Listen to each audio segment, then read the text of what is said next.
Let me go ahead and put this up here, and then where are you at? Where you at? There you go. All right, there we go. All right, so hit message, bam. All right, let's get back here. Share screen. Windows, open him up.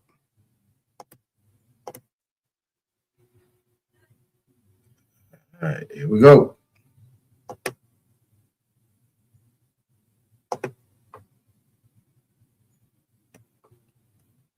Starting over.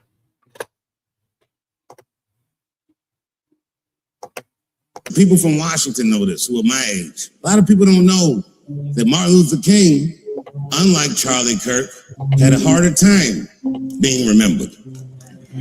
That the only reason that Martin Luther King's birthday is a holiday is because the King family and Stevie Wonder lobbied very hard and very long for that holiday. People forget that what they call Black Happy Birthday, the Stevie Wonder Happy Birthday, was a protest song about making the King holiday a reality. Happy birthday to you. Happy birthday to you. Happy birthday. And it was so effective. Finally, the Senate voted on it. 99 out of 100 senators agreed to make that birthday a holiday. Except for one, John McCain. The guy that Stevie sent me to say goodbye to. What a great man Stevie Wonder is. How much this country could learn from a man like that. John McCain, God bless him, he got himself in a pickle for that vote, but it came back to get his ass years later. Years later, he was running for president and had to run against the first to ever get a party nomination. And Barack Obama got that nomination on the anniversary of Dr. King's I Have a Dream speech. And of all the votes in McCain's long career as a senator, that vote against that King holiday had never haunted him like it did at that time. So how did he counter that? I'll tell you what he did. If you remember, John McCain sponsored a bill to pardon Jack Johnson posthumously of the Mann Act. Yes, he did sponsor that bill to pardon Jack Johnson of the Mann Act. The Mann Act is precisely the law that Sean Puffy Combs was convicted of just recently. America's Unstoppable Act. A lot of people don't know this, but people from Washington know this. Boy. I got one more. That's it. There's a story about him that's a legend that says that one night he was caught speeding down a country. The hallmark of Jack Johnson's character was audacity. There's a story about him that's a legend that says that one night he was caught speeding down a country road south of the Mason-Dixon line. And the police pulled Jack Johnson's black ass over. You know, this was 1910. He must have been flying 13, 14 miles an hour. The police stopped him. The police said it cost $200 for the speed on our roads down here. Back then, $200 was like getting a $50,000 ticket. Jack Johnson didn't hesitate. He gave him $400 and said, I'm coming back this way. After months of persistence, Jim Jeffries relented. Jack Johnson defended his title against Tim Jeffries on the 4th of July. This is where the phrase, the Great White Hope, came from. They were dying to find any white man that could put this in his place. I'll tell you what, on the 4th of July, Jim Jeffries was not the guy. Jack Johnson f***ed his ass up. And Jack Johnson did what they call in boxing, carried the fight, which means he could have knocked him out in the early rounds, but he didn't want to die. He wanted to make it look good. But when he got sick of it, because back then it wasn't no like 15-round fights, he just fought till they couldn't fight anymore. When Jack Johnson got bored, put him away with a vicious right hook, and you see Jim Jeffries in the footage start to fall, but then the film cuts off because they didn't want any imagery of this knocking out their hope. And on July 5th, all over the United States, there were riots, white riots, where they killed many black people to make sure that the rest of these knew their place. Because Jack Johnson was the first black person to physically confront the color line and win. And here's the punchline. He didn't just leave the arena with his life. Jack Johnson had a very particular proclivity. He left the arena with his life and a white. Let's talk about it. You see, Jack Johnson loved white women almost exclusively. And man, the audacity of this beating white men up. The black boxing world was elated, and every great black fighter celebrated Jack Johnson. And they came to Jack Johnson, they said, Jack, congratulations, can I get a title fight? And Jack Johnson, just like his white predecessor, said, well, I don't fight black fighters. I'm in the business of beating up white guys and their and one after another, they lined up the great white hopes, and Jack Johnson would vanquish them all. In fact, it took an act of Congress to stop him. Congressman named Mann from Illinois came up with an act called the Mann Act. The Mann Act is the law that says it is illegal to take a woman across state lines for the purposes of debauchery. And my line of work got to know shit like that. Jack Johnson got tried, prosecuted, convicted of the Mann Act, fled the country, was on the run for years, and it ruined his life. And then finally, in 1946, he died in the United States in a car crash. But before he died, and this is one of my favorite quotes that any American ever said, he said, I risked everything for my pleasure. The hallmark of Jack Johnson. That is classic. Shout out to Dave Chappelle. Shout out to Dave Chappelle. The Mann Act. Did anybody know the Mann Act was created for Jack Johnson? Anybody know that? Is that true? Interesting. Let's continue. Let's continue. Hold on. Let me get these things out of here. I'm going to keep that one up there. That might be good for a debate. We'll leave this one up here too. All right, let's go. Here is a movie called The Little Prince, starring legendary actor. This right here is a movie called The Little Prince, starring legendary actor and dancer Bob Fosse.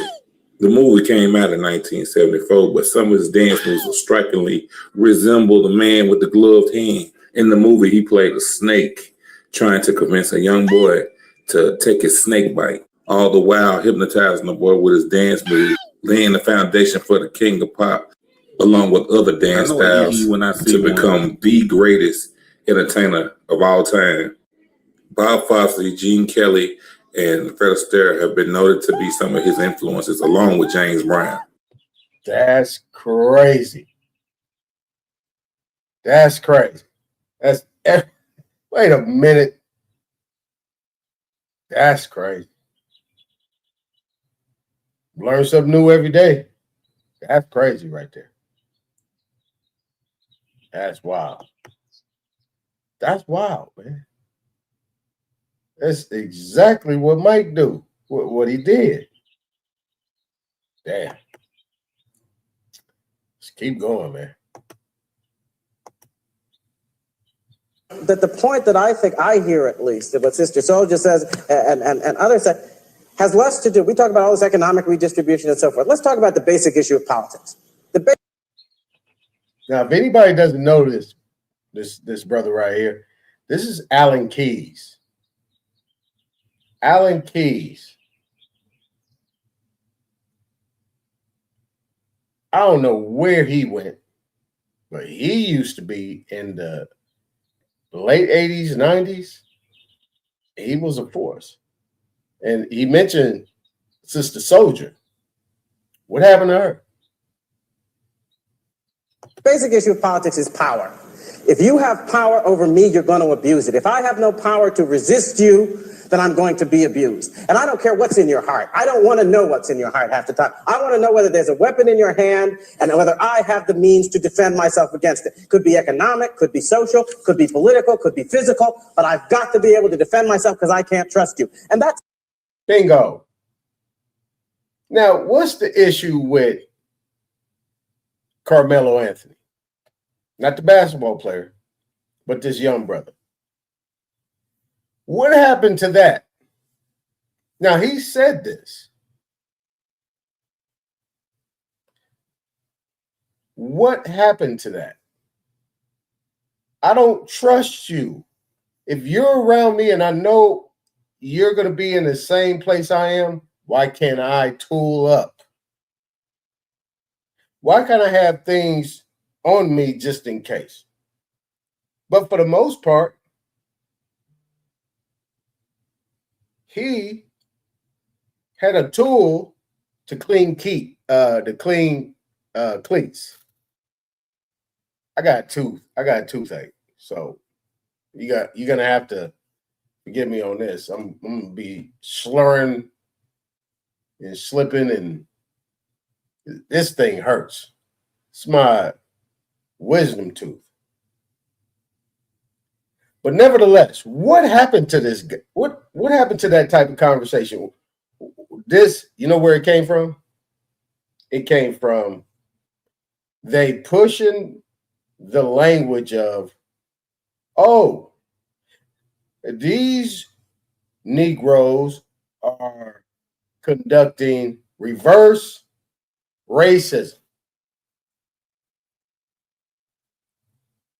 So anytime you say anything like what he's saying, that is ostracized. Oh, we got to play the victim. We're the victim of racism now. We're the victim of racism. If he says what he says. Wait a minute. We don't have nothing to do with that. That's in the past. That was our ancestors that did that, not us. What, are we the ones that need to suffer based on what our ancestors did? That is your prototype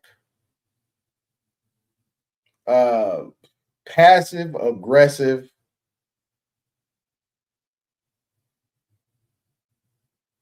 victimhood.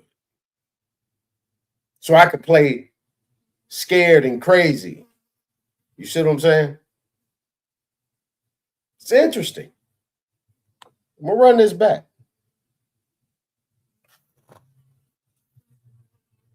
Jeez. Hold on a second.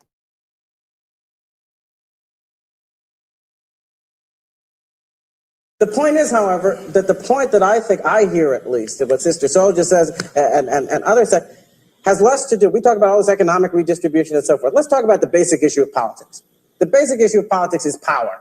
If you have power over me, you're going to abuse it. If I have no power to resist you, then I'm going to be abused. And I don't care what's in your heart. I don't want to know what's in your heart half the time. I want to know whether there's a weapon in your hand and whether I have the means to defend myself against it. Could be economic, could be social, could be political, could be physical, but I've got to be able to defend myself because I can't trust you. And that's an American statement. That is not a statement of some idealism. The human soul to be found anywhere? That's not the point. The point is that if you give people power over you and you can't defend yourself against them, our founders said they will abuse you. And the world, if I don't mind my saying, from a black person's point of view, I don't have to prove to you that somebody's out to get me. There are 400 years of history in this country that people are out to get me, and they got me more than half the time. I don't have to prove that to anybody. Jonathan Kozol.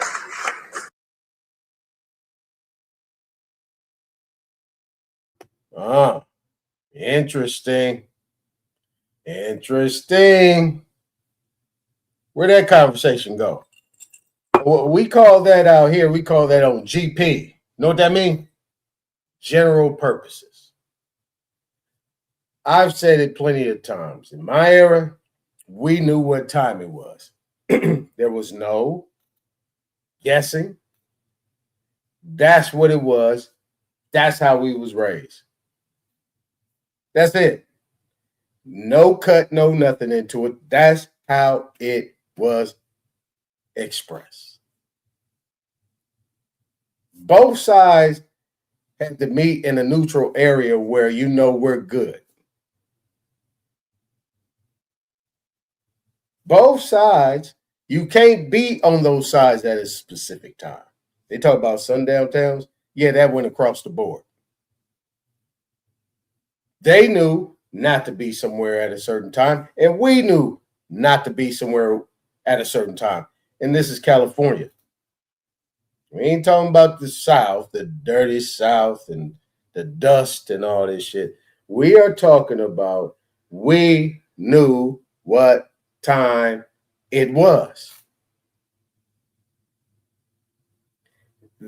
Alan Keyes, as he's talking, that was all the time. Not with just with him, all the time. With that type of energy every day. There was no relaxation. There was no proper talk. This is what it is.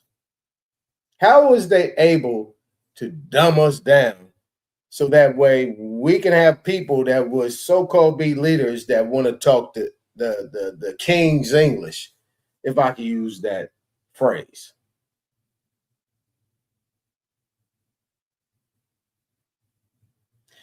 Trying to show you guys that, and I think this came, no, wait a minute. No, this was me. I got this. This wasn't from None of Your Business. This was from me.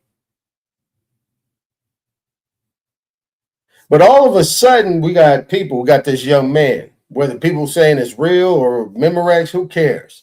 But the bottom line, he got 35 years.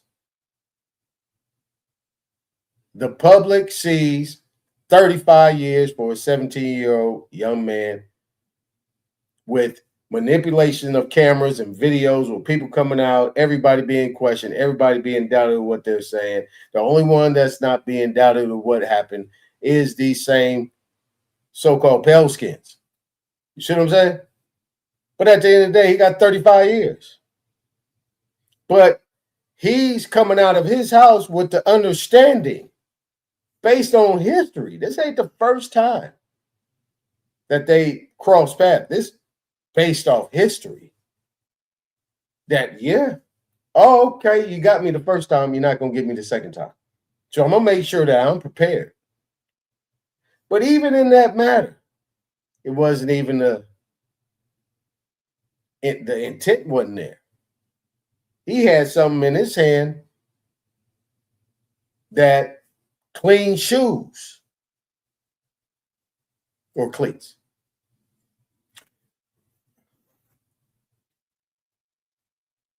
But that type of language right there, that brother Alan Keyes is talking is absent. You see what I'm saying? So when people get to talking aggressive, people get nervous. Niggas get nervous around. Wait. But what is allowed is niggas getting funky on another nigga. But he's talking to Bill. That's Bill Donahue. No, Phil Donahue, whatever his name. Bill Donahue, Phil Donahue. I think it's Phil Donahue. Hey, he's talking straight to a white man on TV.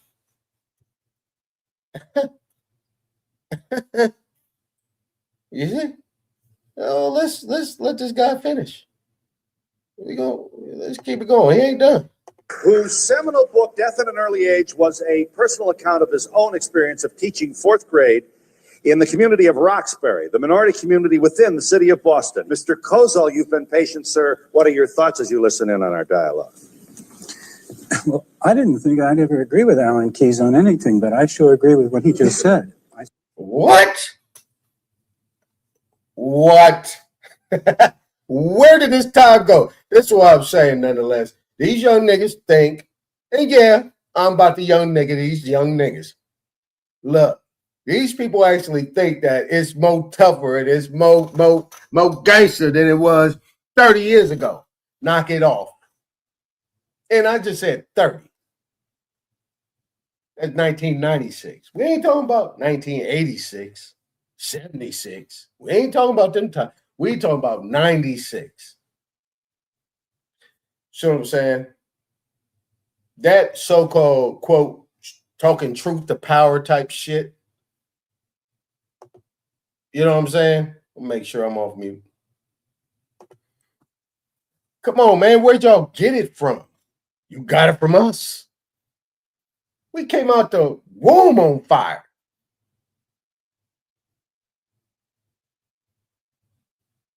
You see what I'm saying? This guy probably right now is probably in his mid 60s. He's still in his 60s. So, because right here, I think he might be in his early 30s or late 20s. So, give him another 30 years. I think he might be in his 30s. Give him another 30 years. He's in his 60s. He might be close to 70, maybe.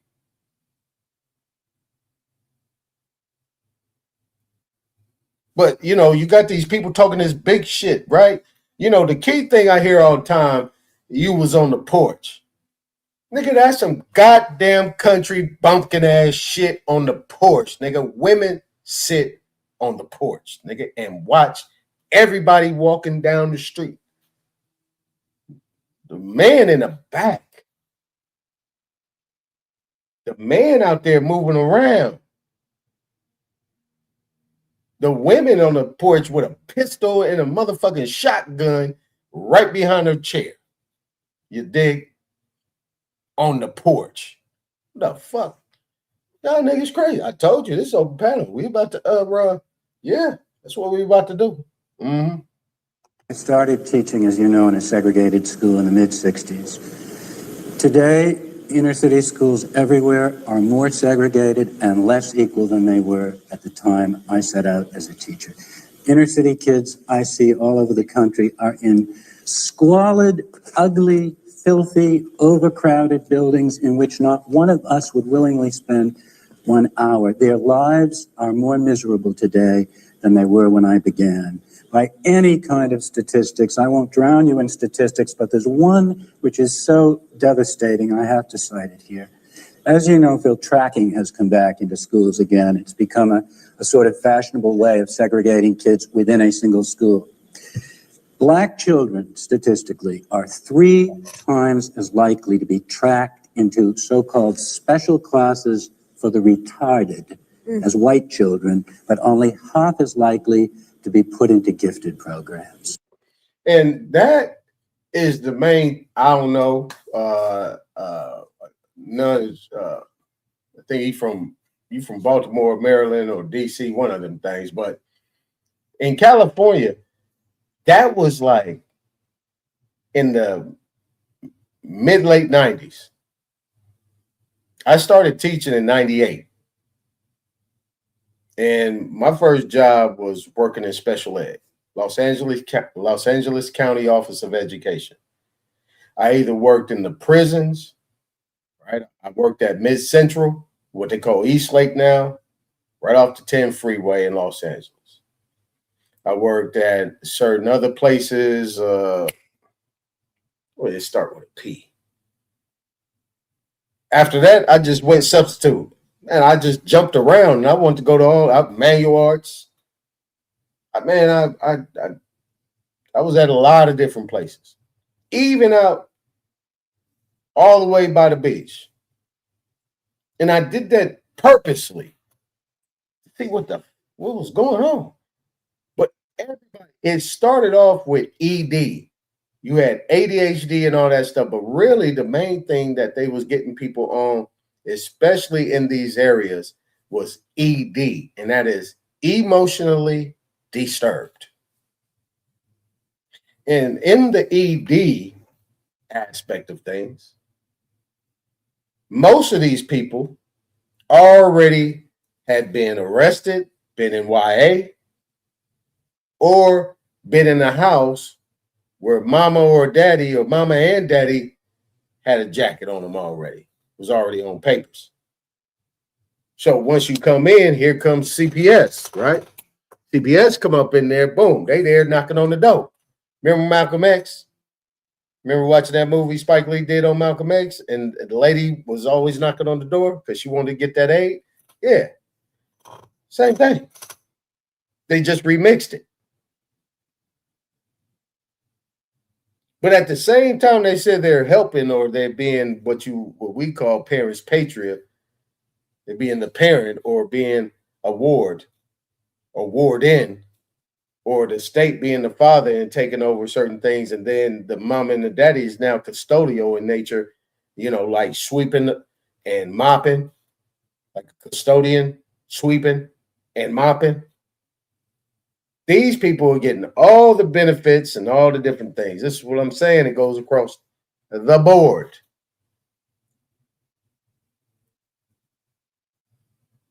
Now, I could tell you for a fact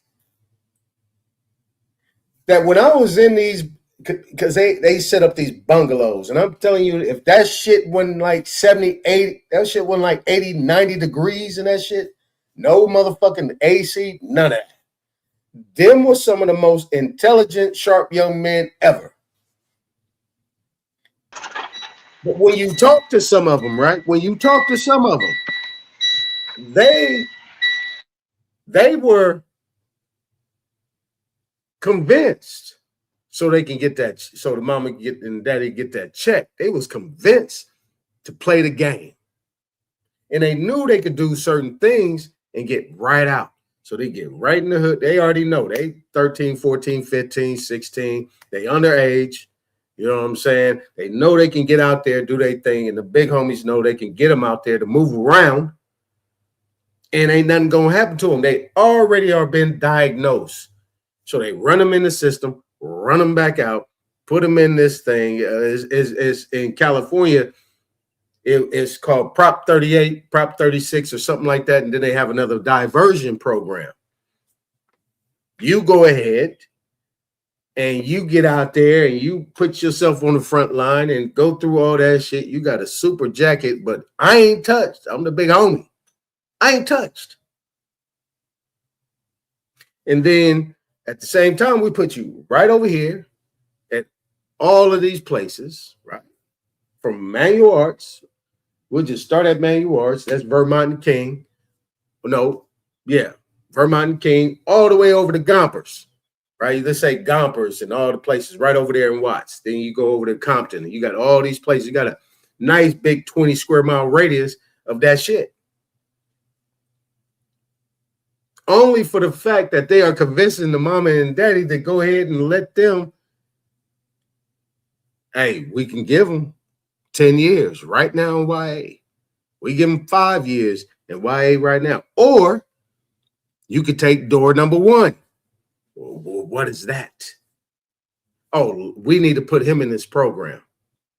We need to go ahead and diagnose him with ED, ADD, ADHD. Get him on them meds. Do it. And when I used to talk to these young men, I figured out how to teach them. Because I already knew, ain't no way. These cats is coming with EKs on, gazelles. They just got gold chains on. Fitted nice. They'll get money. Shit. Man, I've seen a young man 10 in El Segundo. I remember the place. It was called Alan Shepard. It's another, they call them PAUs. This dude was playing the game so cold that it was out of bounds what he was doing. It got to the point he was my direct project. I had to talk to him. And when I sat to talk to him and his mama came, I was like, oh shit, they running the game. I'm done. I'm going somewhere else. They was like, you ain't coming back tomorrow? Nope. I slapped that nigga upside his head. You could sit there and talk crazy to grown folks and then play crazy. You could talk crazy and then play crazy. And then you were going to get shit, I'm out of here. You got me fucked. You know what I'm saying? But what he's talking, and this was like we got war against drugs, war against poverty, war against education. You got all these things that was getting lined up. You had Prop 187 out here, which Pete Wilson did, Governor Pete Wilson, which was supposed to kill affirmative action, but it didn't kill affirmative action like people thought it was. What it did is killed it for the brothers and sisters. And what he did is he maneuvered it over to everybody else to come in. You know who the first people to get that? White women. And all these brothers and sisters was training them. Mostly it was black men. That's why black men started losing their job in the late 80s into the 90s. They was training these white women to come in because prior to that, white women couldn't work in government positions. They really, unless they had a connection. But if they did work, they was working right up under, literally up under the executive. I mean, you know what I mean by up under. So after that, who came after them? White women came in after that. Then here come the foreigners. Here come the immigrants. All across the board. So this is major. This is major. What you're dealing with. This is major. See, and we're gonna get back to it. But what I'm saying is that you got young people sitting there talking to somebody 15, 12, 20 years older and 20 years older. That's that they really think they trying to let me know. You know what I'm saying? That's all I'm saying. Hey, Charles, you hear me? Yeah. Let me go ahead and finish this off, and then it's like a couple more seconds. That is an intolerable statistic in a democracy. And anybody who looks at that and all the other statistics, the fact that black to be put into gifted programs, that is an intolerable statistic in a democracy, are 3 times as likely to be tracked into so-called special classes for the retarded as white children, but only half as likely to be put into gifted programs. That is an intolerable statistic in a democracy. And anybody who looks at that and all the other statistics, the fact that black infant mortality is twice that of white children, anyone who looks at those kinds of statistics, or a recent news event, black Haitians being brutally excluded from this country while white Europeans are welcomed at New York International Airport. Anyone who looks at that knows in their heart that racism remains the central moral agony of this society. Yeah. So the point is, however, that the point. All right, go ahead, brother.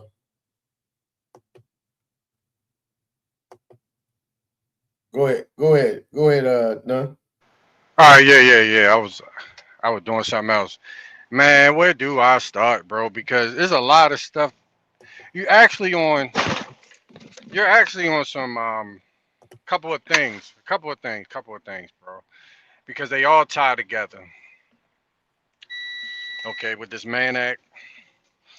That was we was going over this. I'm surprised they're even using that now.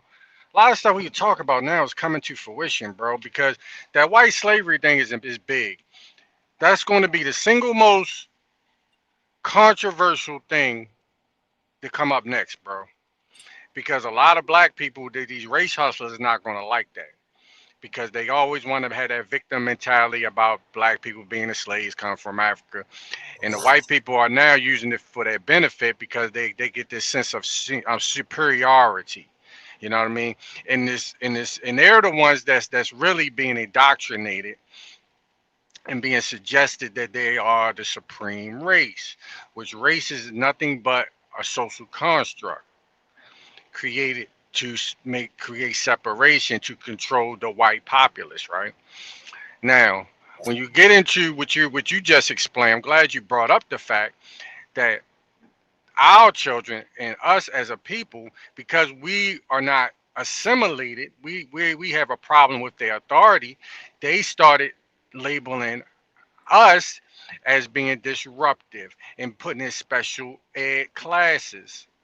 Some people probably did belong in there, but a lot of us didn't, because we didn't listen to these educators, especially the ones that didn't look like us, that didn't speak our language or didn't have the same personality as us.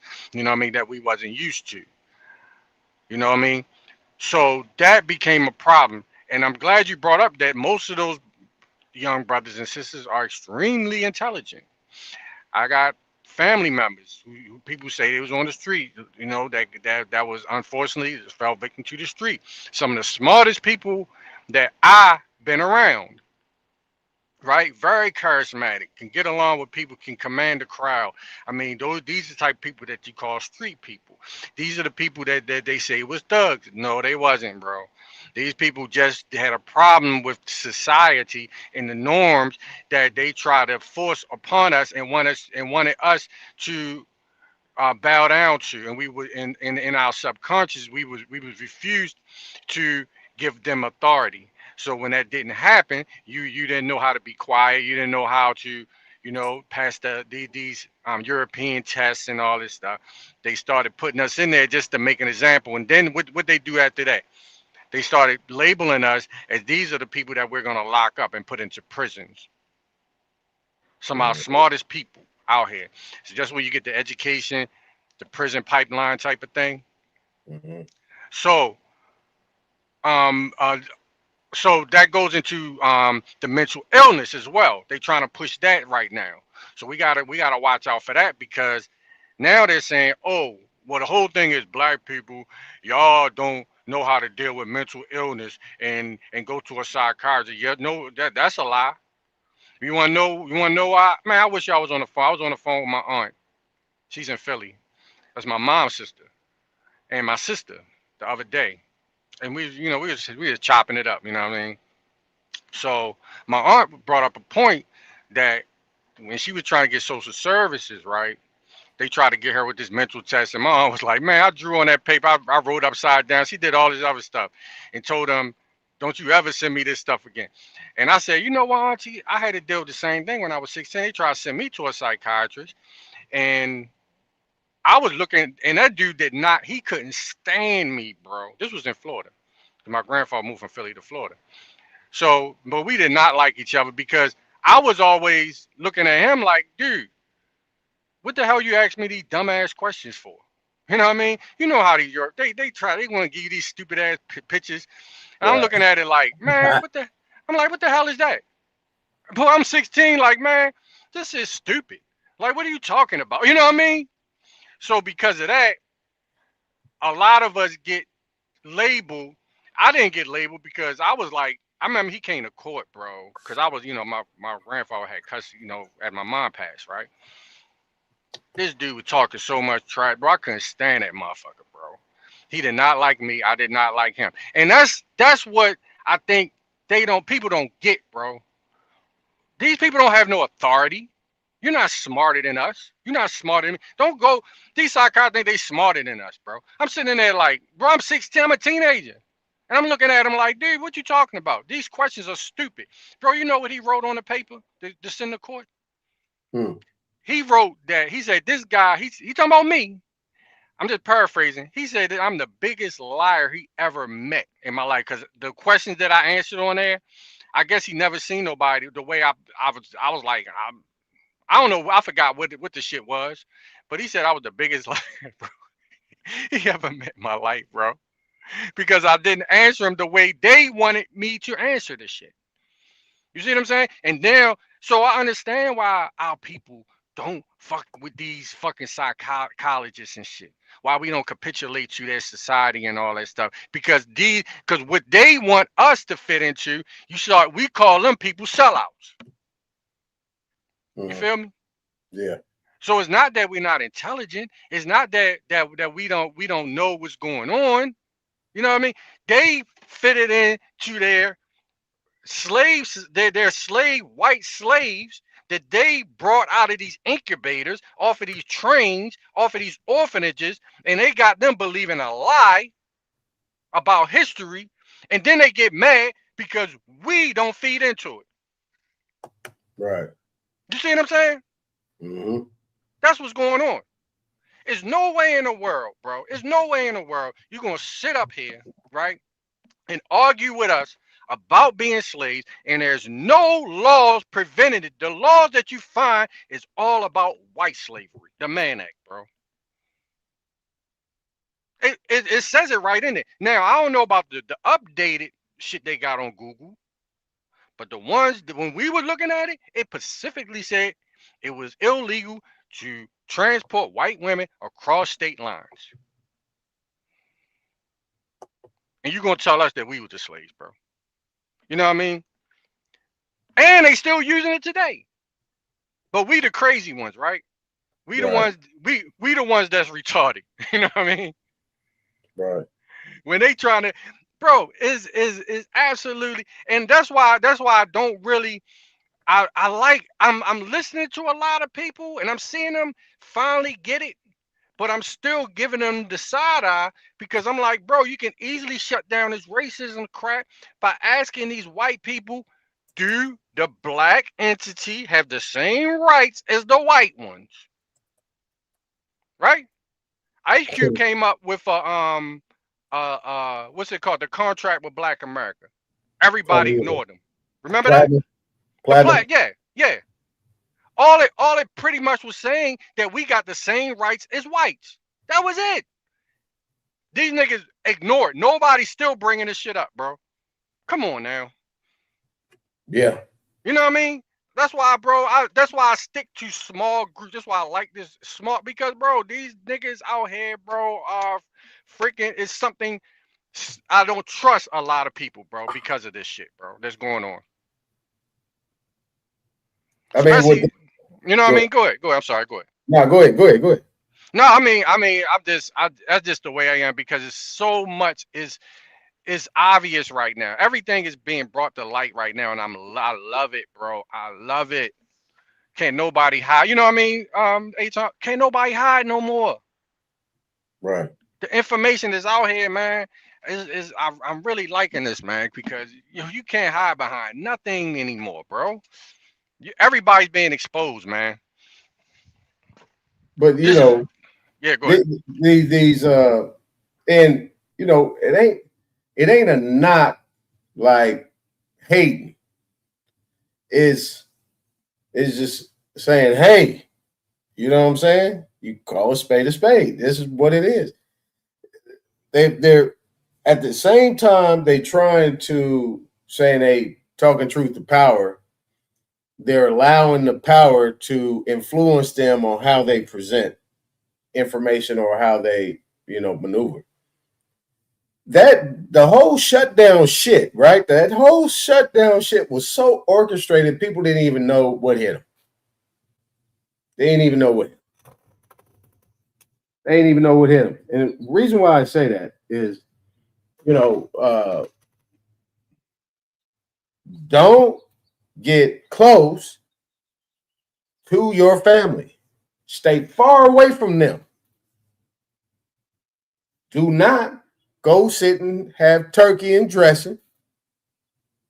Do not go exchange any gifts. Do not have cookouts. Do not go to family reunions. Do not do none of that. Man, don't go over your friend's house. Do not go hang out outside. Do not get close to anybody because we say so. That right there, nobody really caught it. Except for the ones that was prepared. You get prepared for stuff like that. Me, my family, we was prepared. We been knowing. That's what I'm saying about the knowing. We've been knowing. What? We gonna do what? Nah? Yeah. And everything that you saw on that TV was like a movie. Like that shit was all theater. Straight theater. Because people were saying this and saying that and going wild and going crazy.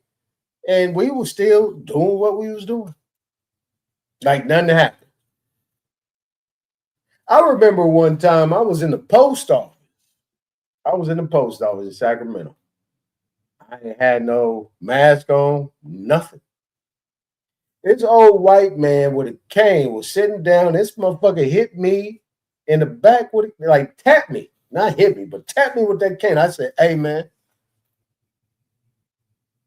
Well, you were out here doing this and doing that. Man, I looked around. There was a brother and a sister standing right next to me. It was like, hey, man, don't cause no hysteria. I said, man, shut the fuck up. And I said, motherfucker, you touch me again, I'm going to drag your ass out of here. The motherfucking postmaster comes outside and says, "Just cool down." I said, "Hey, man, he touched me." I said, "He trying to talk to me about I know what," I said, "I know what my rights are." He was like, I know. Don't worry about nothing. Don't worry about nothing. You good. All right, thank you. You see what I'm saying? Like these people going out their way, you know what I'm saying? It got crazy. Then when it got to a certain point, everybody was like, shit. Yeah. But ain't no way. But but a lot of people, they said, okay, they took the opportunity with all this stuff, and they, started doing their lives and stuff like that and getting that opportunity to do that.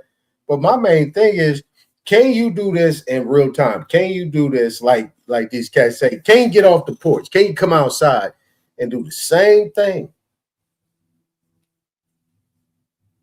Can you present? Can you hold a crowd?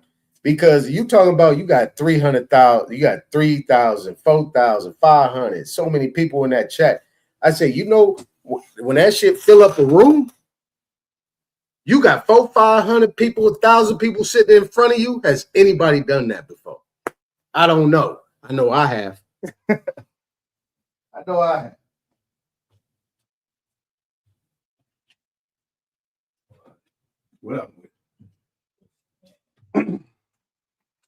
Well, yeah, a lot of people really think that they can actually execute, a lot of that stuff on the fly.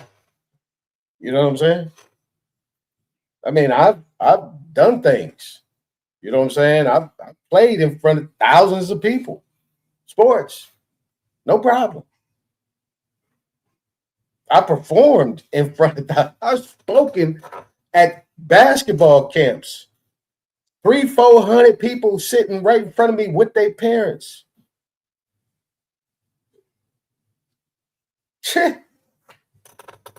These people think it's easy. That's why I said I want to see. I really want to see this one. And they not understanding at this point in time. This is what I'm saying. It's like you gonna disrespect your elders, right? You disrespect your elders. If somebody got 15 to 20 years on you, not really kind of an elder, but more like a, somebody that could be your uncle. You know what I'm saying? If he's 20 years older than you, then he could be, close to your daddy. You know what I'm saying? You gotta look at that protocol. That protocol is very important. And if I got 15 years on you, that means when I was 20, you was 5. And I made sure that I have that respect for somebody and have that conversation. But a lot of people, none is like just out of their body with this shit. And the most important thing, this is on a public stream where you don't know how many people are listening. And they're sitting there listening to brothers and sisters degrade each other. Dropping addresses, phone numbers, and all this crazy. This is absolutely insane. More importantly, it's asinine. You know what I'm saying? What's going on? All right, let me look at the chat. What's up, old dude? You over there laughing? Man, everybody's still everybody's shit, bro. There's not Yeah, one song that's new anymore. that's true. Shit, Mary J. Blige, she made when she first came out. I think she remade every song on her album, pretty much. Yeah, she didn't do nothing new. Yeah, she did nothing new. Like at first, I mean, she became a talented writer. I give it to her afterwards, but man, her first couple albums, bro. Really with the 411, that was like, man, that was like a joke about Mary J. Blige, because she remade every single song. Yeah, this is interesting. Yeah, Mm. but I mean, with that was normal though, because you know Yeah, Motown, they recycle songs like it wasn't nobody's business. yeah, But I mean, you did have, but at the same time, they had writers. They had Ashford and Simpson.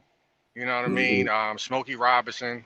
hmm So they had their own writers that was writing for these artists. So it wasn't like they was just stealing it. Like they gonna steal his song. You know, Willie. yeah, And a lot of time, see, the thing about it is this. There's really no issue with that, but these people are not getting paid their royalties for when they, you know what I mean, when they, then their songs get taken. So yeah, yeah. that That's becomes true. that's the biggest issue right there. It's okay, yeah, you want to take somebody's song, but then you don't get paid. But while black artists take a white person's song, boy, oh good, you damn near got to give up all your publishing to them. Right. You know what I mean? But our stuff been stolen. I mean, it's grand larceny, pretty much. Right. That's yeah, Yeah, like free yeah, like money. yeah, they just take our stuff, but we can't. You know, we use one of their shit, but they want to go to court. You know what I mean? Say, nah, nigga, we get like 15. We get 50%, 50 points on your record. Mm. You know what I mean? So Yeah, yeah, yeah. Old dude said, "Yep, that's right. They own the publishing. They own yeah, the we don't get compensated when they take our stuff though. yeah. They hold the masters, the publishing, so they can Oh, move it oh around. You know. Yeah. Real talk. All right, man. Well, that threw me off. Let's get to the next one. This right here. Boy, this beautiful right here. It was short. It was too short for me. I was like, damn, I like to see some more of that. Look at this.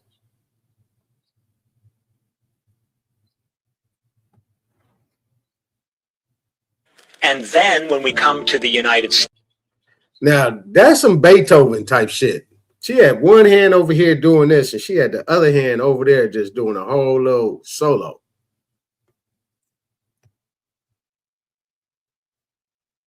Okay, she's 8. She's 8 years old. You know we gotta play this again, right? I played this like 5 times in a row. I had to catch all of that. Now, this is now up here. She's the younger one, I guess. Look at that. Look at that. Look at that.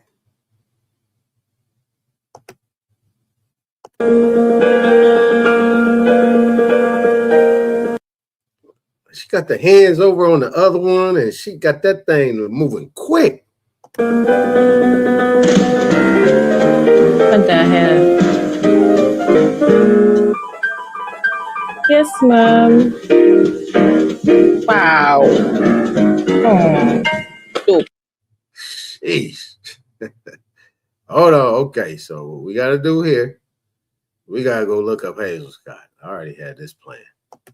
Hazel Scott. I need to see more of this.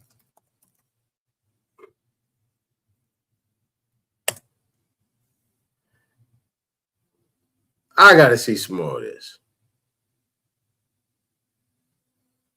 Hold on, man. Let me, and she fine. Gracious. The disappearance of Miss Scott.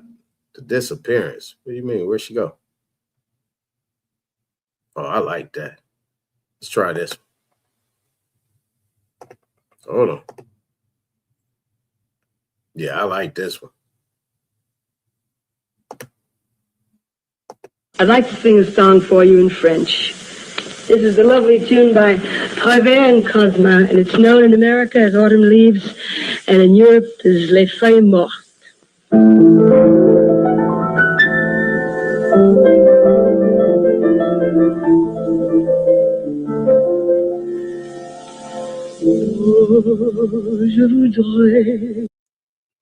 She spoke like 8 languages. I don't know how long ago this was. I don't want that one. I want something else. I don't want that one. Let's go here. Let's go here. We got time.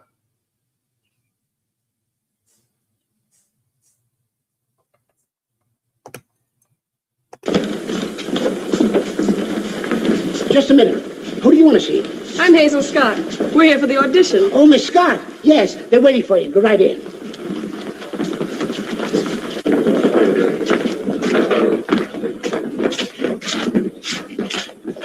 Now, if you know what's good for you, Reynolds, you...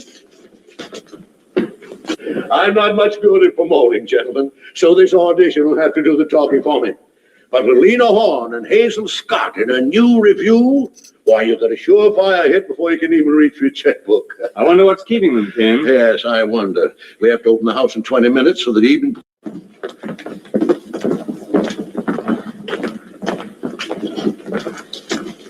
Good evening. Hello, Hazel. Glad to see you. Promise to get you back to town. Man, she got the fur on. Cat's coming in creased up. About an hour, so we better get going.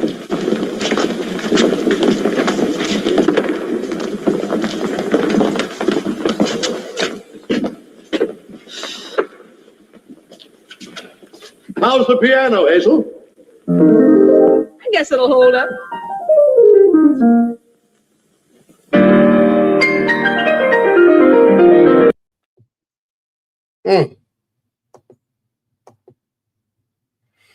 Say, man. Hey, look. Look. Man, she bad, boy. That's bad right there. That's bad. That girl good. That girl good. All right. All right. Now, I have to come off of that. That was good. That lined up pretty good. I want to like transfer over, right? So this is just about greatness here. This greatness. This greatness, right? You know I can't be the coach if I don't bring no sports up in here. So we got to do it. We got to do it. This is that guy they call Prime Time. The major leagues out of high school for baseball. I was all state football. I was all state in basketball. And I was the fastest guy in the county in track, but I never had a chance to run because I was busy hitting the baseball. I understood the giftings I had. I had to create this image called prime time because defensive backs weren't making no money. It was one of the lowest paid positions, and when I found that out in college, I went in my dorm room, created this image, and marketed it. And you believe that that was him. You didn't know I don't curse. I never smoked in my life. Never been high, never taken a sip of alcohol. That's who you hated. You just hated because of the things I said and the way I played my game. Because I was full of confidence. Something that you were liking, that's why you can identify with it. Now, mind you, I'm him. I got drafted into the major leagues out of high school, baseball. I was all... I'm him. Let's listen again. All state football. I was all state in basketball. And I was the fastest guy in the county in track, but I never had a chance to run because I was busy hitting the baseball. I understood the giftings I had. I had to create this image called prime time because defensive backs weren't making no money. It was one of the lowest paid positions, and when I found that out in college, I went in my dorm room, created this image, and marketed it. And you believe that that was him. You didn't know I don't curse. I never smoked in my life. Never been high, never taken a sip of alcohol. That's who you hated. You just hated because of the things I said and the way I played my game. Because I was full of confidence. Something that you were liking, that's why you can identify with it. Now, mind you, I'm him. I'm him. Interesting here. Here, from the back, you hear 3. Now, the rhythm changes when I do this. That's 2 rebounds. Fist hits the bag, 1, 2, and comes back. Single fist here, hear that beat? changes. Sink double fist through. Single fist. Fist rolling.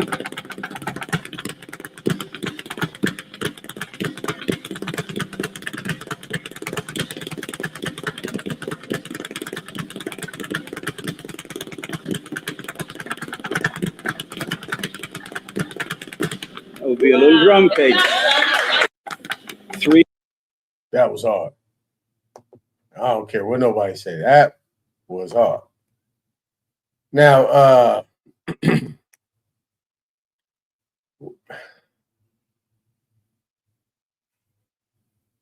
amongst all the other things, you know what I'm saying?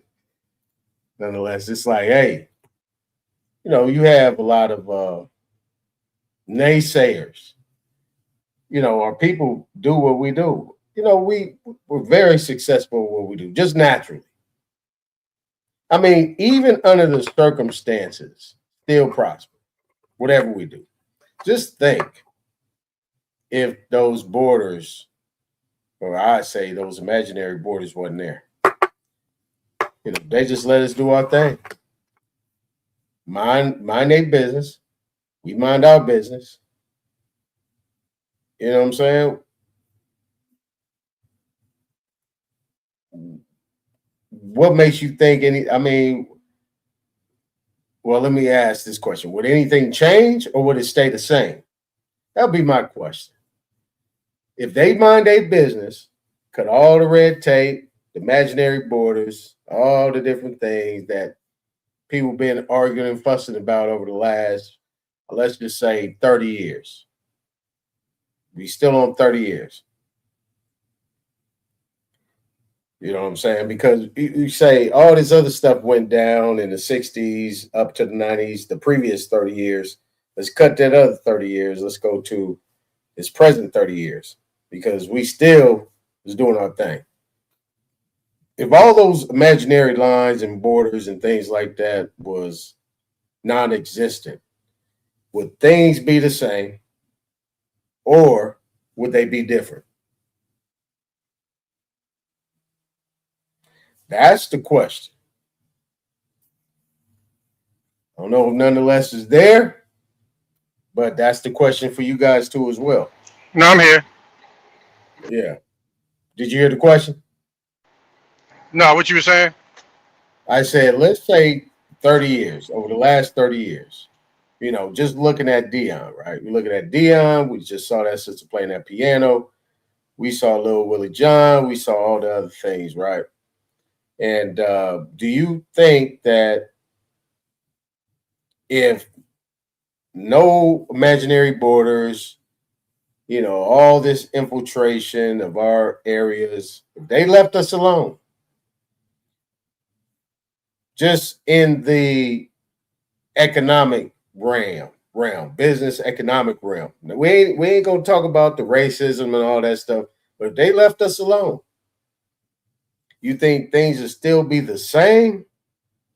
And that's including everything that we know. You know what I'm saying? We talking about gang banging, drug gang, everything, all that type of stuff. If they left us alone and cut out all that extra shit and mind their business, would things be the same or would things be different in regards to our people? Oh, if they left us alone, bro, they wouldn't exist. And that's why I know that these people are depending on us, but because of their ego. See, I see things a lot different, bro, from the whole aspect as I got older. You know what I mean? And I know for a fact these people would not. A lot of these people will only exist because we help them, bro. So that their oppression is a necessity for them.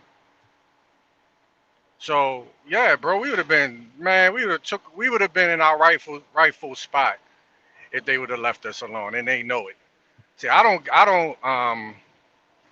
look at these people as being ignorant or not knowing what they're doing. They know what they're doing, bro. because we were flourishing when we wasn't being bothered by these people. But what they try to do, they try to do a psychological transfer. So they make up, down, what's good is bad, and all this other stuff. They play. Oh, we don't want you to be in our restaurants. They try to desegregation as a psychological tool.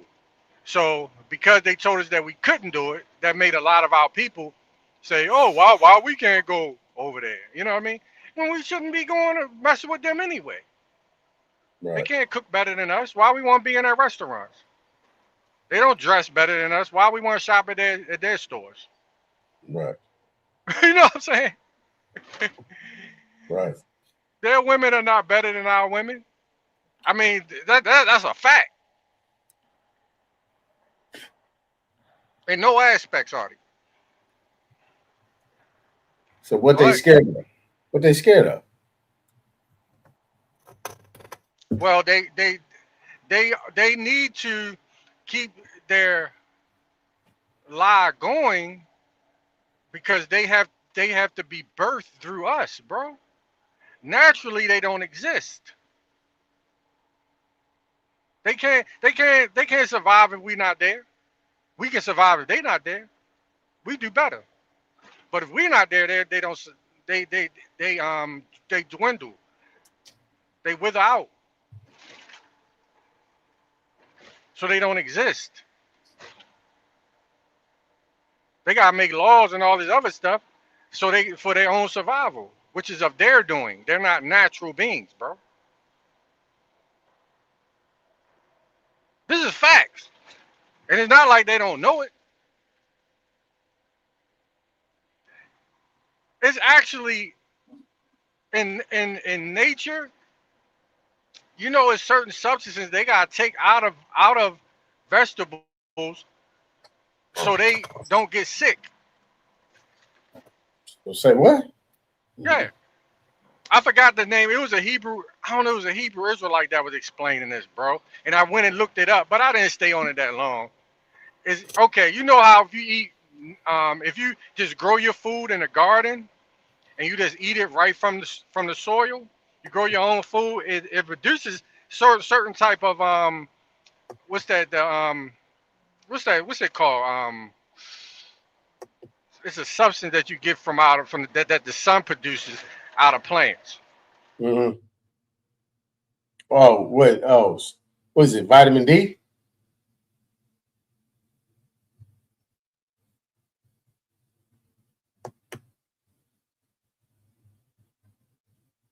Oh, fell off. He'd be back. What is that? Vitamin D?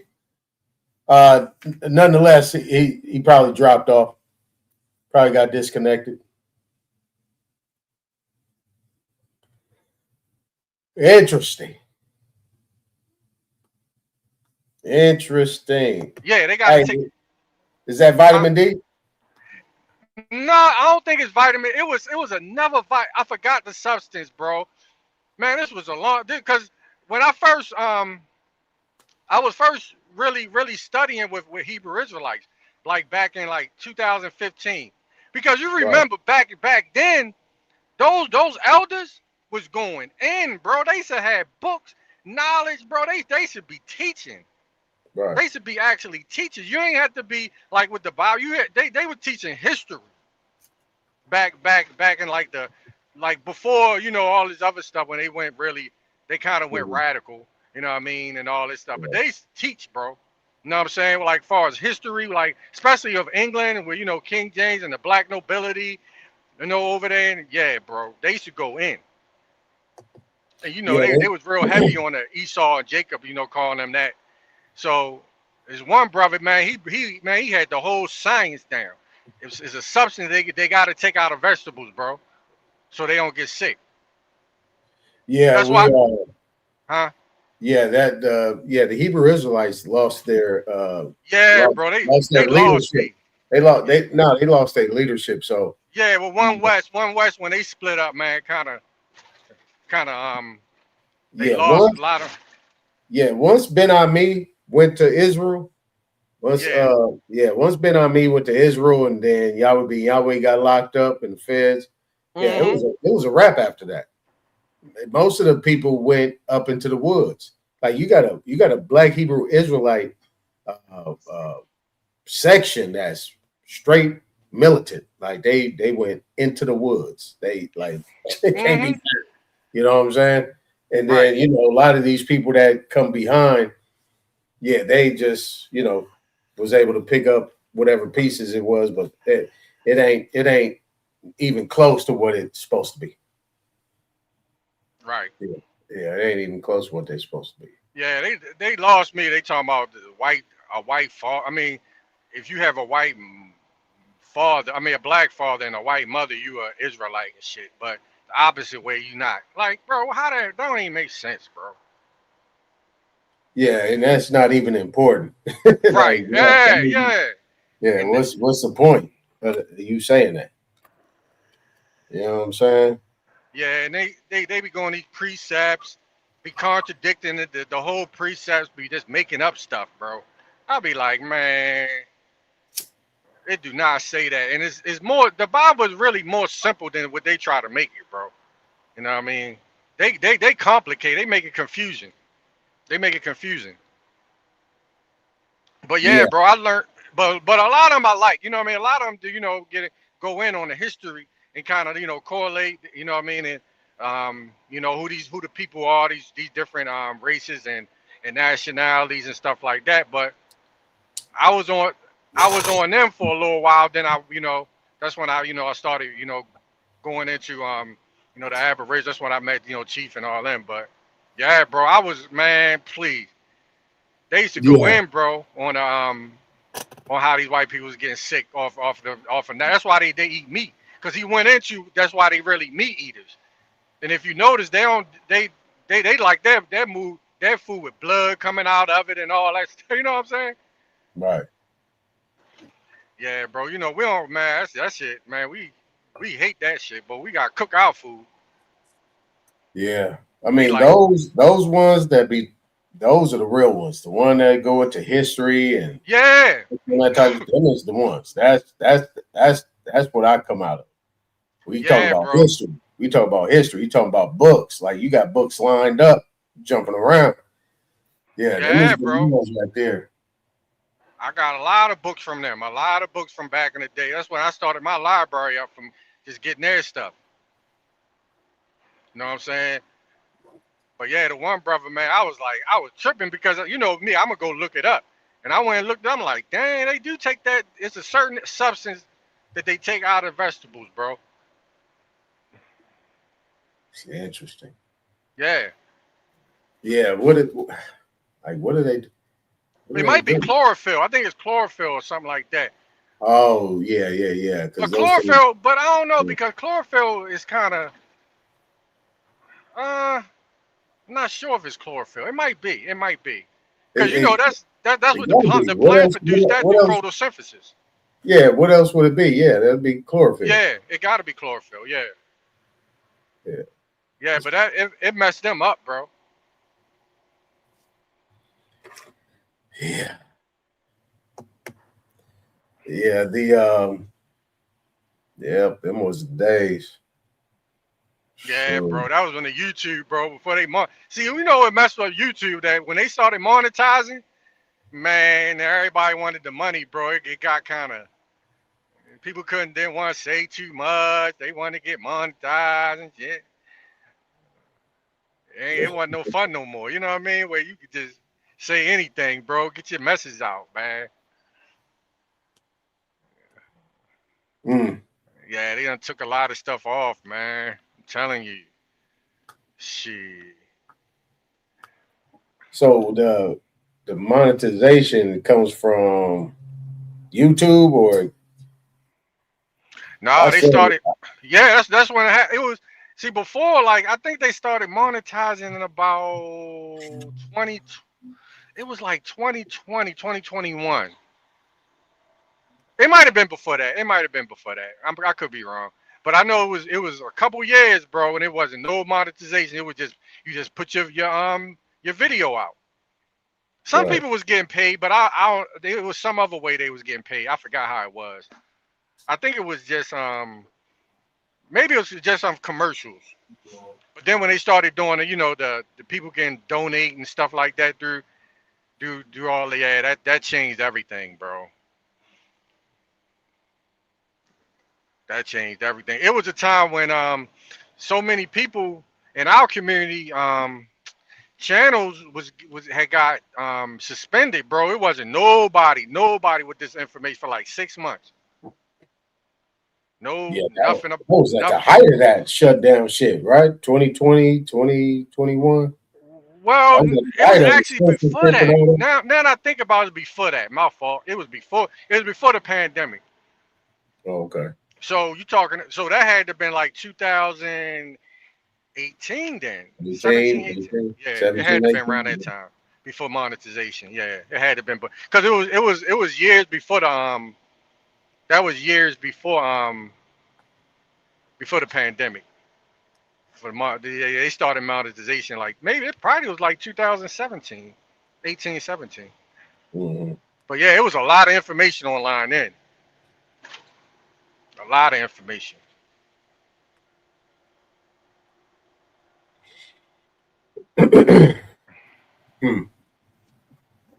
Yeah.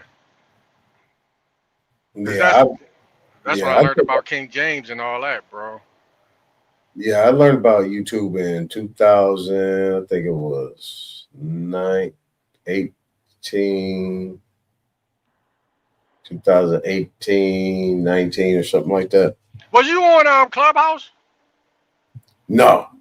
Okay. I've only dealt with YouTube. YouTube was the only thing that I used to look at. I mean, I like my stuff, like my X account is straight base is basketball sports.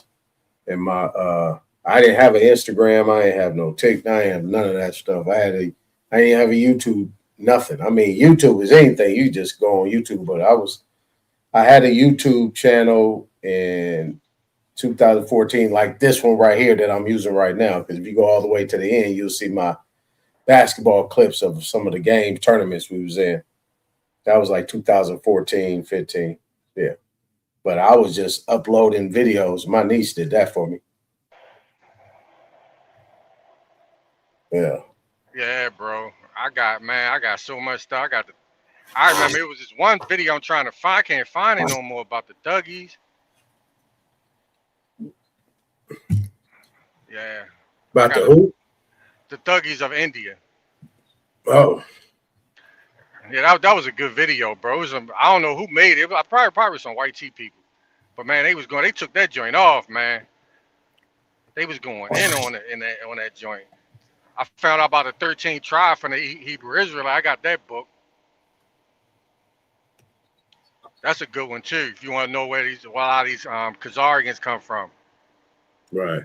But I put two and two together because they try to mix up with these. It'd be the same story, but one author would say it was the Dougies, another author would say it was the Khazarians. From my research, I'm looking at the Khazarians, which is the Khazars, which are these fake people that took the identity of the real Jews, and I'm looking at the thugs of India being the same people. Right. If you research the Thuggies, the Indian, of India that was robbing and stealing people's identities off of those trails off the Silk Road, and look at the story of the Khazarians, they did this. It's the same story. Yeah, I'm looking at it. I'm looking at some stuff right now, trying to view what I could pull up. All right, let me share the screen. All right. Can you see the screen, or are you moving around? I can see the screen. Yeah, I can see it now. Go ahead. All right, let me pull. What about this one right here? This one right here. The secret sect murdered 1,900,000 innocents. This right here. I'm just gonna pull them up. I'm just gonna let me know which one.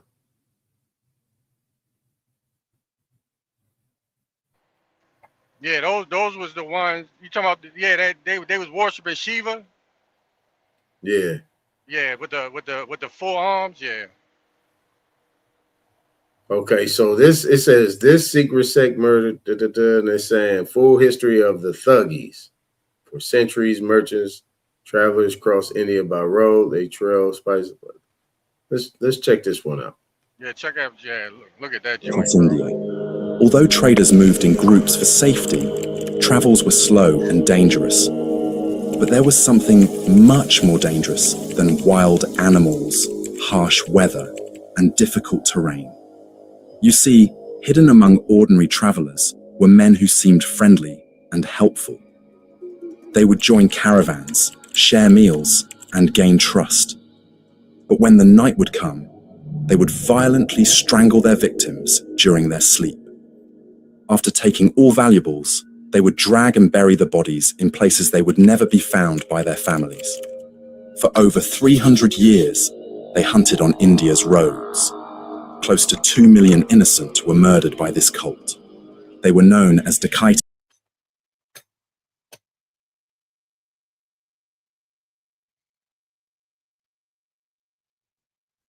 That's them. Boy, they look. Yeah, bro. They look half animal. They look half animal. It's a religion, bro, to steal people's identities, bro. They brought that over here. But go ahead. Go ahead. Most people called them Thuggies.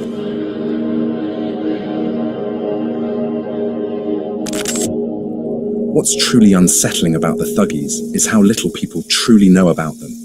After falling deep into their rabbit hole, I discovered horrifying practices and lesser-known details. If you watch this video till the end, be aware that some of the historical facts and descriptions you're about to hear may be deeply disturbing. Viewer discretion is strongly advised. All right. Interesting.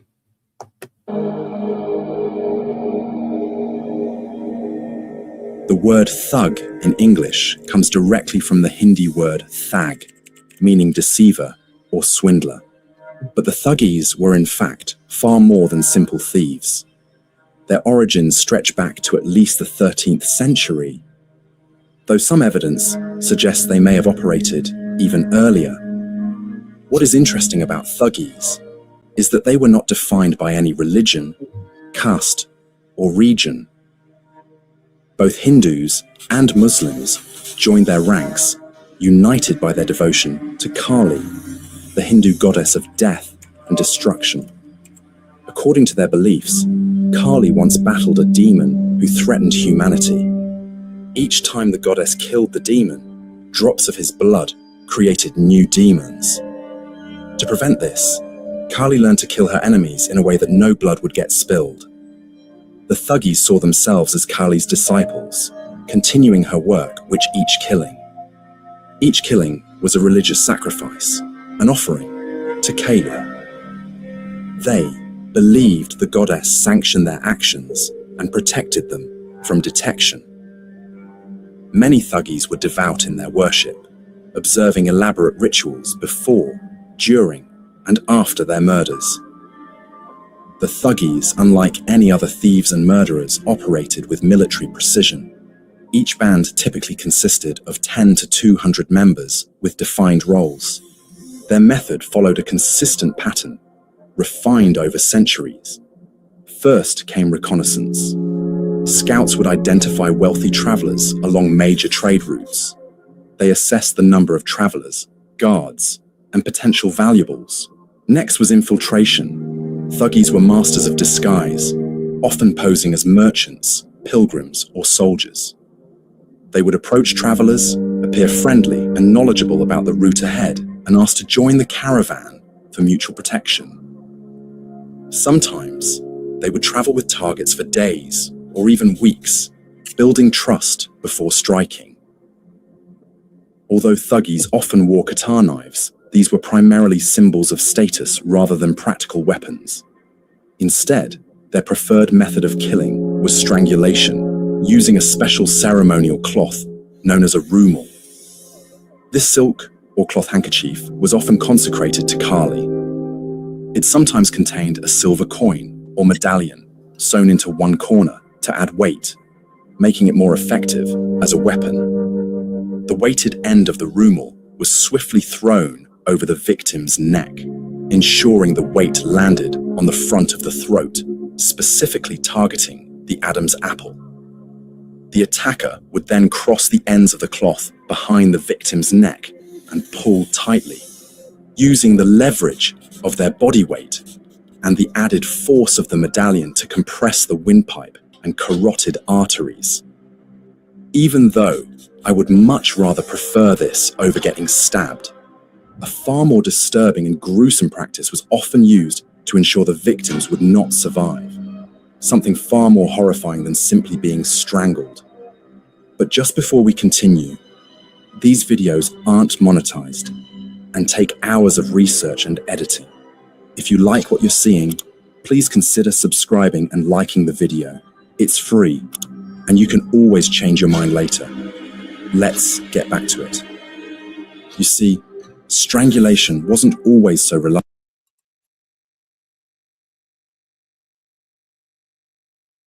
Yeah. Now your business said thuggies and divas, huh? It was Bro. in India. Now, you can't tell, bro. I've been on this for years, bro. I'm telling you. Now, you can't tell me. I don't care what nobody say, bro. This is their religion. This is more bigger than what you think, bro. Because at the end, right, the British went over there and stopped the thuggies from harassing in India, right? Because they took over for real, for real. They had this British army went over there, shut them down, right? Wrote down what they was doing, and this was like in the 1800s or so, right? And I'm telling you, bro, this is part of the secret society now, stealing people identities, right? Stealing people whole motherfucking swag, nigga. You can't tell me that this is not what all of these white people. All I'm doing it, bro. They all studied them, and they doing this stuff worldwide now. This is a religion. And if you look at the story of the Khazarians, which are these so-called Jews right now, they the same people. They do the same thing. Right. They act like they one thing, and they the whole time they trying to steal all your ideas, steal your identity. You feel? That's where they get it from. What they say their God was? Cali. And here in California, these people have huge temples, and they're not set in like in the middle of the city and stuff like that. They're set kind of in the outskirts, and they're huge.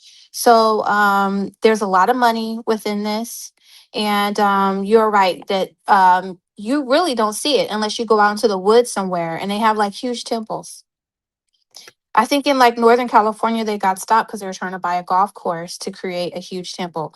They're everywhere. So there is a secret society. Exactly. And all I'm down with it, bro. I'm talking about this is what they did, bro, when they came over to them. I'm telling you, this is what they doing, bro. Came and stole all our identities. They steal all our ideas. That's like a no-brainer. They steal everything from us and act like they us. They did it in history. They whitewashed everything, right? They started in Europe, brought it over here. They started in Asia, into Europe, over to the UK, brought it over here, bro. Acting like they all these religions and all. No, bro. This is who they really is worshiping. They ain't. That's why I said they fake. All of them don't exist. They are whatever's convenient for them to be.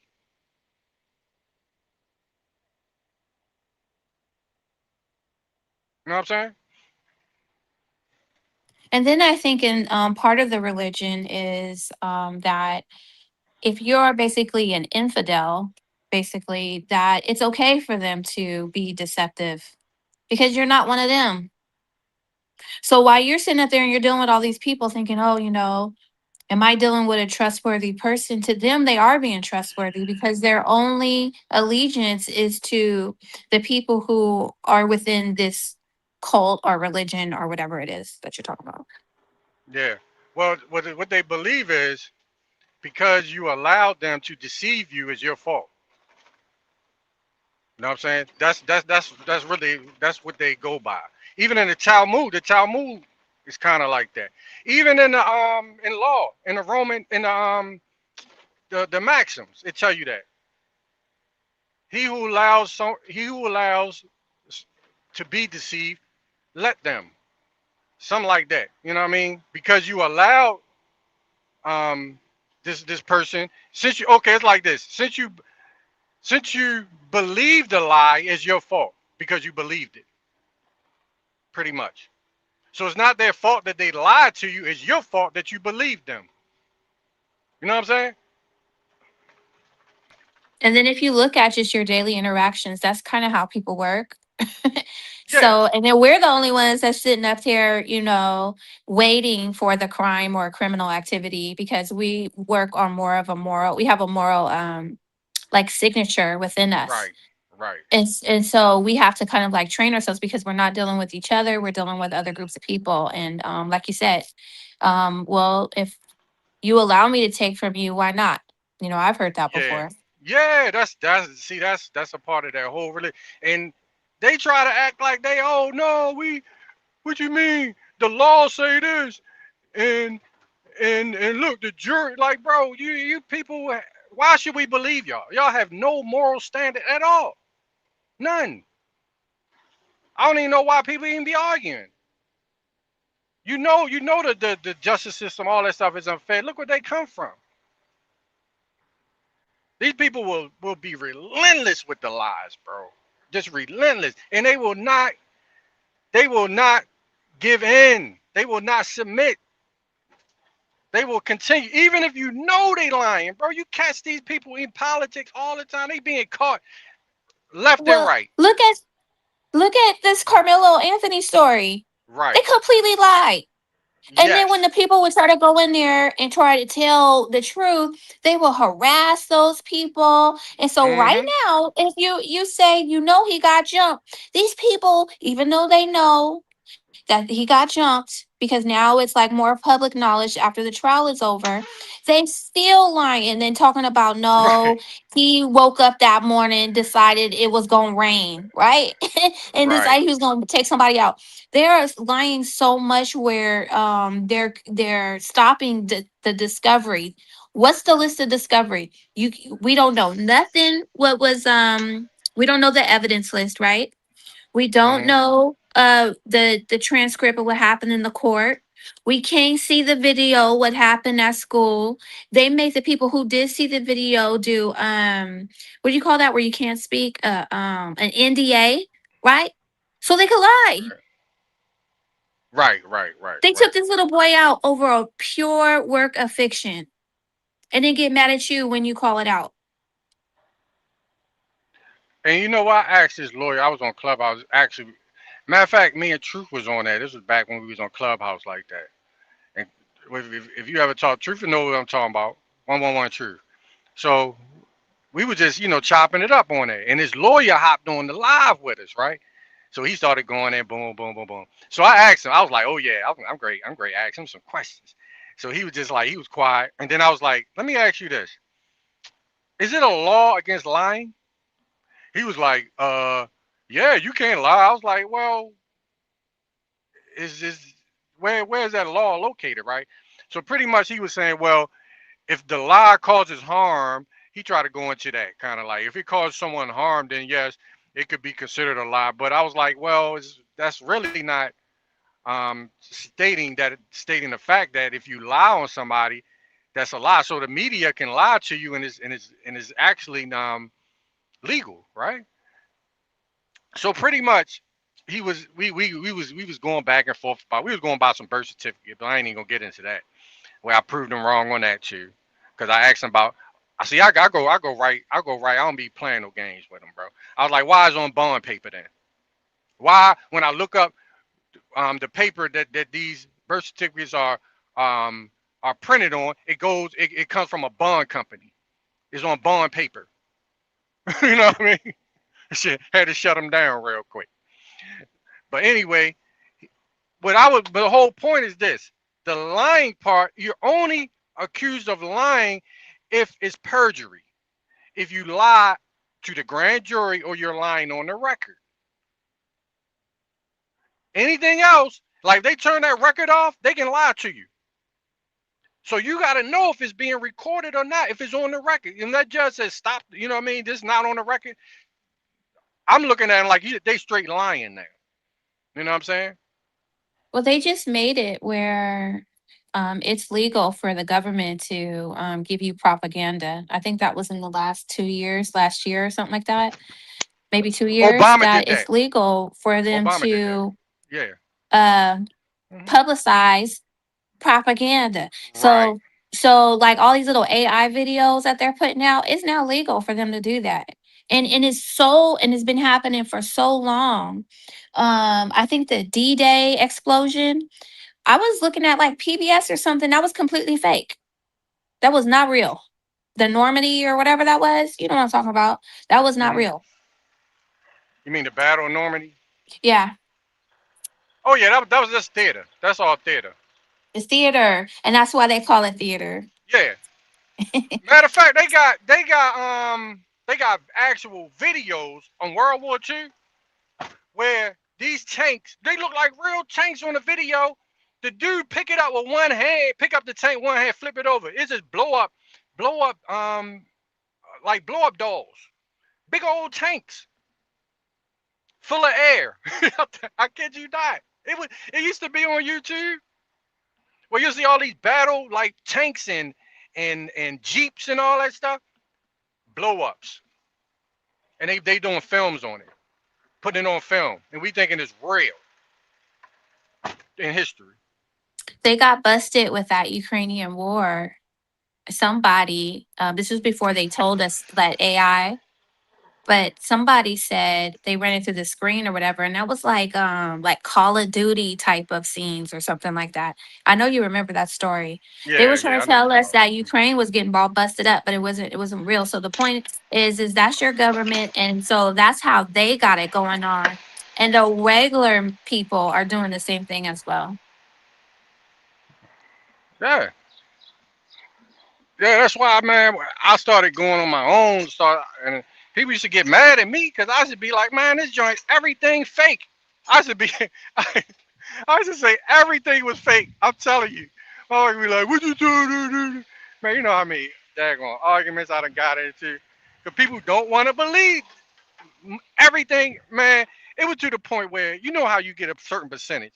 I like most of it. You know, you be like, man, a lot of this stuff fake.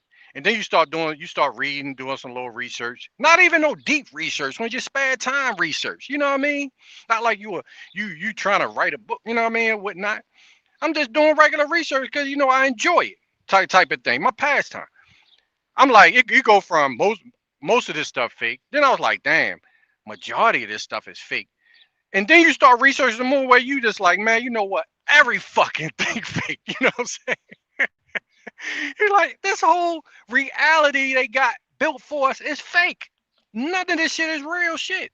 They didn't do none of this stuff. They just trying to put out shit for the people to control their minds and think that they're involved with some powerful motherfuckers that ain't nothing but trying to manipulate everybody fucking body and deceive everybody. Well, that's how I think all of us are feeling when we realize there's a such thing as an Aboriginal American. Mm-hmm. And so they've been running around telling us we was Africans and all this other type of stuff. And like until I started actually really studying with, all of you guys, I had never seen documents talking about there was an Aboriginal. Right. And then when I started looking and just by accident, it was just falling all in my face. They really were speaking of an Aboriginal person. So, but they've been lying to us. And guess what? You know, at this particular point, they must feel like it's your fault if you believe it because there's so much information out there. And that's where, I get a little, sensitive when we kind of want to X out the Indian thing because that was our ancestors telling us that we were that Aboriginal. We've been here and we've been here and they've been lying to us. They've been giving us fake slave ship narratives and you on the boat pack like sardines. They've been telling us all that's been thanks to Dane Calloway. He did a really good job with that one. Like how you gonna be down there and on with all that feces and they don't even make no sense. That's your lies. Yeah, Dane was doing a good job. He was very organized. I come over always to be on there all night on Chief Channel, and Dane was the main one that was very professional with when he spoke about things. You know what I mean? And but the thing about that was with when we was with Aboriginal Power and A1 and Jaguar, and people that I was rolling with, we started going in even deeper. And the thing that where yes they was calling us Indians, and but we went deeper into why was they allowing this to happen with these $5 Indians? Why was they allowing our people to use it, right? But Right. what really got me into, hey, hold on. Shit, my damn Bluetooth picked up. Hold on a second. Hold on. Okay, well, while you are right. Dane Calloway was he did really good packaging. But then I would like move over and I remember the first time I saw panels was with Chief Holiday and A1 and Ty Data and some other people. And Yeah, Chief Ty Data Uh, was the producer. Yeah. yeah, yeah, and so that's when I first heard about even when they went because they're the first ones where I heard they went into Mexico and Latin America and was saying no, them people was y'all too, and that is the I thought actually when I heard A1 say that I thought you know how I be in the chat like this crazy we ain't no Mexicans and but once I started like listening to them, they was dropping knowledge. They were like, yeah, this is and they went through and then you see A1 pick it up where he really just illustrated it. So everybody had their part to play, but when you all take everybody together, that community effort that all of them did is they busted that notion. And now look at everybody, all the little kids on TikTok. They're like, we are from here. That's your panels. That's your Chief Holiday. That's A1. That's Dane. That's all of them. They busted that because these people was lying and name stealing. Like you say, your $5 Indians. You have these $5 talking about they were you. You have the Mexicans talking about they were you, and really you're you, and you're still here. Yeah, that's fact. But the thing that really got to me was because I was like, all right. I was always the type when it was one when we finished that when we finished the whole thing about the Indian, we was here, we went to the and into the Aboriginal. I was like, all right. I always went further. So then when we went in, this is what really said no, it's something deeper than just Indian. When we started going into the World's Fair, and then I got information on those buildings was all around America and the mud flood and what happened during that time with Hiawatha. I'm like, bro, where did these buildings come from? You know, Aton, I don't know if he's still here, but there's a World's Fair building in San Francisco right off the beach. Like it's like a place that nobody ever goes to. But Mm-hmm. there's a World's Fair building right there in San Francisco. Right now you could go look at it, I It's in think. every state. It's in every state. Look, I was in San Francisco. I was in not San Francisco. I was in couple about 3 years ago. I was down in San Antonio, and we was going. They got that little river joint that go around, and the guy was telling us, yeah, this was built during the World's Fair. And you still had idiots hopping on the panel talking about, oh, they was made of paper, mache, and all this other crap. Chicago World's Fair and talking in St. Louis and all that stuff. You got all these old world buildings all over America. Matter of fact, it was down when Montezuma, that picture, we always show. AP and them was showing all the time with Montezuma, and behind them you see those ancient buildings, looking like you in Rome, those Roman style buildings, all over.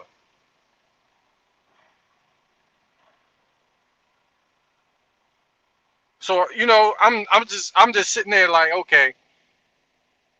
I know there's a prison out here, and the prison is next to an old castle. Matter Yeah, of I was about fact, to say that they all was castles. Yeah. they're castles, and it's actually called Castle in the Mm-hmm. name, right?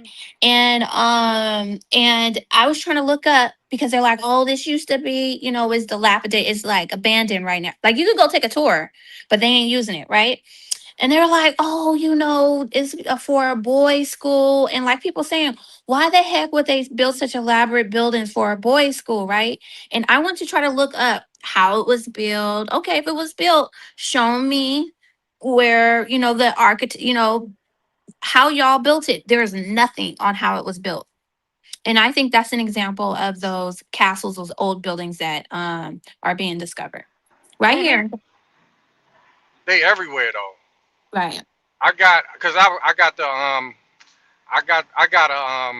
a thumb drive that I ordered that has pictures that I can't even find online, but I have them on this thumb drive, and it has every single state where the World's Fair buildings or old world buildings in it. Every state. I don't know because I haven't looked at it in a while. I don't know if it has every single, but majority. I don't care if you go to East Coast, West Coast, Midwest, South, Florida, you're gonna find these buildings all over. Man, when I was in high school, we would cut school and go to that World's Fair building because it had a ping pong museum in it, and we would go play like the video games and stuff like that. And I have never heard anybody bring up that building. To this day, I ain't heard nobody bring up that San Francisco building. That's why I'm like, question is it still there? But they absolutely have one, and it's just sitting there. It's Mm-hmm. just sitting there off the coast. Right. Mm-hmm. And it just now you get into the. I'm talking about okay.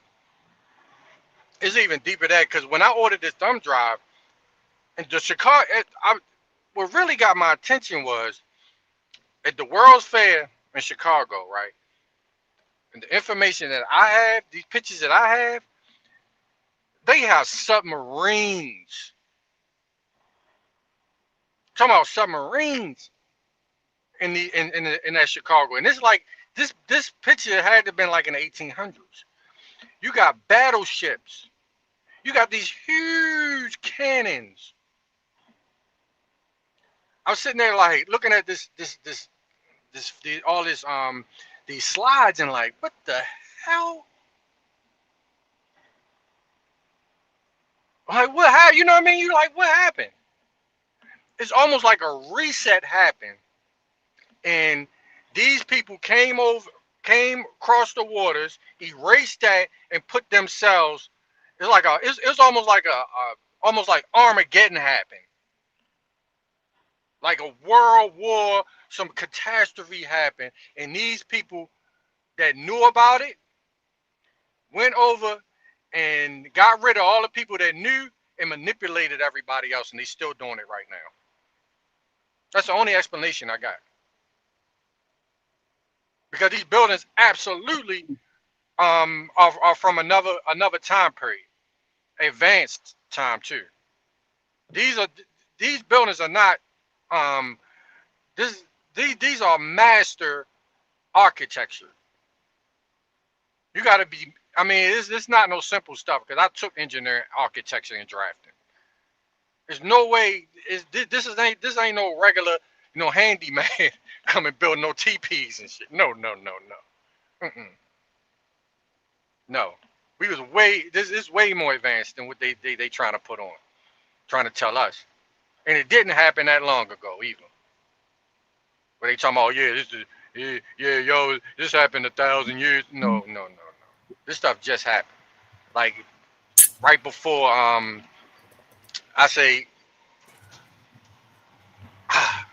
man, I want to say before the Revolutionary War, not before, but after. I'm starting to question, did that even happen? Did 1776 even happen during when it happened, man? Or did they just write that crap in there too after the reset? Now, what was the purpose of the reset? Because you I gotta was listening. question everything right now. Yeah, I was listening, isn't it? I heard what you Because all said. it takes is them to write some stuff in the history and then indoctrinate everybody, get a certain publisher from the Royal Society to create all these books and literature. And what happens is if somebody comes with an alternative history, they get blackballed. That information don't get out, and only the ones that they approve of gets history gets to be put into the educational system through the Royal Society. And guess who's a part of the Royal Society?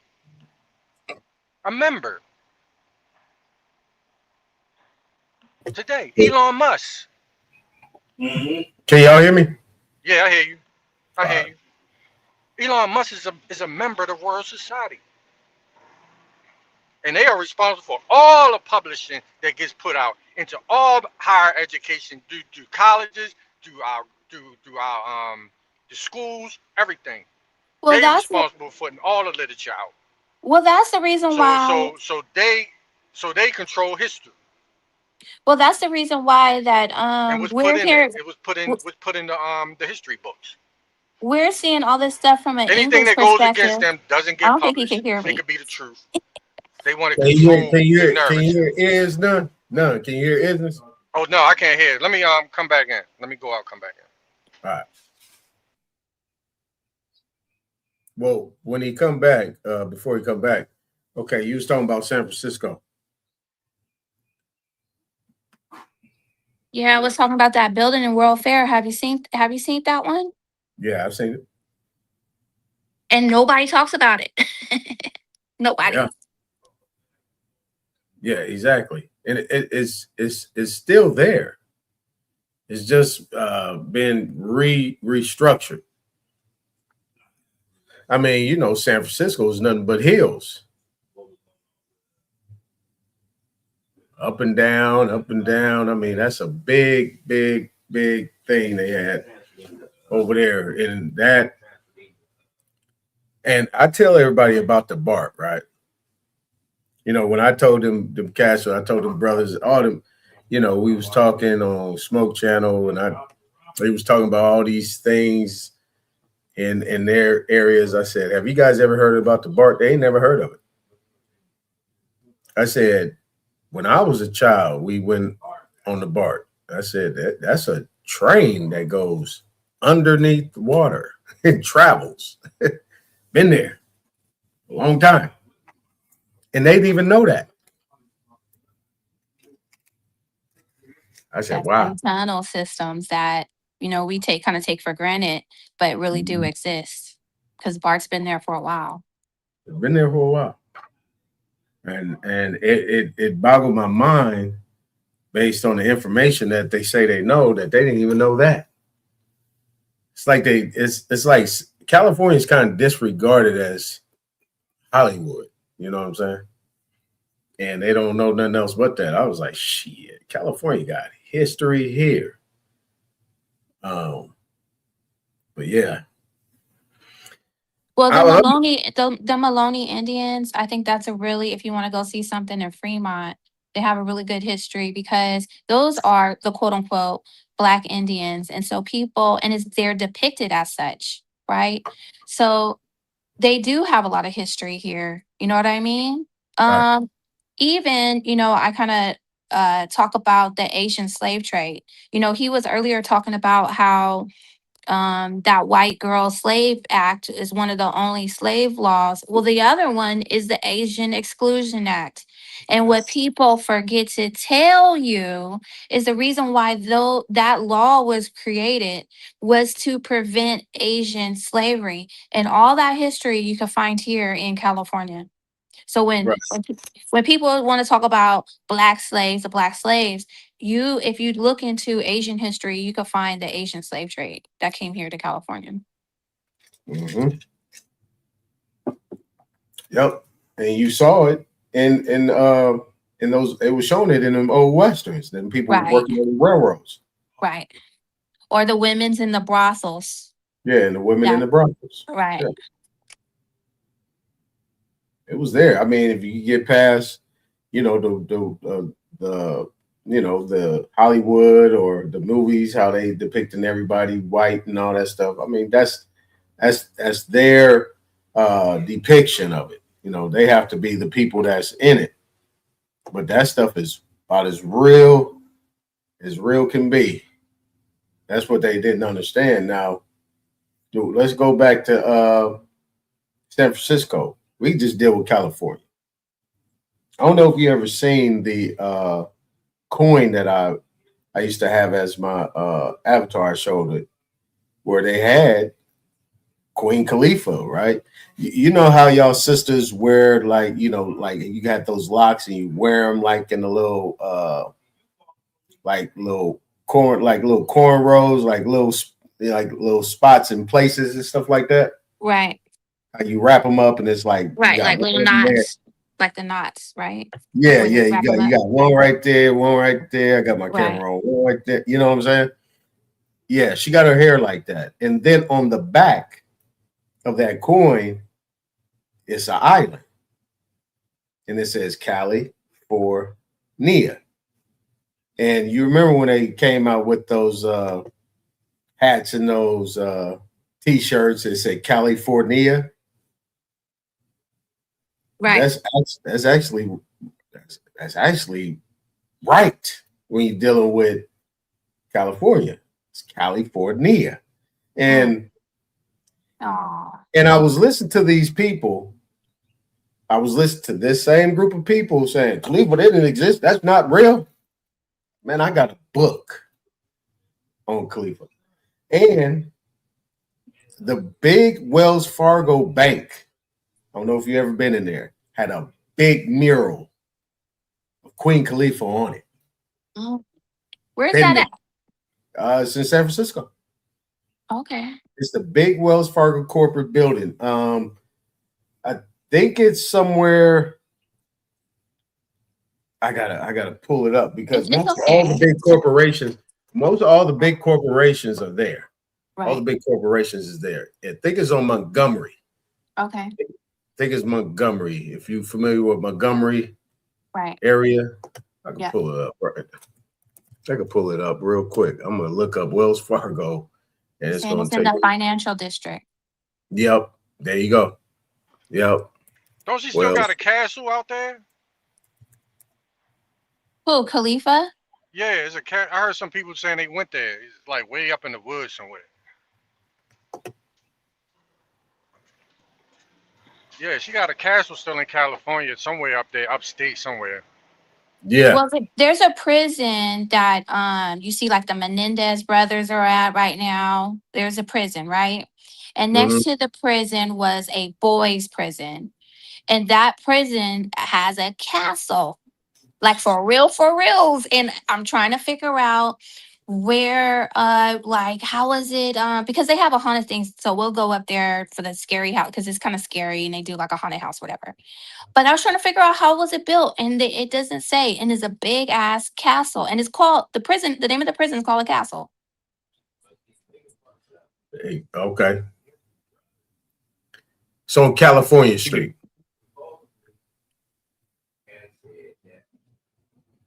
Oh, you're saying it's on California Street. Okay. Yeah, it's on California Street. Yeah. And you know, the prison, the island. Alcatraz. Alcatraz. Same thing. And this is interesting. I'm gonna pull up this coin. I think I got it somewhere. But yeah, it's because that empire was like Sacramento was not a part of that. Like Sacramento wasn't a part of California, like what you would consider to be the island, because it was actually called Paradise Island. It's actually called Paradise. Well, all of these dams that's around here, that is what is which held the water back, and so that's why we're connected.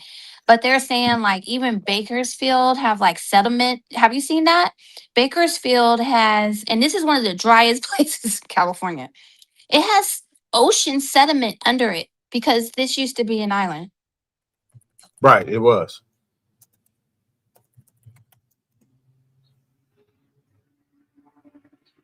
Yeah, it was.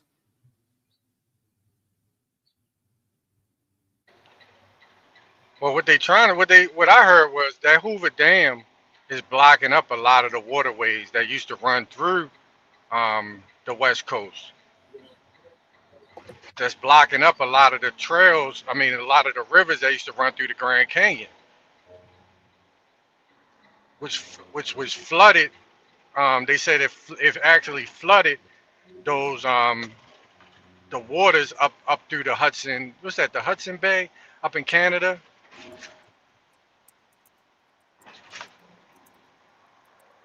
Well, all I know that Colorado River is very important to as far as the way that the nat how it was naturally, as far as the rivers going through the Grand Canyon. It also affects California as well. That Hoover Dam.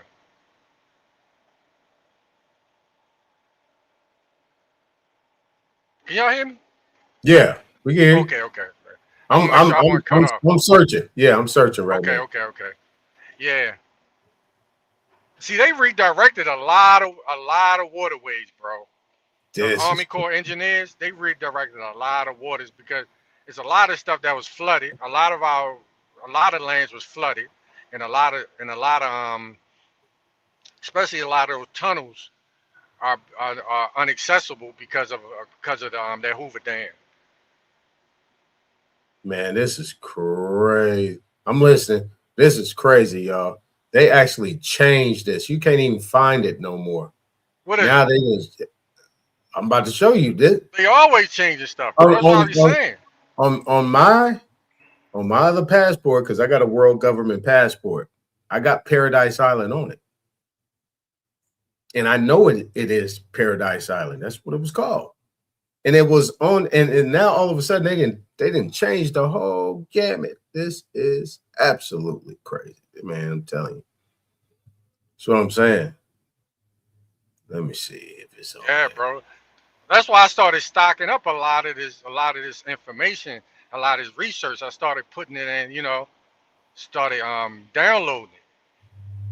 Yeah, that's why a lot of times, Aton, you'll see. That's why I put that stuff in the check, in the text messages, because that's how you save it. Because if you don't, bro, there's no way I would be able to find that stuff anymore. A lot of that stuff that I had. This is crazy. Yeah, that's when we started saving stuff. Me, Yos, a lot of us started saving it because we started noticing that. They started locking us out of certain, it was a time when you can get into the UK archives. You can't even get in there no more. They started changing stuff. You can't find certain PDFs no more. Oh, yeah. Yeah, this is interesting. That is interesting.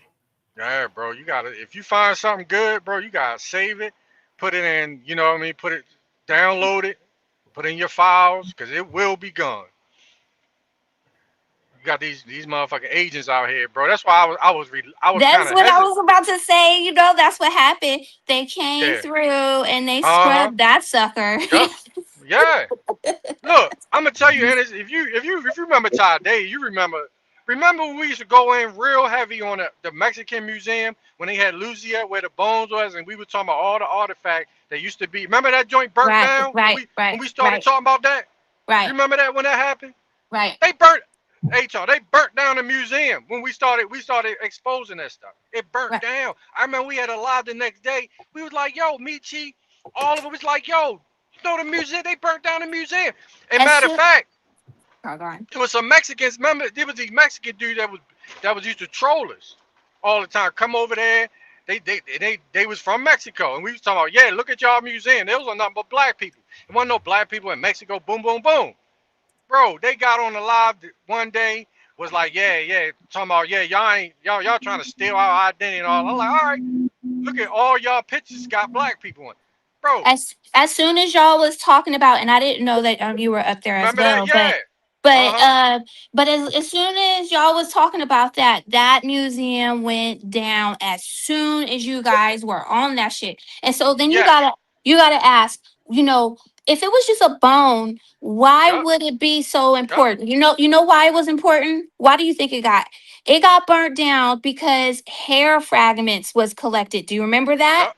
Mm-hmm. Yup. So if you I burn remember. down the Negro hair, Yeah. Bro, I was like, damn, that's when I knew this thing was serious. I was like, damn, they done burnt down the museum. right? I was like, wow. Yeah, that's when I was like, yeah, we gotta start saving this stuff when we find this Yeah. information, bro. And they're already reconstructing her face. Yeah, Y- whitewashing it y'all, probably. y- y'all sitting up here talking about Lucia. They've already reconstructed her face to make her look Chinese or something. Mm-hmm. Yeah. Because they did it with Nefertiti. They did the same thing. Right. So you knew they was gonna do it here. Like I got this magazine I ordered because I started buying stuff like I bought this newspaper from the 1800s with the that's why I be going in on the 14th. You can't find it nowhere. I got the newspaper from the 1800s about the 14th Amendment, where it was called the Ku Klux Bill, right? Because it got to be a bill before it become a law. Got that. But then I got this old magazine, right? When they said they found King Tut, and motherfucker thought I was crazy. But you can't find. I was like, I got shit that I ordered. I buy stuff from people. Like people be doing estate sales. I go and buy. That little people be selling mags. I find interest in that. Like I bought the judge's bar license. I got it hanging in my attic. I just collect stuff like that. I like, oh, somebody selling their bar certificate. A judge. Let me buy that. I do stuff like that. So I bought this magazine that had when King Tut was first. They first found the tomb. Why is it all in America though? They doing a tour all in America. So I was like, wait a minute. I was like, they must have found that here. How are they gonna say it was over Egypt? But as soon as they find it, they doing a tour around America. I got the magazine and the figurines of in that tomb in that casket. Why is it? Why does that the figurines of who was in there? Why it got breasts? Hmm. Why is it breast on it? Which means that to me, I don't care what nobody say. That ain't no fucking boy. That ain't no man. That's a woman in that gold casket. It's a Wait a female. minute. So you saying King Tut is a girl? Yes. See why people be thinking I'm crazy? Because I got the pictures, the original when it first came here. The figurines is a woman. And the stuff that the pictures that I got, you can't find it. I just got the magazine. The old magazine. Because you remember they wasn't concerned about it coming out now because the narrative wasn't changed yet. So I'm looking at the pictures and that's a woman on a camel. The hieroglyphics. If you look at it, you can't say it don't look like no woman. Anyway, a pharaoh really is a woman. Anyway, it's a female. You know, I have a similar story. I bought a book over 20 years ago when I was Hmm. super young, right? But I knew it was worth holding on to. And it was a story about, it was a book about it was Roman figurines. It was Hmm. black Roman figurines. And in this book, it was talking about how they viewed black folks as gods. And it had like a Right. picture with a black face. Do you know, first of all, that history you can't really find. I can't find none of that stuff. Like Nope. nothing. And my book is even gone. My book is Right. gone. I know Right. ain't nobody came Right. in my house and took my book, but there was a book. I had a book, and it had all these pictures, which I have never seen again, of all of these like black things, Mm-hmm. artwork. Mm-hmm. Because Now, they have come you from heard that us. the That's ancient why. Romans? Have you heard that the ancient Romans thought the black folks were gods? Yeah, because the ancient Romans were black. Mm. Septimius Severus was they call him dark skin. He was from northern Africa. That's where he was from. That's where he said he was born at. His bloodline comes from the like the region around Egypt. Yeah, that was the split First off. emperors. Yeah, that was the split off. That Roman Empire was the split off of the Phoenicians, the Carthaginians. Aton, you know where I learned that's when I was learning from the Hebrew Israelites. I learned that from them back Yeah, like 10 years ago. They was going in on that. That's when I yeah, got the book. Because yeah. if you because they was like his son took over the rulership. That's why the picture he had two sons, and in the actual picture, the other son is like he erased off because his brother was jealous of the oldest son. So he took over the emperorship from the other brother. That's why you'll see his face erased. The other brother face erased if you look at the actual picture And of the that first was emperor. and that was the beginning of the end. You know Yep. what I'm saying? Because that whole Mm-hmm. Roman Empire was that other half of people that got cut off. Mm-hmm. So they started fighting. That's where the Punic Wars. The Punic Wars, people forget about them Punic Wars. Them is the Phoenicians fighting amongst each other. Right. That's a civil It was war. always us, bro. We always fought. It's us. We fight against each other, bro. All right, let me Carthaginians. Go ahead. yeah, we about to go in on that, but let me do this for the young lady from San Francisco. Hunters Point to be exact. Check this out. Check this out. You see the screen is? Yeah, I see it.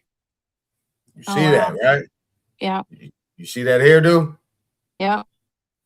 See them big them earrings, right? See that Wow. nose, see them lips, right? That's Calafia. Here we go over here. You see the griffin, right? Wow. You see the island, Cali, for Nia.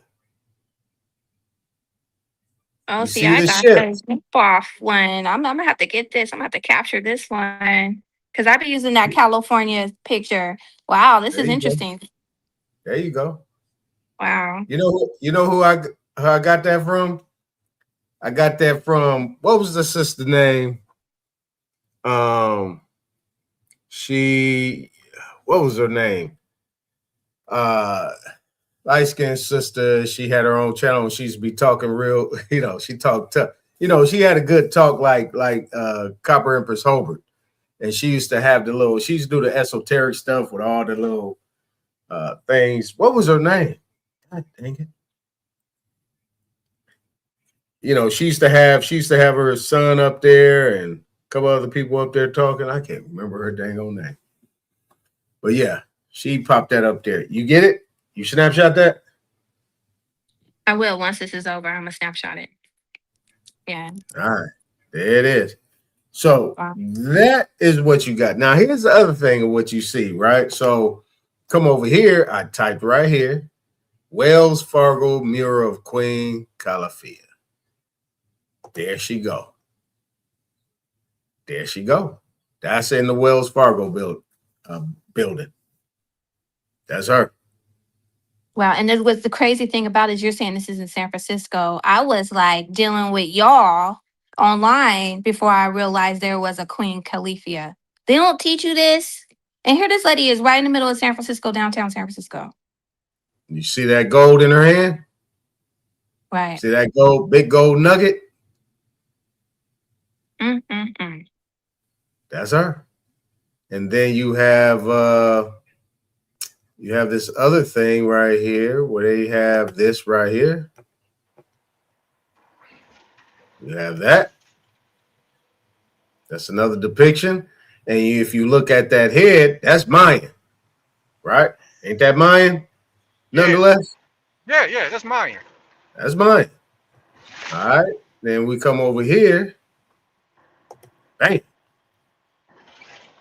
So this is kind of what you're talking about in regards to what you was talking about in regards to the what you call it in San Francisco? The murals.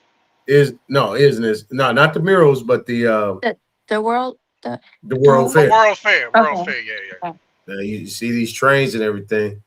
Mm-hmm. Now we know for a fact, I don't think you was up here when we was talking about, but the BART. Have you heard of the BART nonetheless? The what? The BART. The BART? No. See what I'm saying, isn't it? A lot of people don't know about that BART. You want to you mean Bonaparte? Bonaparte? No, BART. We have a subway. We have a subway system that goes under the water. Like you go under the bay. Like if you're gonna go from Oakland to San Francisco, you're gonna go underwater.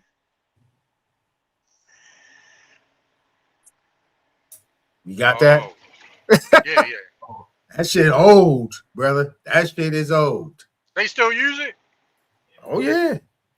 Yeah, right now you can go if you are in Oakland and you need to get to San Francisco, you're gonna go underwater. Oh yeah. If you take public transportation. Oh yeah. Not too long ago, I sent my son some money to get on that BART.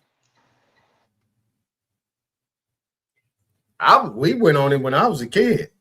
That thing has been well established. Nobody knows how long it's been there, and they won't say. I mean, you get up under that thing, nonetheless, you're gonna be seeing fishies swimming. You're gonna be seeing fishies. Oh, it's glass or something? Yeah, you can see the water. No, wow. You can. It's like, let's say you riding the metro train above ground. That's what it is. Below ground in the water, you're gonna see fish. Wow. Just saying. But yeah, that's it right there. Now these pictures right here, this is what I got in the book.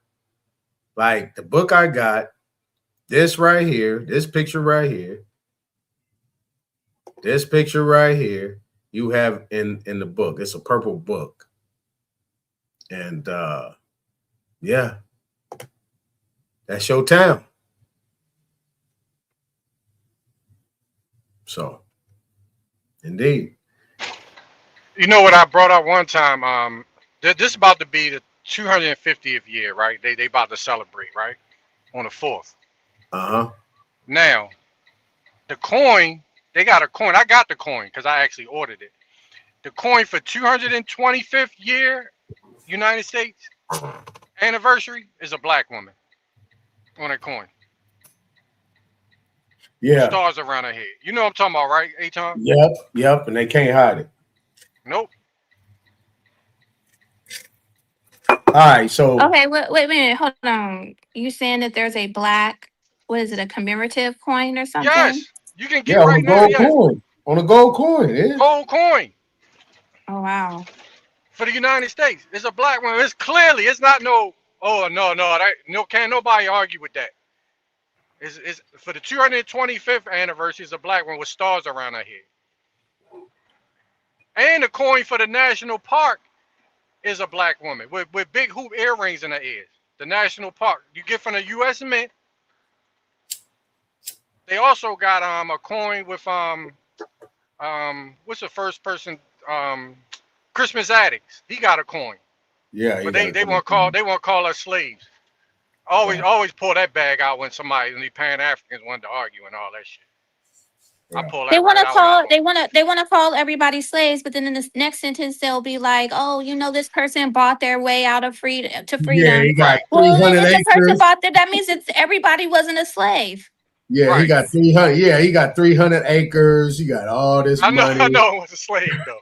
Yeah, he's a slave. What's the name? My man, he was like, man, they need to bring that system back then. You know what I'm saying? For real, bring that shit back, buddy. All right, so all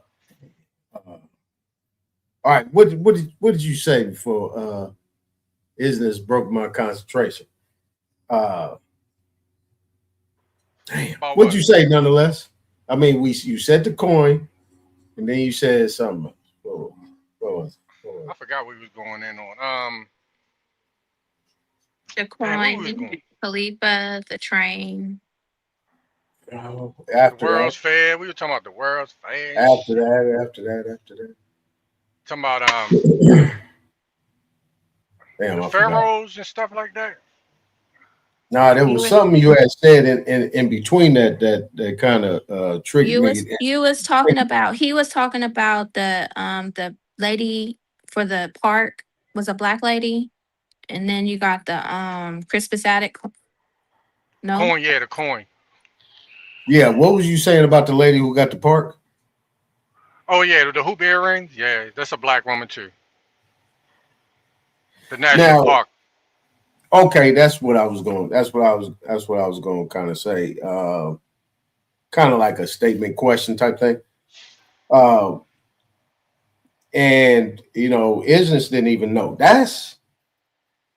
It's amazing. It ain't the fact that Isness is not searching.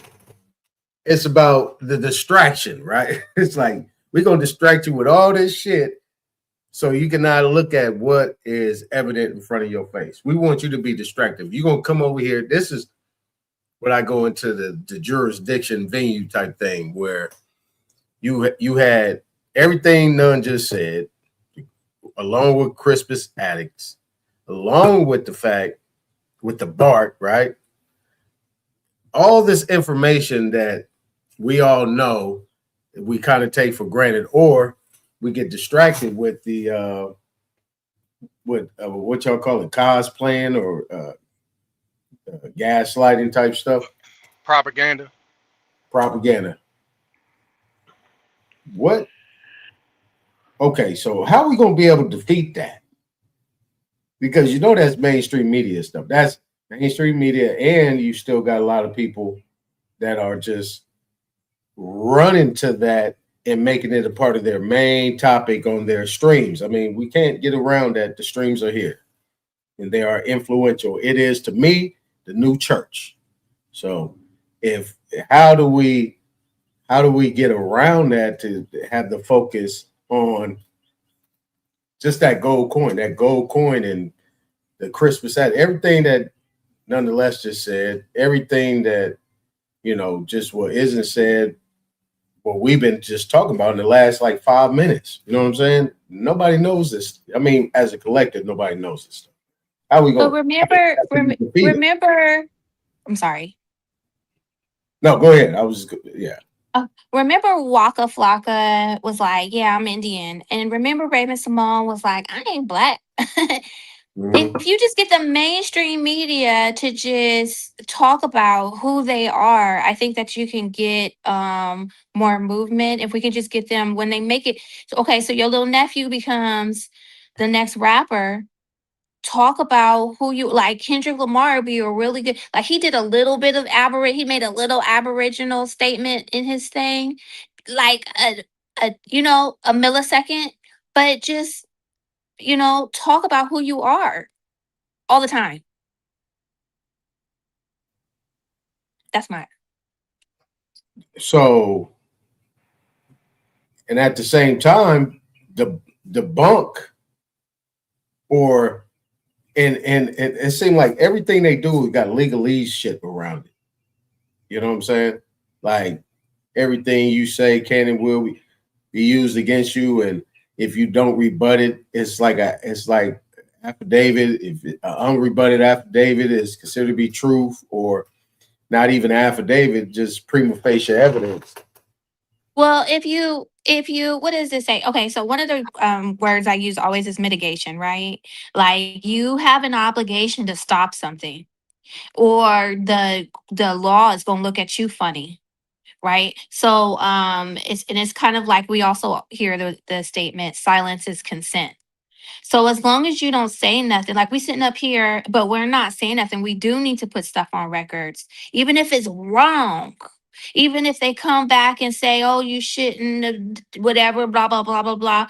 We all need to be setting the record straight, because as long as you don't like, one of the things that I think about the FBA, why I think that's heavily funded. Why do I think it's funded? Because y'all, like the panels, like I said, the very first panels was them up there talking about we're the Aboriginal, we're the Indian, right?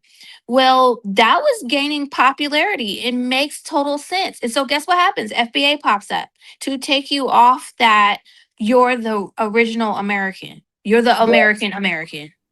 Now you're gonna stir up some stuff now. You can't be stirring up something around them folks over there. I know. You I can't ain't be trying to stirring up no problem now.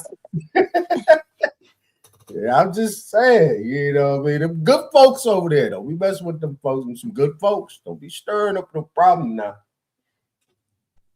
All right, so No, I think you're right, Andrew. You're right. All right, let me say I it agree this with you on that. Let me put some diplomacy on it. All right. Now, technically, I had the same thought that it was another move to get us on something, because the other stuff got played out and got just beat down to the ground, right? You guys see what I'm saying? Am I talking in circles? Y'all understand? You understand what I'm saying? I do understand what you're saying. Another lane, because the other stuff has already not just debunked, but beaten to the ground. Like beat. So I looked at it the same way. I was like, wait a minute, this is a whole nother play. Now, if you actually take into effect, right, that was just like the same thing, woke. I'm woke. I used to hate that word. Like, what do you mean? It makes no grammatical sense. And But that's how we back in the day when there was all this police brutality and stuff like that, and everybody was worried about like other bullshit, right? There was a group of people who kind of was paying attention, and we're woke. We ain't caught up, like, the females, we're not caught up in hair weaves, and we're gonna walk around natural and eat healthy. We're woke. So that's how it started. And then it became somebody picked it up, like you say, everything else, like the man that stole Elvis Presley's, or no. Like Presley stole someone's song. Someone stole that word and how we expressed ourselves and made it into something very ugly.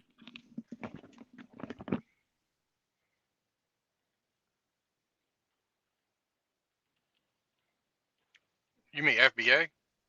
No, I was talking about woke.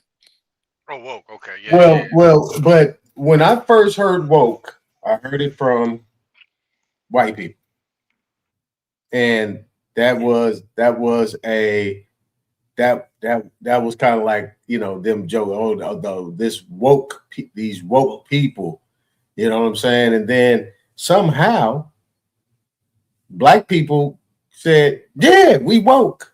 I said, I'll be damned. Why the fuck are you guys running with that?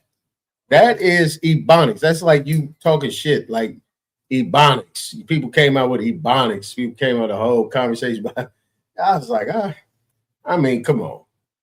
I mean, at some point in time, we got to be like, wait a minute.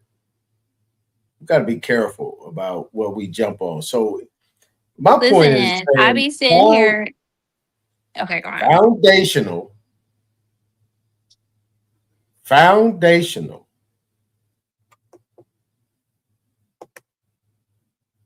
Foundational. Okay. Foundational Black Americans. Does that, is this? I'm going to start with you first. Does that make sense grammatically?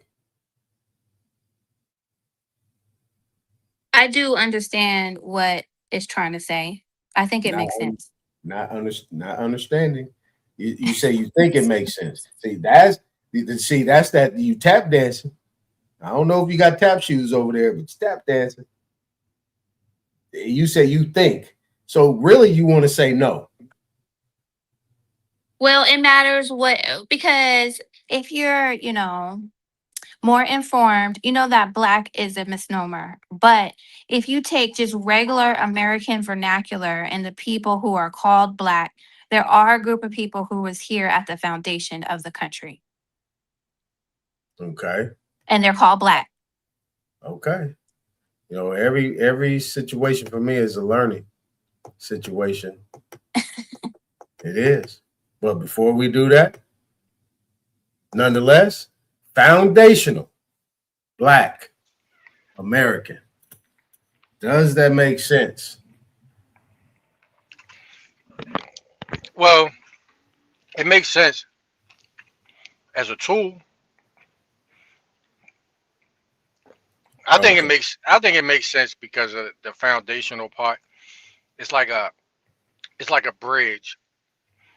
It's a bridge for people to cross over from that Pan-Africanism into learning what Indian is and why Indian was not just exclusive to these Mongoloid type people. Because I listened to them, Tariq Nasheed, and he's kind of changing his stance a little bit because he's learning how to argue with a lot of these people that they call, that's that infiltrated over here. And I didn't think that this would happen. So I didn't think it would happen as fast as it did because we were just doing bills seemed like forever, bro, and arguing with Pan Africans, and it was I was like, okay, how's this gonna go mainstream? You know what I mean? That was my whole thing, like thinking, and then he kind of made it mainstream. You know what I mean? Where it's starting to get attention, it's starting to get an extra push, and it's taking over faster than I thought. So I had my, I didn't like it at first, but then I started seeing it's going. They like useful idiots. You know how the Masons use useful idiots, like these black sellouts. So if they get what they want, bro, it's difficult for them to try to take it over because it's too much information. It's going to force the education of our people to look deeper into who we really are, bro. You know what I'm saying?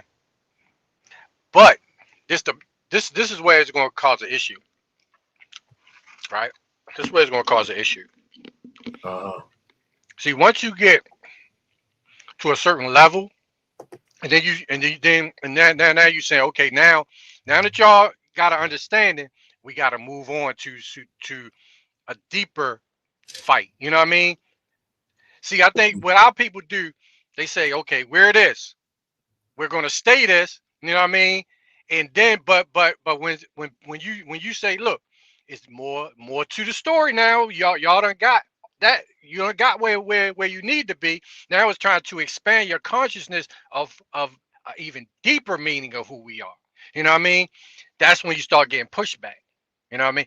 So right now, I'm liking it, but I'm just worried that it's going to be when you start, when we start pushing a little bit more, it's going to be, to get what they want, because they want reparations, which we know, Aton, that's deeper than just a check. You know what I'm saying? How's people going to? I heard both of y'all tap dancing. No, bro, no. But Aton, look, it's not. No, Aton, it's not tap dancing because you ain't gonna offend nobody. No, but Aton, Hopefully look. they don't get defended. No, I'm there with you. But what I'm saying is, bro, you gotta meet people. At least people are realizing that we're from America. You know what I'm saying? That's right now, bro. You can't just say, man, we ain't. I was on that we ain't black. You know what I mean? Yeah, we not, yo, but goddamn. So many people think we black, bro. I ain't trying to fight with all them. Hey, look, but this is where, you know, it's chess, not checkers. Right. So That's yeah, exactly. the fight isn't checkers. We're not trying to jump over anybody. It's chess. You make a move, I make a move. Right, right. I look at it like this. I want to debate Tariq Nasheed. I really want him to clarify. He's not going to debate you, though. I want him to clarify foundational Black American. I really want him to. Not anybody else. Him. You're not going to now. Well, that's why when everything is together, we're gonna get. I mean, he got a spot not too far. He got his museum is right on Jefferson Boulevard. Okay. Right down the street, right up the way, and it's not in the hood. It's close to Culver City, where all the warehouses are. I know exactly where he's at. So he's not east of Crenshaw. He's west of Crenshaw. Are you down in the area?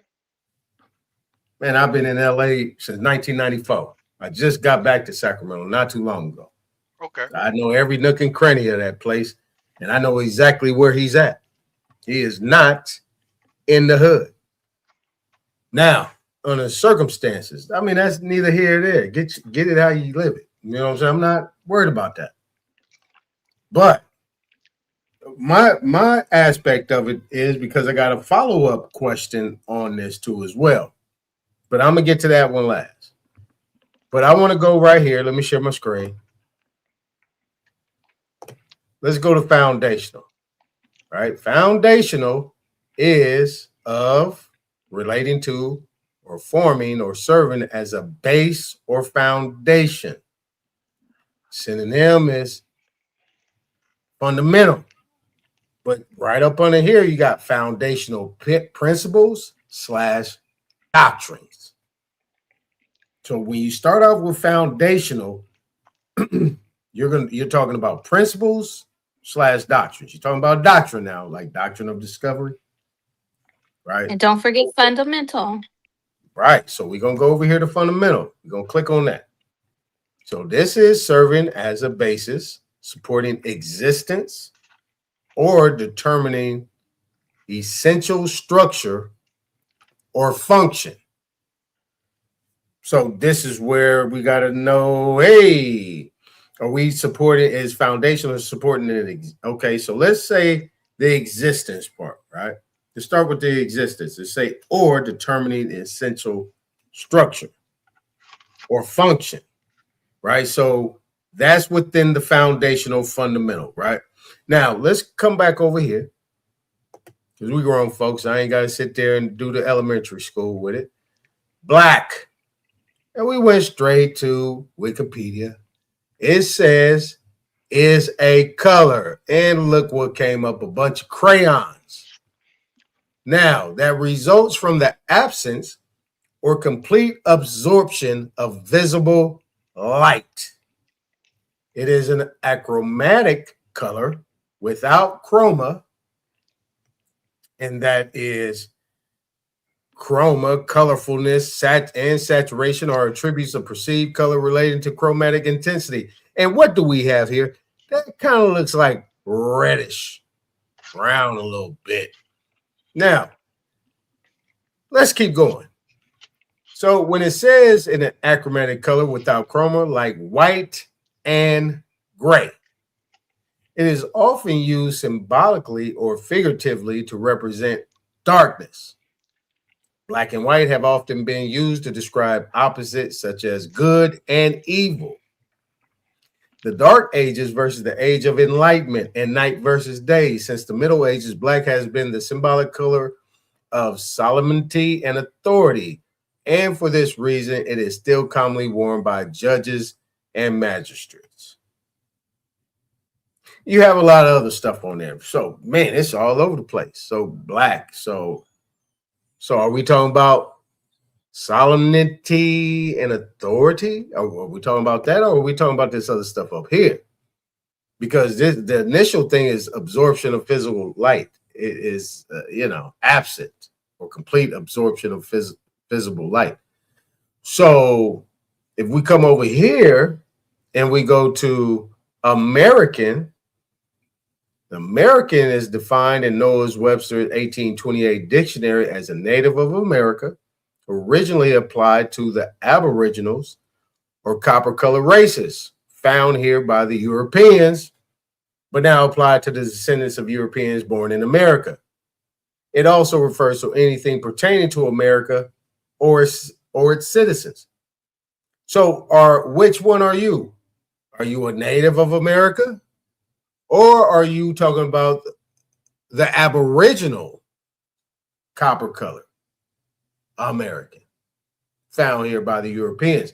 It's a lot of questions in that. This is where I'm going with it. Ambiguity everywhere. There's nothing defined here in foundational Black American. There's nothing in this thing. So you're saying foundational, right? If we come here to foundational, I'm trying to help him out a little bit. I'll help him out. We're going here to foundational. Which would you consider to be a principle of a principle or doctrine that you are putting together in order to provide authority, showing the authority and solemnity of the Aboriginal copper-colored races found here by the Europeans? Is that what you're trying to say, you FBAs? If not, won't you apply that to your life and your doctrine? Because it is a doctrine and it is a principle if you start with foundational. Now, if you want to use FBA, apply that. That sounds a whole lot better. And hopefully you got it in your 10-point plan and you got it in your whole synopsis of what you say or what you would consider to be a decree. Right? Nonetheless, you got to have a decree. You got to have a decree. You got to have a declaration. You got to have things on the table, right? You got to break the whole thing down. Foundational, what does that mean? Black, what does that mean? American, what does that mean? How about that? That is free of charge. All right. But, Aton, none of that shit mean nothing. Yeah, that's what I'm saying. But look, but you want to know how he easily solved that problem? You put a glossary. Well, first of all, you do need a declaration, because this is why I don't get into terms, because there's no central location to define what that is. This is why I say everybody definition of Indian is not the same. So therefore, if that person is Indian, their definition is not the same as mine. You feel me? It's not a universal thing, because if it was, then we would be lumping ourselves in with a country over there, and that's called Indian. This is why that country came a lot later than the people here. Yes, okay. I understand that, but you understand, if you're going to go by definition, today's definition, you can't discount that. You feel me? Because those people, you feel me? Because those people in the world's view internationally are going to be looked at that as well. They have a right, even though we know you have to define it as a central location. They already got the advantage because they got the whole thing. But look, this is what I want to say. This is why you can still be that. No, you can still be that, but you have to define it in a declaration form individually. You feel me? So, but what is that going to do for us as a collective? It does nothing. So if I make a legal writing saying that I'm FBA, right, or Indian, Aboriginal, whatever, I have to submit that declaration, and so is no misunderstanding, I have to attach a glossary to define what I mean in my declaration. So every single legal document, what you need, a glossary. That way you can go over any word, so they don't assume that you're talking about something else. So now you're going to define it. I'm from this area, these people right here, these who I'm speaking for, nobody else. You feel me? Because if you don't do that, they can now attach the social or the Webster's dictionary definition to it, and you have to define it in your legal writing. So he can put FBA and say this means that the people that was here before the country was formed, you know what I mean, that was classified as XYZ, Negro, Black, Color, Indian, whatever. I'm talking about these people that has scientific proof that we are of the same genetics of the people that was here before Columbus. That's going to be your definition in the glossary. It's going to be defined by you legally. That way they ain't got to go to what Aton just did. Like, no, you ain't you got you. Did you not see my glossary and what I defined it as? Okay, we going by that, not by what you pulled up on Google. You feel Well, me? can I want to say that I agree with you because Okay. what I'm hearing lately is, well, these terms are what's applied now, and so we can't use it. You hear this with Tariq Nasheed when a person gets up there and says that they're Indian, and he thinks he's mopping them across the floor because he's saying like these Siberians call themselves Indian, when really they call themselves Native Americans. But let's just say he's right. He'll say, oh, they'll call themselves Indians, right? And so you can't use it. If somebody steals, it's just like Elvis Presley's music got stolen. Because his music got stolen doesn't mean that that original man's family can't come back out and say, this is the original guy that Elvis Presley was copying, or that music, Fever, y'all was playing earlier. You know, you can't tell me that I can't say this man originally came up with Fever because some white lady came up with the song, right? Or she Hold sang it on, real. after. Huh? Ain't nobody out here, and the ones that are pushing this shit, when you throw them out in the front, no, I ain't no leader. No. I'm just bringing something to your attention. Y'all do what you will, but go on, hit that donate button. Yeah, I got new video. I got a new movie coming out. I got a new documentary coming out. I got new this, Right. got this, got that. Yeah, make sure you pay for that. No, but that's what I'm saying. That's all he do is promote shit. But he's not the only one. He's not the only one. No. He just get the most attention because that's what he wants, the most attention. And everybody's letting him have the attention. He's the guy shielding all the other people doing the same thing he's doing. He's the Well, big actually, if you really want to break it down from a business perspective, he had really great marketing, because what made me pay attention to him was he was fighting them white supremacists over there on Twitter, and he was dog walking them. And so we was all tuning in, listening. Well, I know I was listening to him, battle them, where, a lot of people kind of just act like them people over there and they not saying nothing. He was going in on them. And so he just had really great marketing, which picked up his audience, or his customers, like you're saying, to watch his movies. And it started with that, for me, with that Would white supremacist you stuff. say with the beginning of FDA, Aton, coach, watch this. Would you say that today in 2026, you can say black people as a whole in the United States can understand that they are Americans? What percentage do you think that out of the, what did they say, 50 million? What percentage do you think right now of those people really believe and understand that they're American? 5. Call it something player. A Mac. A Mac. All right, look, check this out, right? I heard what you said. D. Business. I want to point out what you said. And I want you to think about it. I want to bring it right back to you and see how you feel about what I said, what you said to me. He was fighting white supremacists on Twitter and whooping ass. Really? Yeah.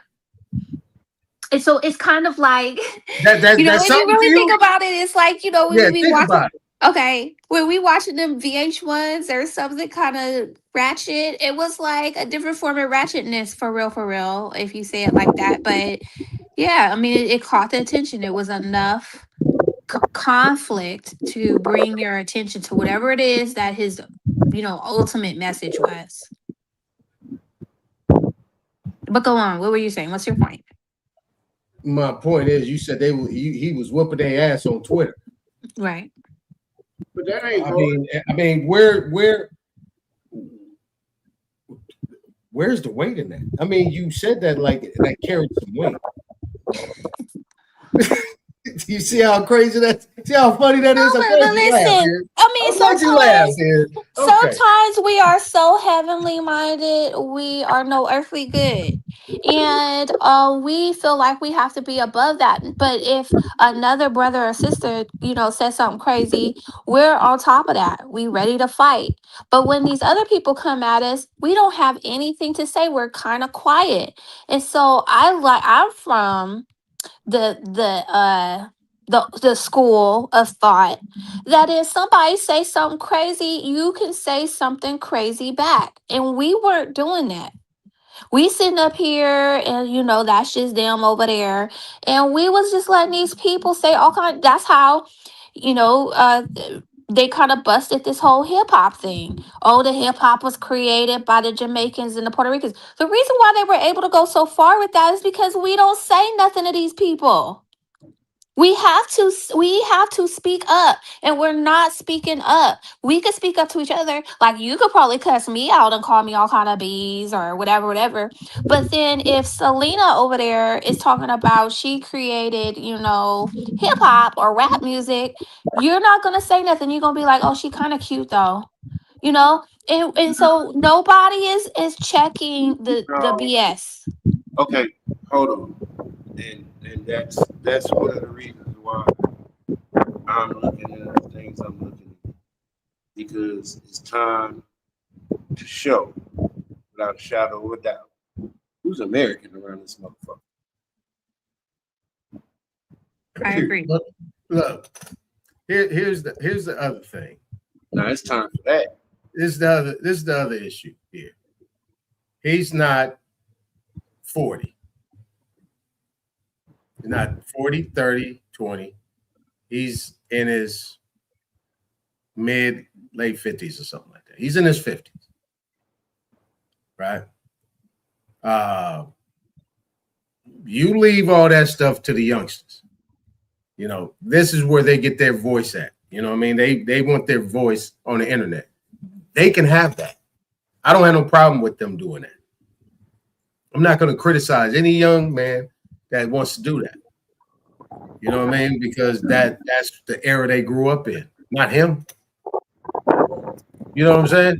Like, if you want to do that, and if you really got that smoke for them, then you say, hey, how about we set up a forum and we debate this in person on the cameras and everything. You got hundreds of thousands of followers. You got all these followers you got going on. Why not you make it happen right there? None of his props. That's the game. That's why he just stay talking shit. He don't never actually talk to nobody that have any kind of knowledge. He not doing that. He can't do that because as soon as he's outsmarted, everybody looks to the person that outsmarted him.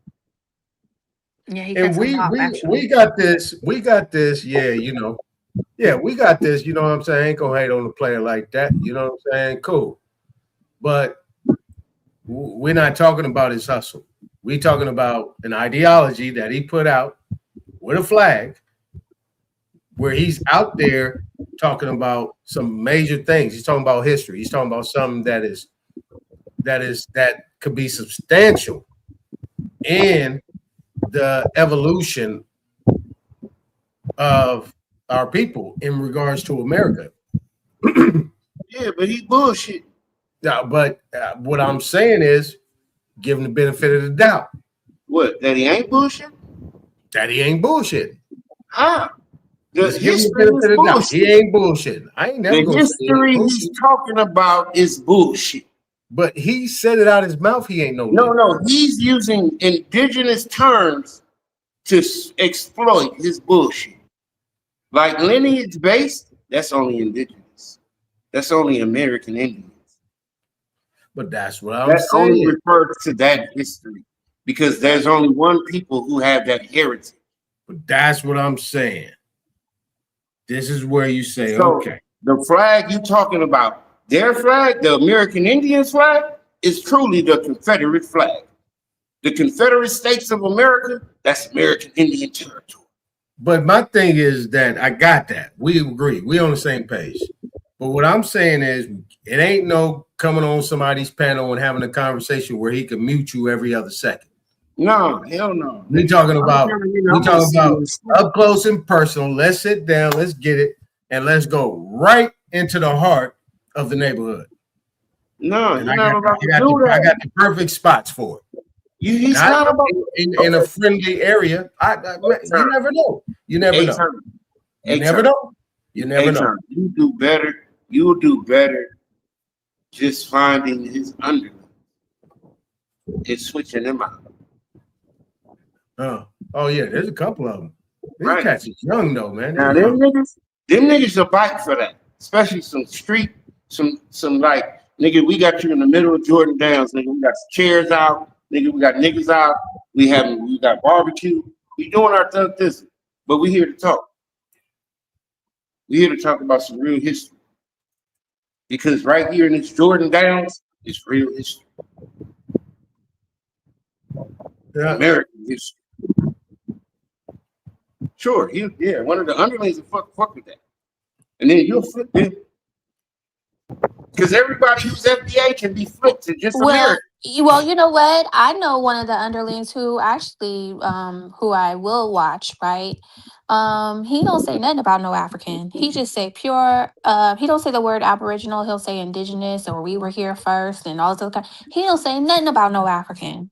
Like if you listen to those FBA people, they are pure. That's what I'm saying. It looks like you guys were making moves on the Aboriginal Indian type information, and it looks like somebody came through, whether innocently or nefariously, and picked up that bag and was able to platform it on a bigger stage. So we're watching you guys on panel. Look, Aton got, 10 people, Smoke got 100, Aboriginal people got 150. So these are smaller platforms, and somebody took all y'all's information and platformed it on a bigger stage. That's what it looks like to me. Well, parts of the information. So is that bad? So then you got to ask yourself.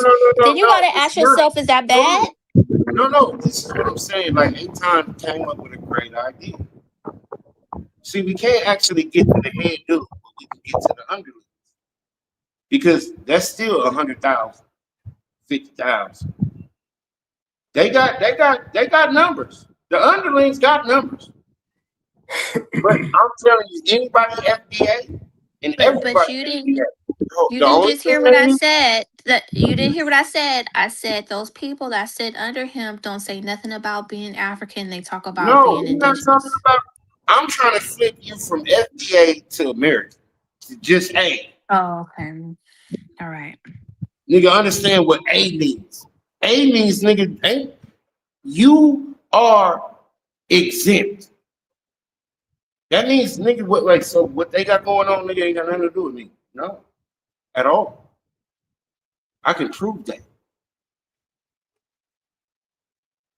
I can show you the documents, legal documents that you need to do to make sure that's the way it's supposed to be.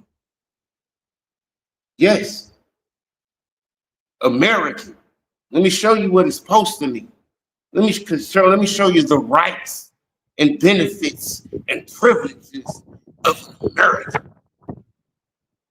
There ain't no codes, bylaws, and all that. Ain't none of that. Nigga, we live by rights. Well, Derek, that is a very good idea. I don't know if you know that, but you might have something there. No, I know. That's what I'm saying. Like I'm about to start fucking with some shit to really look. Because I'm looking at it from the outside in as an older man, and I only know my history. And my history, like I can tell you, is the same as everybody else. I'm the same nigga. But our history is the same. The only reason it's the same because we're from a culture that's so old. Can't nobody even explain simple shit in my childhood today. The street lights. Like how all our mamas know to make sure we get home by the street. Who made that rule? How long did it take for it to stretch across the country?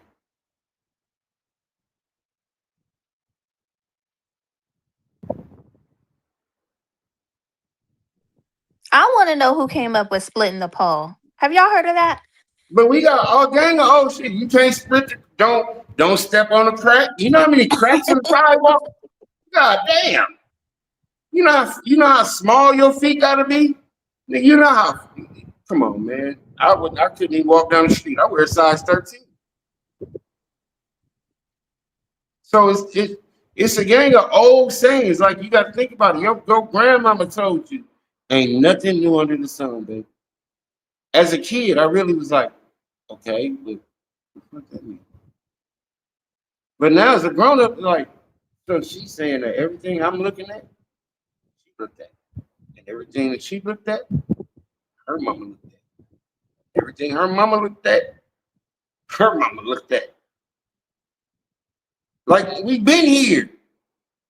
We've been told that Africa is where people will come from. Well, if people come from Africa, why did the food come from America? God, why would you put the food on one continent and then the people on the other? How long did it take for them to figure that out?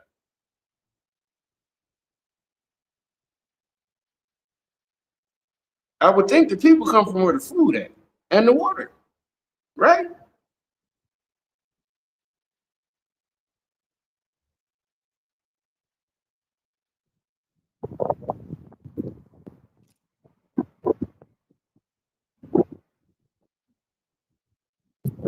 Yeah. And let me ask you this question. If we as a population of people knew that we was Americans, now would we have the power to evict everybody? If so? I wouldn't say everybody. Okay, who wouldn't we be able to evict? Whoever these groups of people was that established 13 colonies. Okay, cool. Let's talk about them. Let whoever that group is, the atrocities that they've committed in the last 360 years wouldn't be considered a breach of contract? Yep, and they would have to go back. So therefore, now this Constitution that which you stand on, you didn't. So therefore, your contract can be towed up and you have to go. Okay, so that means everybody legally can be evicted if and only if the population that you call we the people would actually know what the fuck that meant.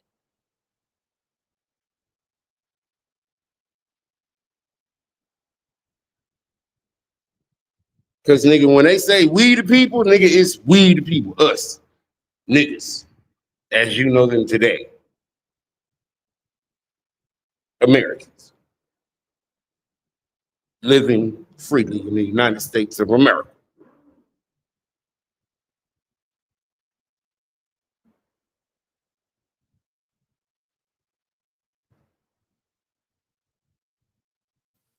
Yeah, well, that'd have to be something to be made. But my issue, because it's been going on so long, and I think it was actually the the plan of the parties at that time for the 13 United States to expand in some form or fashion without trespassing on the indigenous people.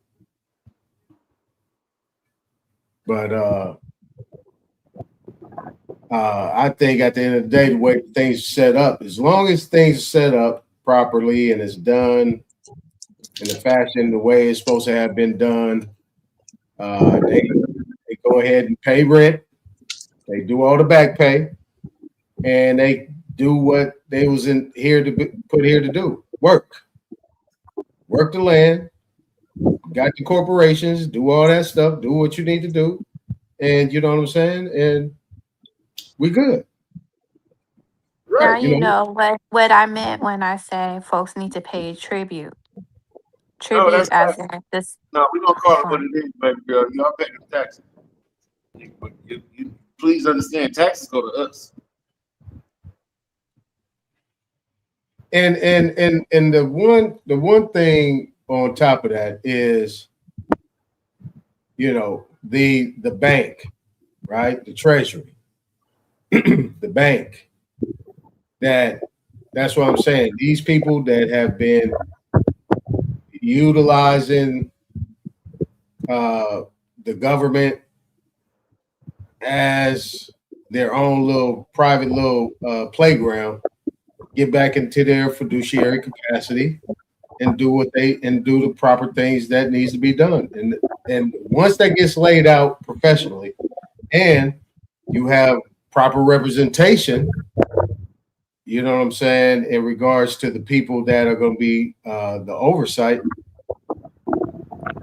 Shit, I don't have no problem with them people still being here, you know, because the government is now coming back to us. The government is now going to be controlled by us. And they're going to be working as employees like they supposed to do on the Title 26 USC under the codes how they established. Employees are all your public officials and officers that have taken oaths to defend the Constitution against all enemies, domestic and foreign. So Now, that's how they need to function. If they function like that, I'm good with that. And we take back our military. We got control of it. I think the most important thing that we have the right people that control the military. And if we control the military, then everything else is going to flow. Okay. Everything else is going to flow. You control everything. Mm-hmm. Your status as an American, right? You as when they say we the people, we the people. Y'all really into this superstition stuff, huh? Y'all funny. Now, all I'm saying is the American. I mean, but Derek had a point because how is it that we all living in all these different places and we all heard the same thing? Yeah, that's true. That's true. That's what I'm saying. See, these are basic fundamentals. Now, if we're talking about fundamentals, these are the this is your foundation. What is the foundation? Black is not your foundation. Not in America. No, you're right. You was raised American.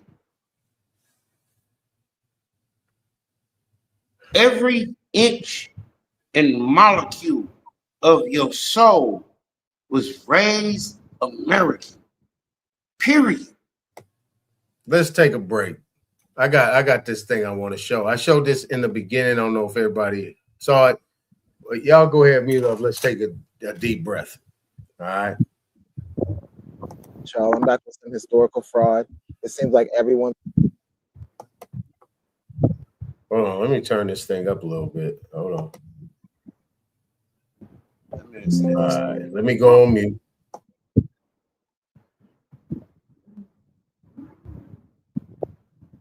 Upset with us doing our ancestry and genealogy, but all we're showing is truth and proof, and the foreigners are mad. So let's show how they were reclassifying themselves as they were reclassifying us at the same time. So as you can see here, this person was born in Russia, but labeled American Indian. How are you born in a different country, but labeled an indigenous American? You got another Russian, then you got an Austrian, Then you got an Austrian. Then you got all these people from New Mexico. So this one page on this one census has 10 fake identities.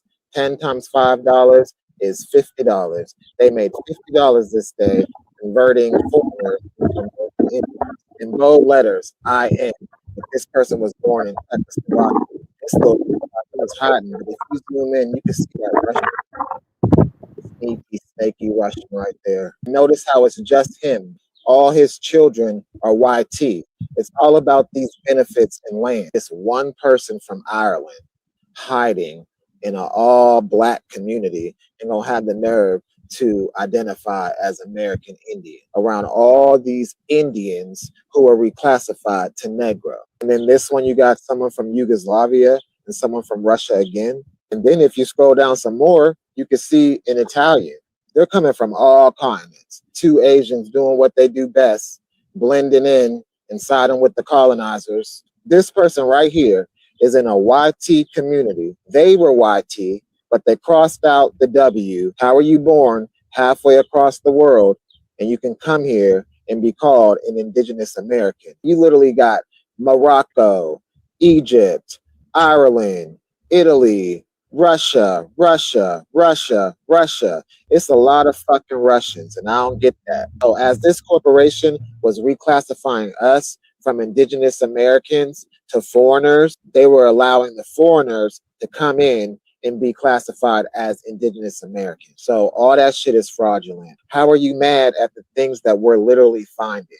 We didn't put them there. They're not trying to hide this. They're just scratching it out, collecting $5. And all these people are okay with it because it benefits them and because they hate black people. They really had us singing Wade in the Water during church. Then gonna try to say that's the song the slaves would sing to freedom. How are you singing the same song but going thousands of miles or hundreds of miles? If you're traveling 300 miles, I think the song would have to last 300 miles. How it's gonna last 50 miles? What's after the 50? Where are we going? We're not from here. We're from Africa. I need the other 250 miles of the song. You know what I'm saying? All right, y'all. That's just the truth. I don't get the song 50 Miles. Can y'all explain that? What is he talking about? I had no idea. He lost me on that. Okay. Yeah, he lost. I Hey, guess he's talking about. Let me take a wild guess. You know all them songs we supposed to had in the Cotton Patch and all that. Maybe them slave songs. Maybe those. That's what he's talking about. Outside of that, I have no idea.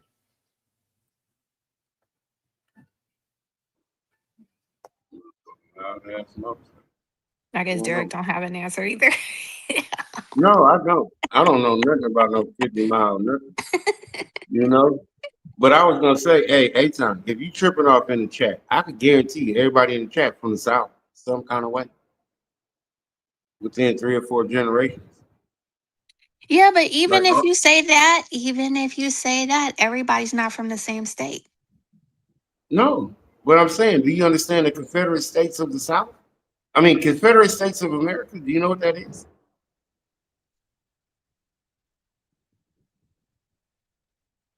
Do you know what territory do you know what that outline? The South? Right. The entire South. There's 12 states in the South. All 12 states is bigger than the 13 colonies.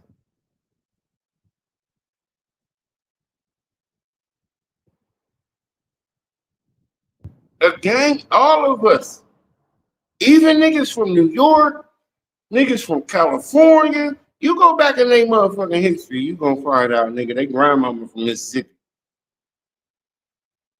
They great-great-grandmama from Louisiana, Kentucky, Florida. We all from, yeah.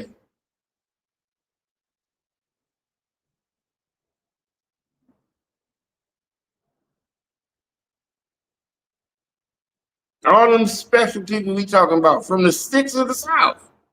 Charles Barkley from a nowhere. What the fuck? Jordan from somewhere in South Carolina you ain't never heard of. North Carolina, you ain't never heard of these places.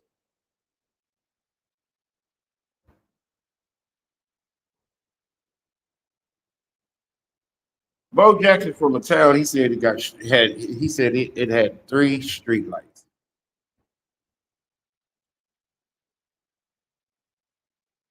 Shannon Sharp from a place that wasn't no street lights. They ain't even had no. They had an outhouse, so you know they in the country. Yeah. Special people come from the If country. he can remember an outhouse, then he from the Yeah, country. but I'm old enough, nigga. I remember the outhouse. You go to the country, nigga. Your people got an outhouse, nigga. Wow. You way back, but you know how far back you talking about? You in the woods. Yeah. You didn't got off the highway 10 minutes ago.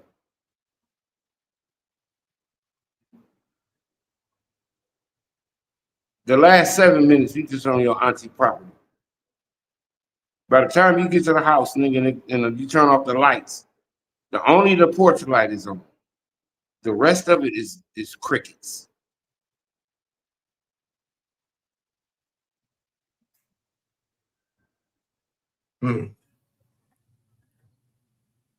Now in the daytime, it's beautiful. But in the nighttime, hey. Going out to that outhouse would be a motherfucker.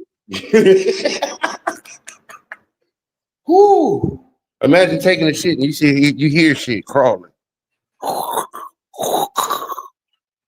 That's crazy. You're in the country. But you got to think about it, nigga. You in the country, nigga. That's the country. It sure is. That's crazy.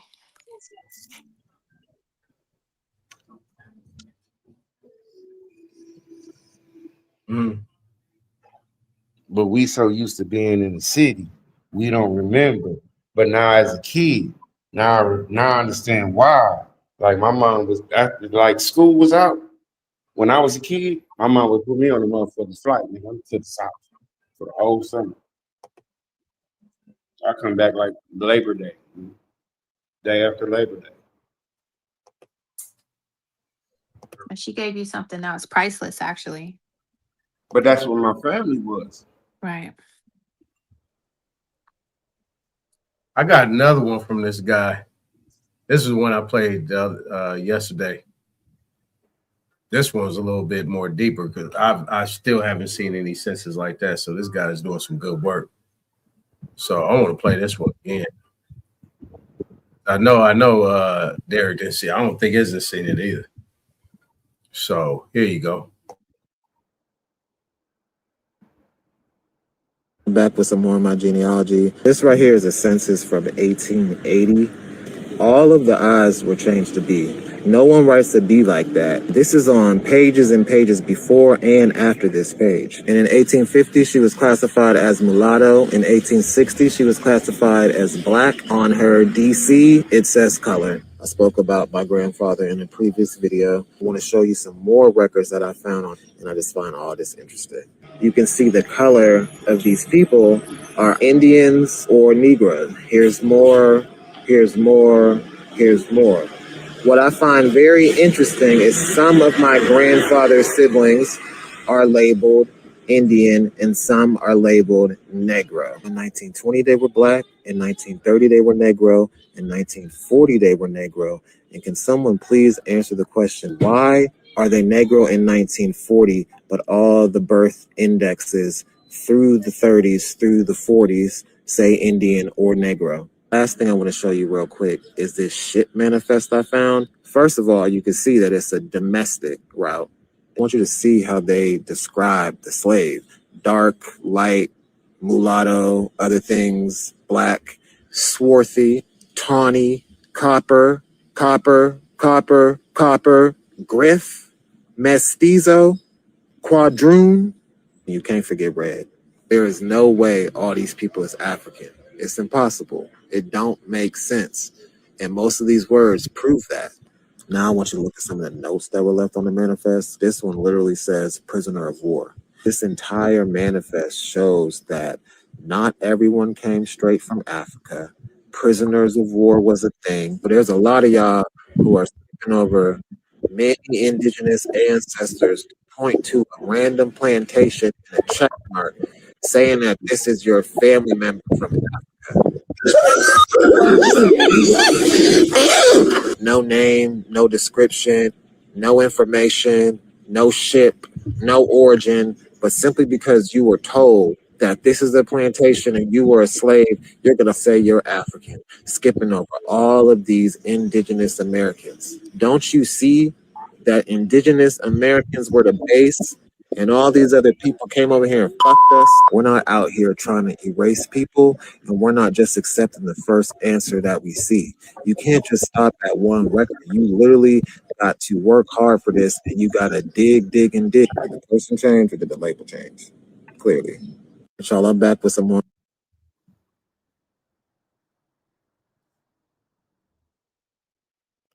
I like that one better. That one was good. I got somebody that started off as white. Then the next time you see them, they're mulatto. Then the next time you see them, they're colored and they dyed black. Yeah, that's the Yep. game. Me too. That's the game. Every generation changed the name. And she Because wasn't it white, ties, by the way. She right, wasn't white. but it ties their children further into the 14th Amendment.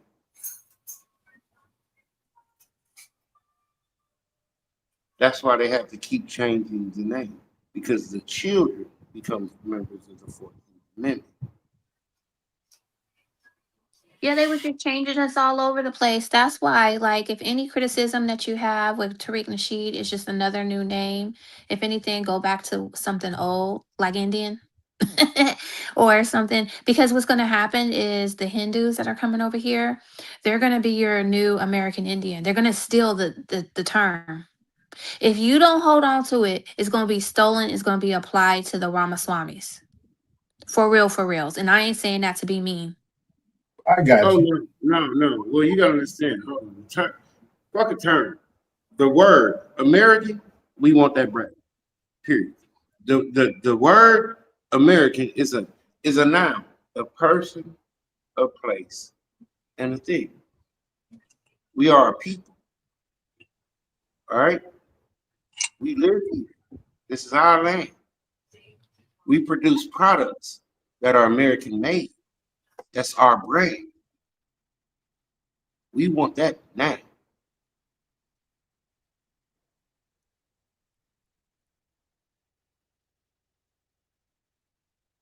You got American made, and then you got made in the USA.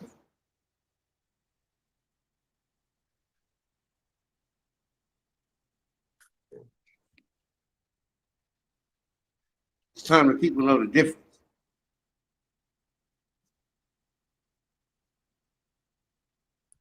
This man that you just played, I don't know if he's like getting the actual records.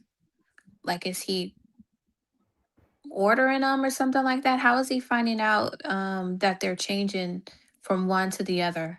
Like, stuff is being crossed out. What is it called? Adapted? Right.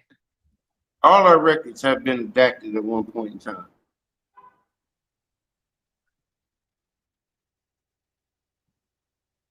That's what they were hiding.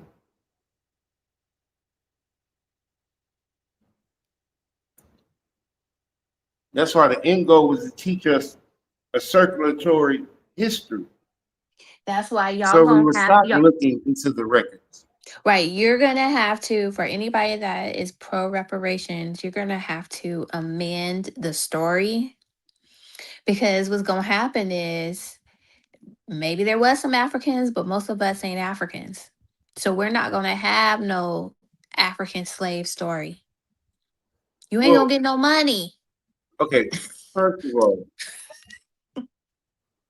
there's only two people here: the American and the United States citizen. That's the landlord and the renter. That's only two classes. Now the landlord has a set of numbers that he lives off of, and the renter has a set of numbers that they live off of. That's how we hold them accountable, because we can account for their actions. Therefore, we are not a part of their situation. We are executors and executives to their situation. We oversee because we are the landlord.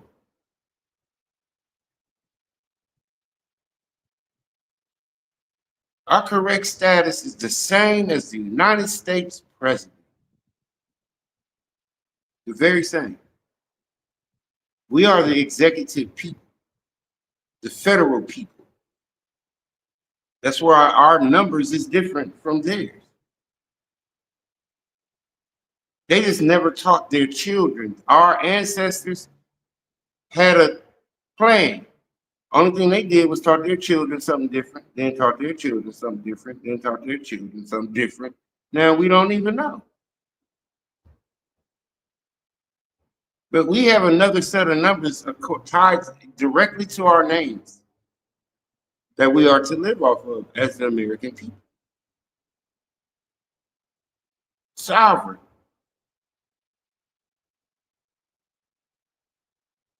That means that you are a foreign diplomat to the United States government. Exempt from it.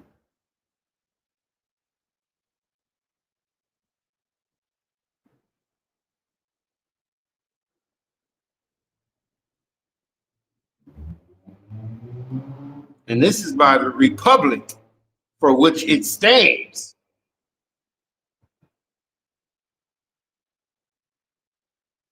Let's keep it 100. The reason why they told you was African is because you're never supposed to know this.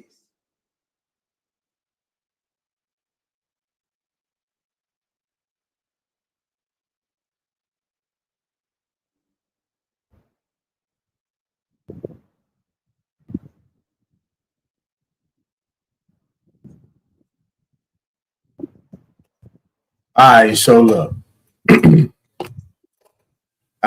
I hear what you're saying is, but we're just gonna disagree here. I know you're taking a soft route to it, and that's all right. You don't. I don't know if you don't want to offend anybody or you just don't want to rule anything out. And I don't rule anything out as well. But if you if you are an Indian, by definition, then you are an American. If you are an American, that means you are Aboriginal or / have origins, right? As they stated in how they see the thing, and that is on them on the SF 181. On SF 181, it says American Indian. Those people who have origins in America. Origins. Not origins in America. Not Siberia? Oh, okay. Not Siberia. Now, let me get there. Let me get there before you break my thought. Because I'm taking my time because I want to lead up to where I'm going with it. Now, if you go against that, if you will add something to it, you're taking away from its origin. So if you're saying black is connected to American and Indian, then what you're doing is you're adding another group by the definition of SF 181, who has a whole different category for black African American.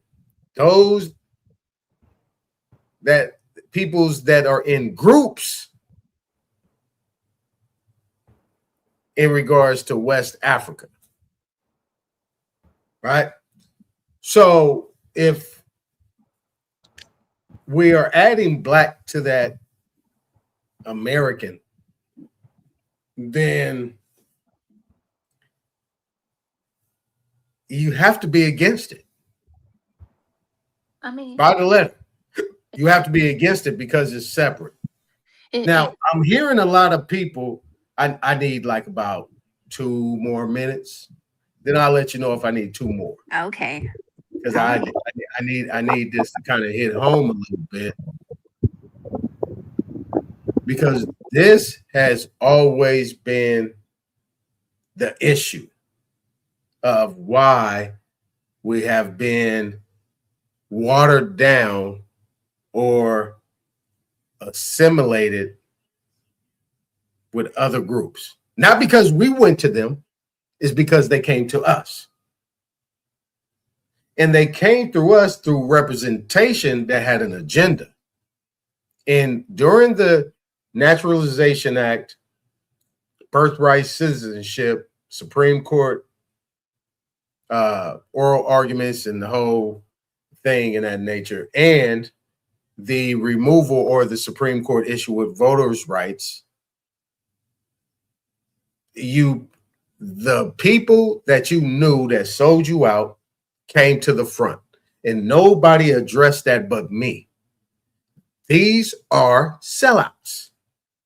Anybody that is talking about with them in regards to getting upset and getting emotional or getting to a fear bag are sellouts or sheep led to slaughter.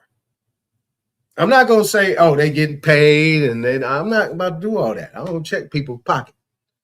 But what I am saying, for the most part, money aside, that these people are sellouts and they're sheep to me and weak. So if you are to be an Indian, you are an American. If you are an American, you are Aboriginal or you have your origins here. And if you are that, then you are indigenous. You are the first American. That's it. See what I'm saying? You can't. I'm not saying you can't. I'm not telling you what to do. But in my world, you can't allow that to infiltrate who you are. I hate to use this strong language, but this is the era I came from. This is the only way we knew how to talk. Either you were with us or you were against us. You are an agent provocateur. You are infiltrating in order to weaken us and divide us. And nobody can question that. This is what I'm saying. A debate. It don't even have to be a debate. It could just be a round table discussion, just a round table discussion, just on these different things and all these acronyms. What have they done for the people? Good, bad, or indifferent, whatever it might be. See what I'm saying? I'm going to pause right there. Go ahead, Essence. Please.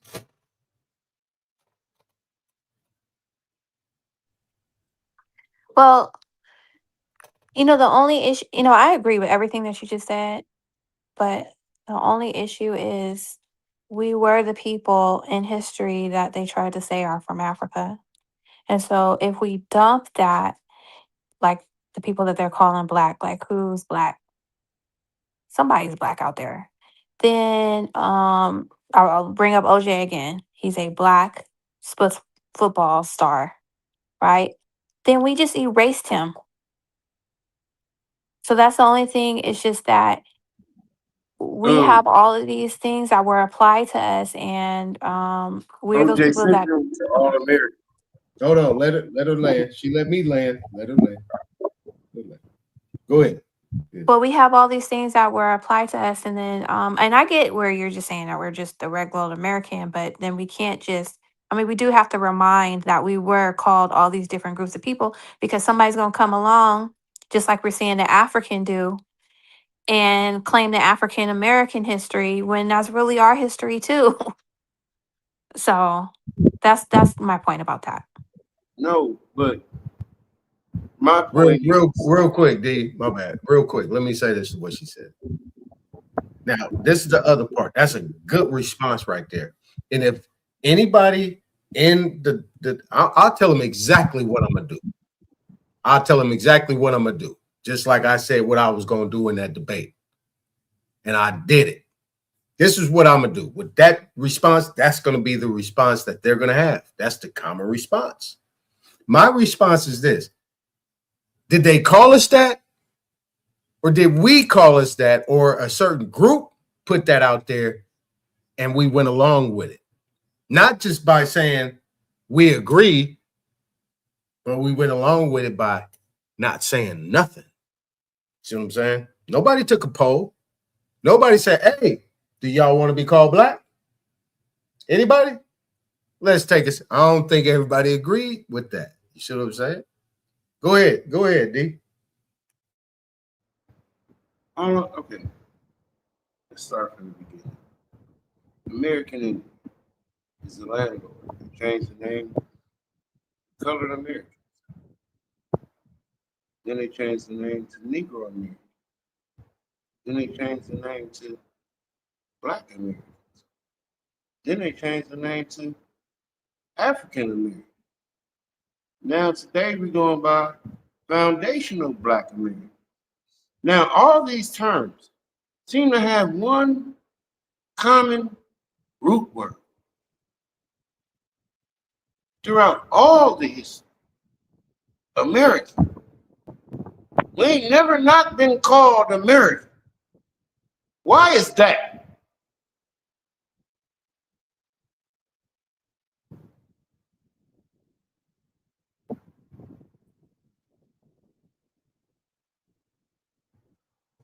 My bad. I'm clearing my throat. I mean, that's a hell of a question, though. And these are questions that need to be answered. But nobody is taking a position of authority, or I would say leadership, to say that. All I hear people that are in politics, especially these black people, because I could call them black because they black. They have said, yes, I'm black because I'm part of the Black Caucus. I'm black. Yes, I am. I'm black. Blackity, blackity, black.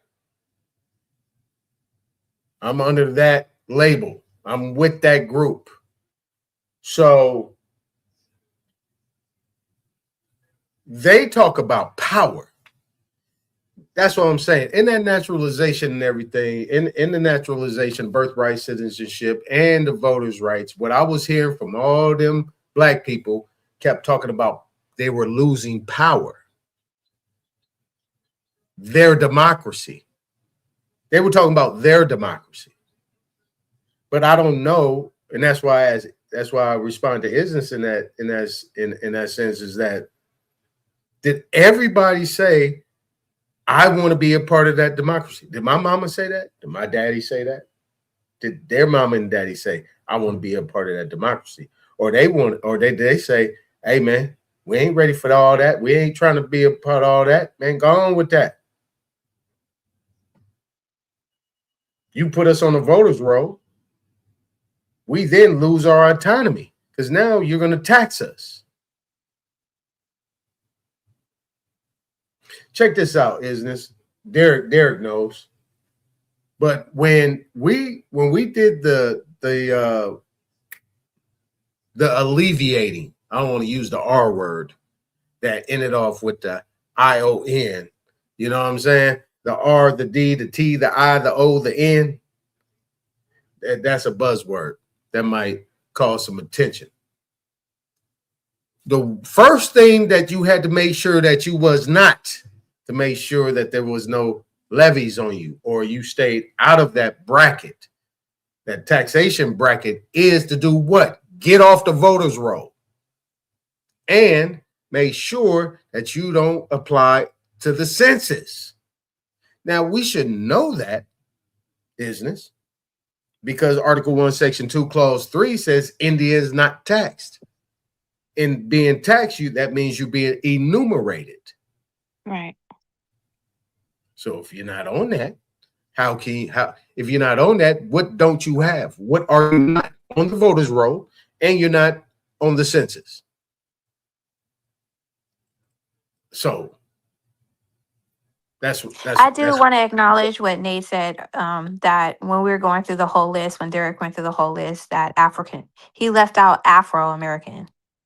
Because remember, it started off as Afro-American, and then it became, because it was cringy to call yourself African-American. That was like nails to a chalkboard. So it started off as Afro-American, and then it became African. Right, it did. And that was Jesse too.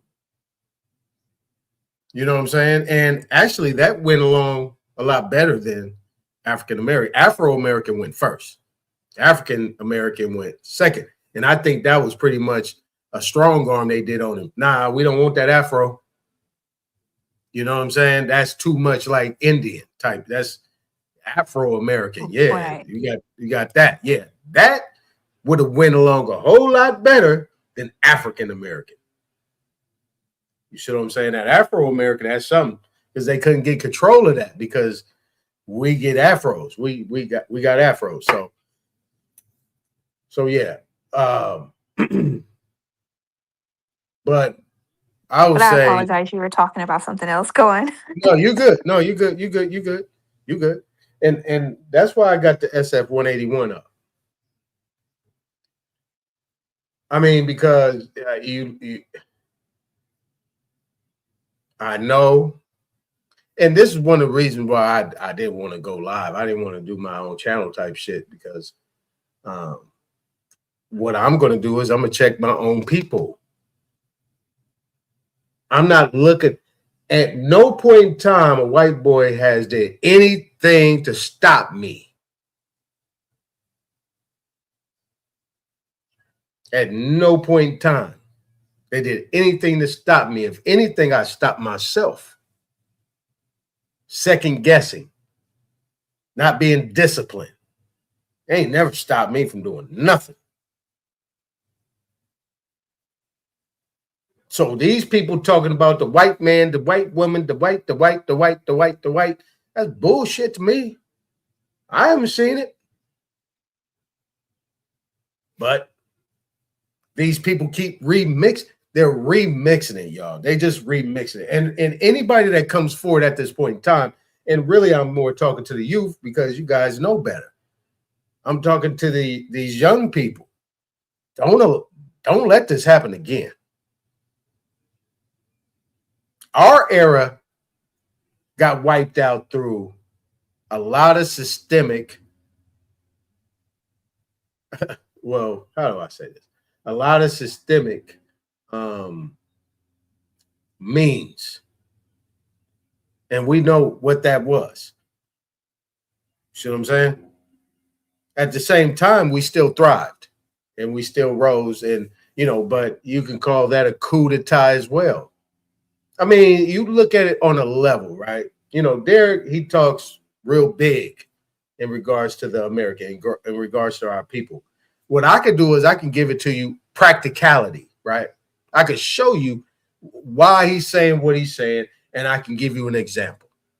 That if you put all these things, all these war on things, and all these other aspects of people that have been in a position that look like us and really ain't did nothing, and you look at our communities and how they changed over time, how we've pretty much said, well, shit, we might as well move because our neighborhoods is shit now. And these people have been here that fought for all these civil rights, got into positions and did nothing, and actually made our situations worse. See what I'm saying? I can go down a full line. That's why I said earlier when I talked about when I worked in special ed, I wasn't working with people that was disabled. I was working with children in prison. And these you know what I'm saying? These community, what they call them, these community education departments, where these people was in bungalows. And I'm telling you, when I looked at these young men wasn't nothing but regular young men and women. But all of them have been locked up, or their mama and daddy been locked up. So they was put in the system. And then what they did is, it was so cold what they was doing, it was kind of low-key diabolical. They embraced that shit and made it work. So they would talk to the principal, they'll talk to the teacher, they'll talk to anybody a certain way. Put your hands on me, and I'm gonna talk shit to you in your face. Put your hands on me. They knew we couldn't do nothing. You see what I'm saying? So they utilized that shit to their advantage. Very advanced people. But let's get to the SF-181 so I can get off of that. All right, so real quick. So we got ethnicity and race identification. Now, when you get right here to this first paragraph, it says that ethnicity and race information is requested and in compliance with the Office of Management and Budget. Now, we're going to talk about the Office OMB soon enough, right? 1997 revision to the standards for the classification of federal data on race and ethnicity. Providing this information is voluntary and has no impact on your employment status. But in the instance of missing information, your employing agency will attempt to identify your race and ethnicity by visual observation. People don't read this paragraph. They go straight down here. They go straight down to the classifications and the categories. Okay, cool. But people don't read this part. So these people have already been programmed that this is what we're going to call them. They've already had their huddle up, ready break. They come out and they already know what they're doing. They always say your race and ethnicity is voluntary. But that's the play. You always make sure you put your ethnicity down. But at the end of the day, you still have on TV, they talking about Black, African-American. You have Jesse Jackson out there, everybody crying because he about probably running for president. Ain't nobody seen him before in their life. And everybody then fell in love. And he brought out that African-American, then his word became gold. His Midas touch. Let me throw this out there. Y'all get it. You remember me sitting next to Martin Luther King, standing over here. I was with him. I was there. I did that. Now I'm here now. I am somebody. Ain't that a bitch? Hey, but look though. That is the play. But we come on down here. And a lot of people don't understand, right? With this SF-181, this is only for identification. A lot of people don't know you can use this SF-181 with your application when you hand it to them. Here you go. This is me. And I'm going to check this box. You know why? Because it's got an OMB number on it. No, this ain't got the OMB number on it. That's right. But this is under also the U.S. Office of Personnel Management. So when I hand you this document, this is a federal document. When I hand it to them, here you go. I don't need to fill out shit. Name, social security number, identity. Here it is right here. This is pretty much something that is, I would say, like certified. But right here, outside of the person, right? Because this is the word they use in describing entity type. So this person having origins in any of the original peoples of North and South America, including Central America, and who maintains tribal affiliation or community attachment. They say, well, shit, I'm not on a reservation. I mean, I'm in the projects. I'm over here. I'm over there. But the community is what the community is. Well, the project is a form of a reservation, though. We know that. Okay. But we're talking about the people that don't know. Right? Yeah. So we have this right here. Now, I remember and I want to get on this, right? I was actually debating the brother, you know, he had his smoke show up, and he was going back and forth, and I came up there, and I don't know if you guys was on the live, and when I pulled up and I shared my screen, and I showed that that PDF of India, and they was talking about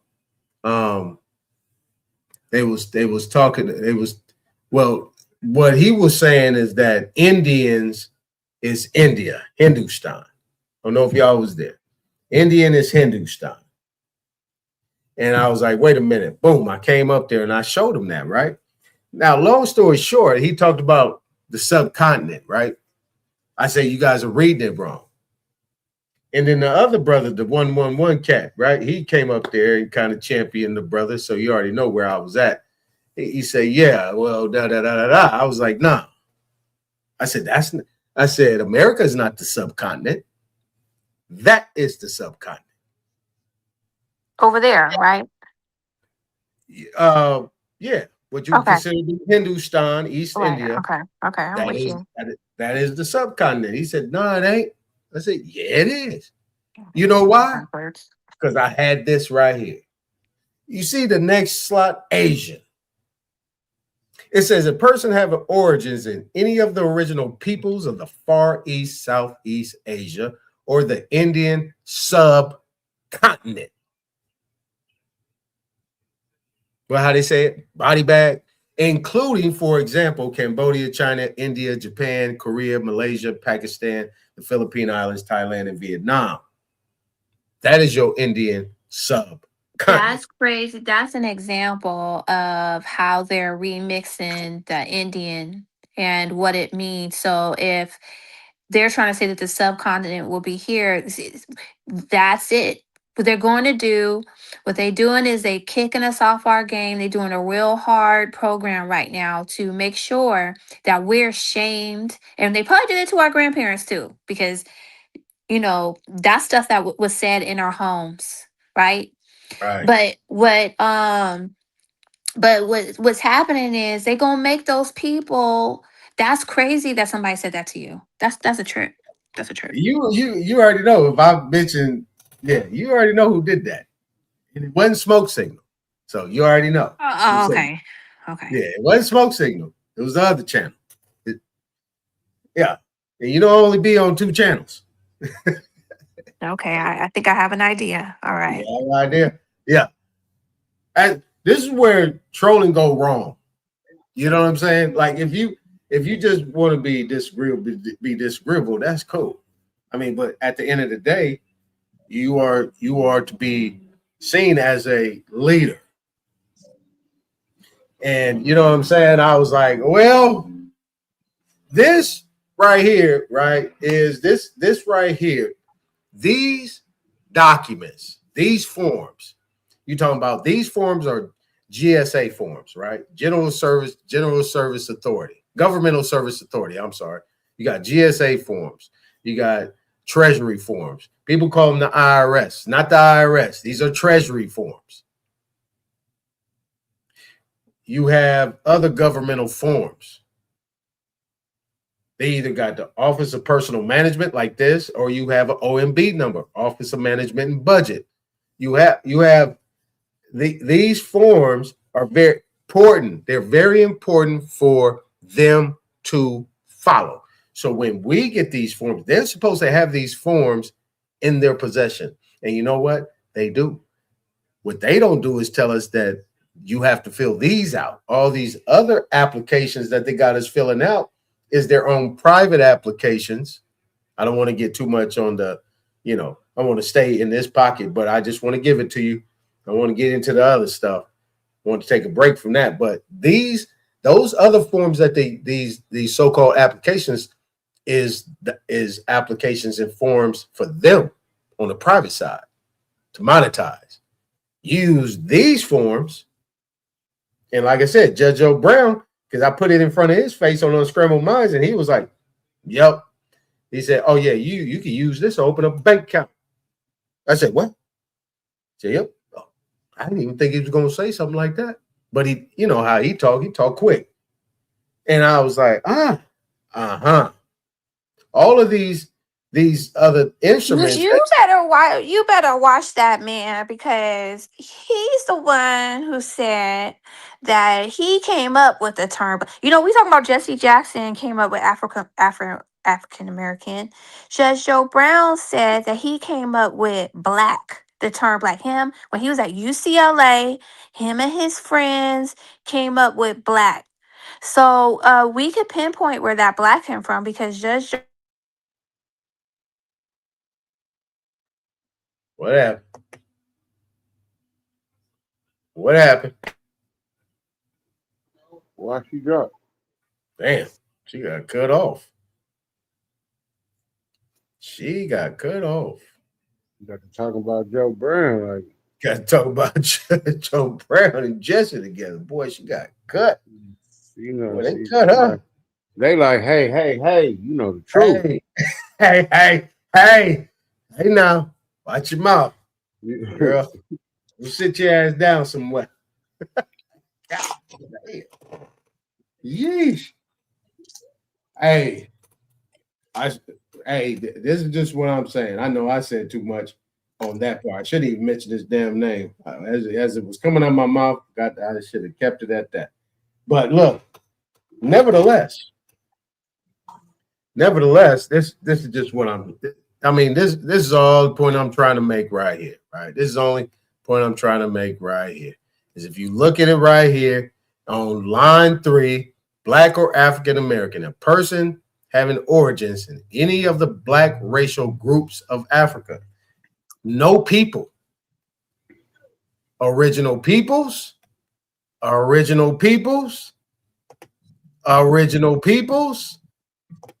Original peoples. This group. Nobody, and I've raised that I've raised that. I was like, wait a minute, Judge Joe Brown, why does this say group and don't say people? And that's when he slid off and he got to talking about that other stuff. You know, I was like, wait a minute. And then I brought it up to other people. Hey, on that form, is there a box you can check that says American? Yeah, right there. Just American. No, not just American. It's American Indian or Alaska Native. That's the only one that says American? That's the only one that says American. So an Alaskan Native is not an American Indian? No, an Alaskan Native is an American Indian. It's not. No, wait a minute. An Alaskan, okay, read the definition. Can you read that again?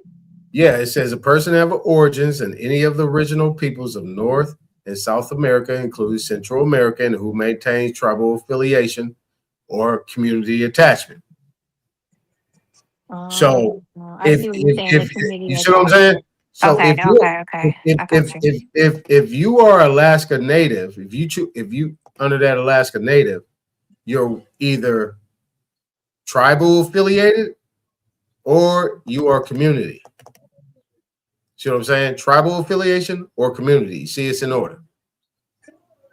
So you know how we be kind of jumping around from panel to panel, we're kind of affiliated with each other as in a community. Mm-hmm. I wonder, is that could we consider that community affiliation? Yes. You ever seen a real Eskimo? And I don't think so. I don't think it'd be community oriented. No, I'm saying, have you ever seen a real Eskimo? Have you ever seen a real nigga from Nova Scotia? They look like have you ever seen a real northern nigga? Like from Alaska? Don't they look like little Chinese people that's kind of brown? No, they niggas. This is where your community attachment comes in. So an Alaska Native, niggas really live in Alaska. That people don't know that. But this is what I'm saying. If you're talking about an Alaska Native versus an American Indian, because Alaska is a part of America. Right. So, but they're defining them as two different people. So that's kind of interesting to me. So hold on. Alaska Native, those are your people was the last state to become a part of the United States. That's why Native Alaskan, because Alaska was a place before the United States became a part. It became a part of the United States. It was But Alaska before it was a part of the United but States. then you have Hawaii, which has the same story, and they're Hawaii not was making a difference with Hawaii, but they are making a difference with Alaska. I just find it no, interesting. they're Native Hawaiians. No, I know that. But do you understand what he just read? It didn't say or Native Hawaiian or Native Alaskan. It says the people who are from North or South America or Alaska. I Right. mean, it's probably not a You big gotta deal, but it's understand. just No, what I'm saying is you gotta understand. Okay, Hawaii is a part of the the Pacific Island group right. of Americans, where Alaskans are a part of the American Indian group because it's on the mainland. Yeah, but they are But considering the Hawaiian Native as a Native American. They are calling them people Native Americans. yeah, trying to call all of them a Native American so they Right, can all blend in. right. But we know they're Polynesian. I'm just saying that. I just find it just But kind of different. Polynesians are Americans. Okay, but no, like I said, y'all raised good. That's a good question, and you overlooked that. But yeah, you have indigenous people there in Alaska. These natives, these Alaska natives, are your Siberians, right? These people that came over later, and we have these same Siberians in North America, South America, Central America. They're everywhere around us. These all are considered to be natives, Alaska natives. They are considered to be Alaska natives, but that Siberian is what they're leaving out. So yeah, that was pretty good. I mean, that is something that needs to be addressed too as well. You're right, because we overlook that. We always focus on American Indian. This Alaska Native has the same origins. Yeah, that's why it's in the same category. Right. Those are the landlords, period. Now, the reason why it's on this piece of paper is because there are other people who trying to identify Hold, as hold up, American hold Indian. up. Did you just say that they are our landlords? No, we are the landlords. Oh, okay. I'm sorry. I missed that. That's Okay. why that's the first group of people. The American Indian is the highest status of this land.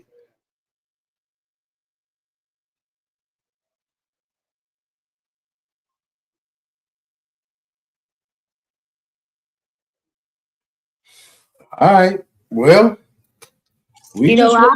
I had a job, and right before they started trying to lay off people, they came to me and they was like, "Oh, fix your demographics." Because I have American Indian. And so they want me to change that. Obviously, it was a passive aggressive move for me to say I'm black. No, hell no.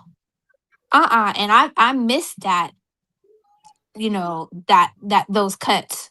Because they were gonna try to X me on out of there. And I don't know how that saved me or whatever, but they really did come to me saying, oh, you just need to fix your demographics. Mm-mm. Don't let nobody tell you that you're not the American Indian. Don't put no black on there. And until, like Derek says, there's an actual just regular smuggler American. Until that's the best you got. No, but those people need to be converted. Again, they've been converted. Okay, look at it like this. They got turned 90 degrees, but now they need to be turned the other 90 degrees to be facing forward again.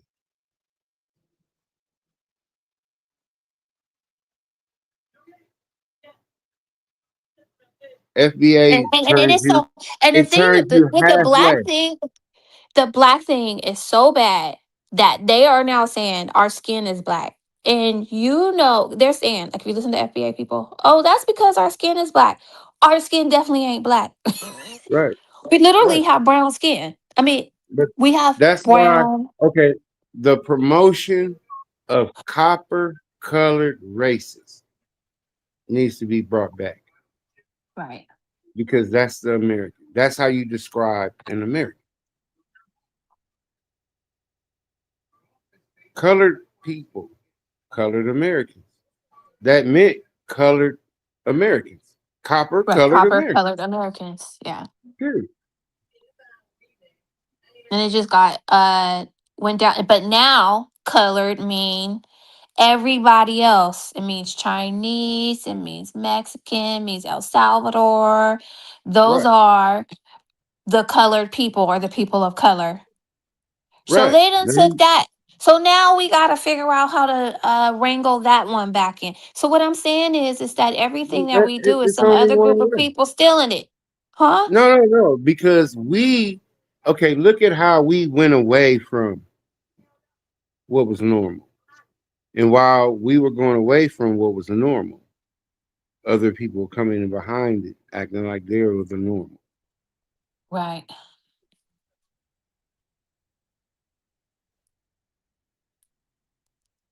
And The then things that we got these people trying to rock us to sleep.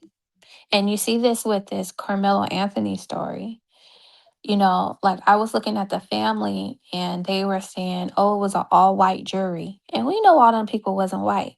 And so it still boggles my mind. Why would they describe them as an all white jury? Because somebody is using that poor little boy to rock us to sleep with this whole black and white. Just like you say, if there's a black, then there has to be a white. And so they're trying to rock us to sleep with this black and white narrative. And you know what I mean? And that's why they waited until after he was convicted before they had an issue. You should have had an issue when he was arrested in a year ago. That's when everybody should have been on their hind legs. You gonna wait till everybody's sitting there just watching it until he goes to jail for 35 years and then you want to get mad? It's too late. You know, you were seeing the people being harassed trying to report the story, and nobody was like, oh, and stood by them people. Everybody just waited for the boy to go to jail for 35 years, and all of a sudden, white people are bad. That's them rocking us to sleep with this black stuff. well, okay, as long as you have a black, you have to have a white. And as long as you understand that, you will understand that, okay, they will have the upper hand because white means good, black means bad. They playing the narrative for what it is. But let's play the real game. One is an American, one is a United States citizen. Right. Fuck this black white shit. Let's talk American, let's talk United States citizen. Let's talk first class and second class.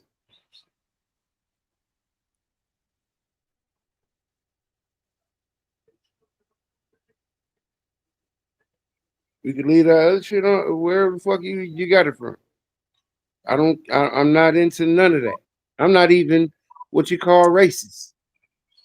I'm an Americanist. I heard that. I feel that one. And right now, the way my heart and soul feel, that's it. Fuck everything else. I don't even want to hear what you're talking about. We got our own situation we need to handle. But first, we are Americans. We are the only Americans. That's all I need you to teach yourself and your children.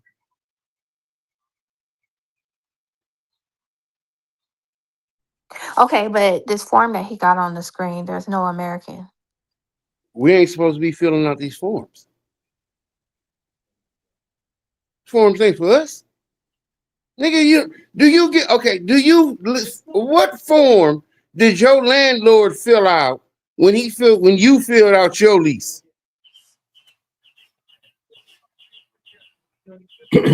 Look, Derek, this form, if you're coming into the United States to do business, work, or do whatever you're doing, you need to let them know who you are. When you're coming into the continental United States, you gotta let them know who you are. Yeah. It lets them know what their status, what your status is to them. If you come in anything outside of American Indian or that Alaska Native and you don't check that box, they gonna call you something that they want to call you to put you in a position that ain't U.S. gonna citizen. go for you. Exactly. So you got U.S. citizen. yeah, if you doing business with United States in some form or fashion, you need that form. You need to let them know who you are. Right. We don't. No, we do. No, we don't. Yeah, we do. Mm-mm. Oh. No. Yeah, we do. Okay, that form ties you to what number? Don't tie me to no number. Really? No.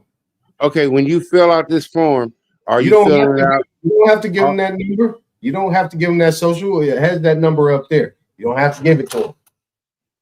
Social security number is voluntary. It's not mandatory. So the name that you put on here, is it the same name as a social security number? No, because it says last, comma, first, comma, middle initial. Now, if you do the middle initial, that's on you, but you do last name first. Last name, that's the family name, comma, first name, and that's what you have. And then you put your second name. You don't put no comma after that. Put your full name in there. Social security number, you don't put that in there. So, and you're filling this out to do business? Yeah, you're doing it. This is sure? This is Okay, U.S. so are you saying that you can't do business? You can't do business without this form. Data standards. Can you not fill this form out and do business? I didn't say you had to use this form, but you got to let them know who you are and who you are not. You got to come in with some papers. That's what the United States is based off on. Employment. I was born here as an American. So I have numbers to prove that. I don't need to tell you what I do. You need to tell me what your people do. No. You taking it from a different perspective. You know what I'm saying? I'm taking it from the fact if you coming in to do business with them, you want to come in and work, come in and out as you can come in and out as you please. That don't make you a United States citizen. It's the same thing how these foreign nationals come in here and work. They still have a foreign nationality. We are a foreign entity to the United States government as a whole. Aton did just make a really good point. Like if you say I'm Chinese and I come in to do business, I'm still gonna fill out their forms, but that doesn't mean that I'm not Chinese. Like from China is what I'm saying. No, if I'm from China, but you are a U.S. citizen. Any and all U.S. citizens, right?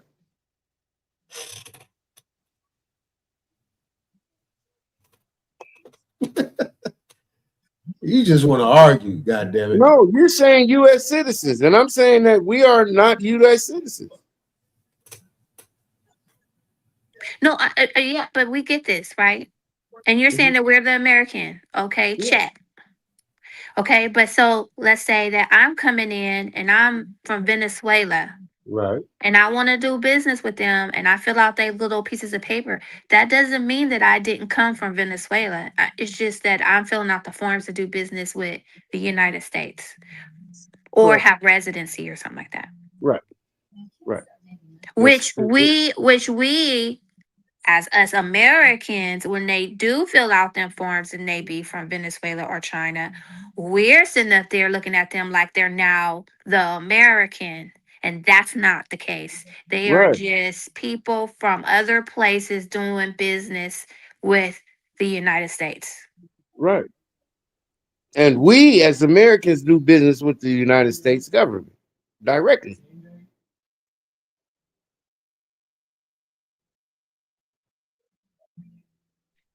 Okay, you're gonna have to teach me how to do that, and then we'll be in there.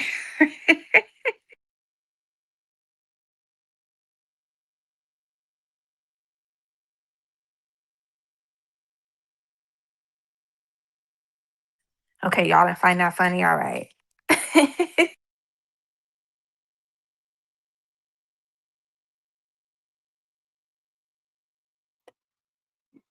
I missed that. What do you say? What do you say is? He didn't say So, nothing. He just my bad. I was on the.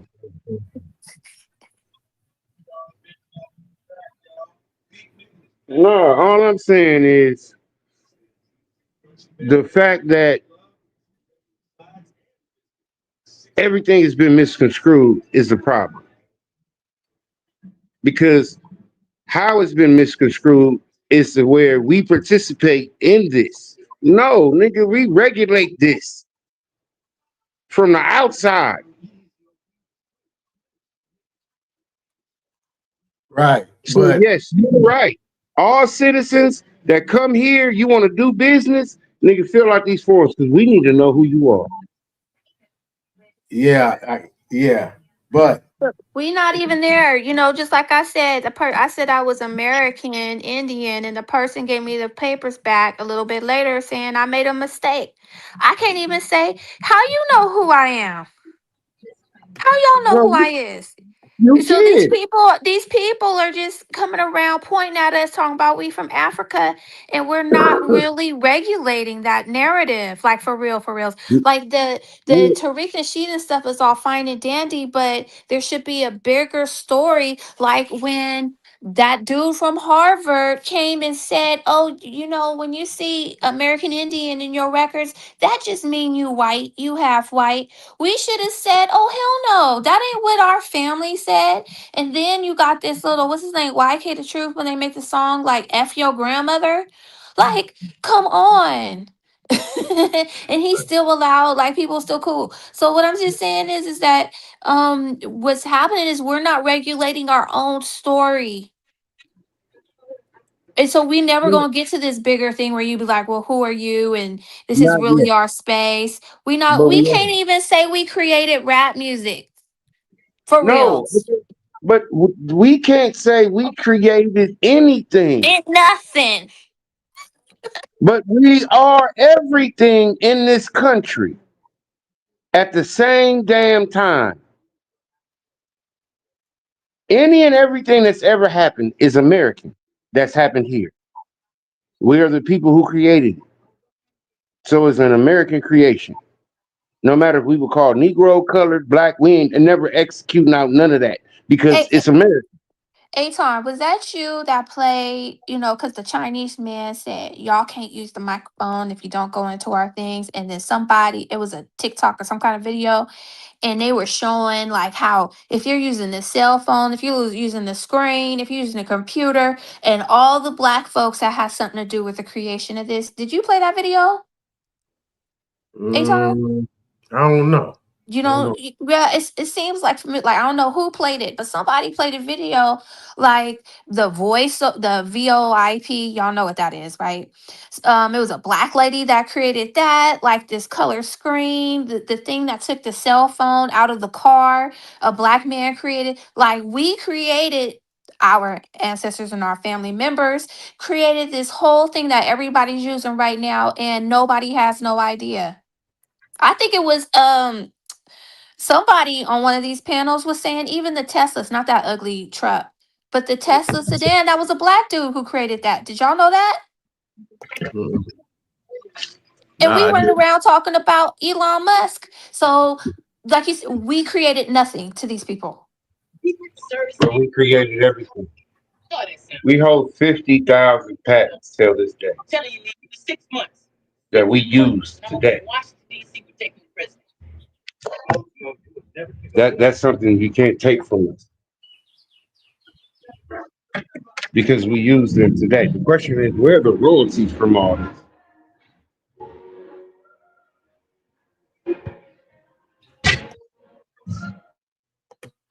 All right, let me show you this real quick, man. Show you this. Look at the screen. This is what this was a section that I had in presentation that I made. In 1775, Congress created Indian departments. Right? They created Indian departments.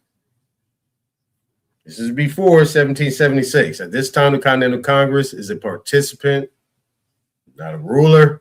Congress did not create 1775 Indian departments because it has authority. It created them because it had no standing authority in Indian country. Needed intermediaries, permission to move troops, trade access, and neutrality or alliance. Now, when you come back up here, all right, we'll come back up here. And this treaty right here, this is the Treaty of New York. These are some secret articles that these people had made.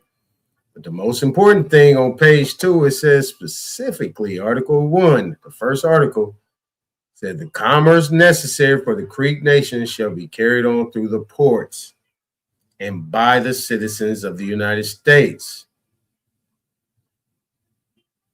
So when you connect this with these Indian departments, so through the ports, these Indian departments, or what you call ports, were these meeting posts where they will drop off and pick up.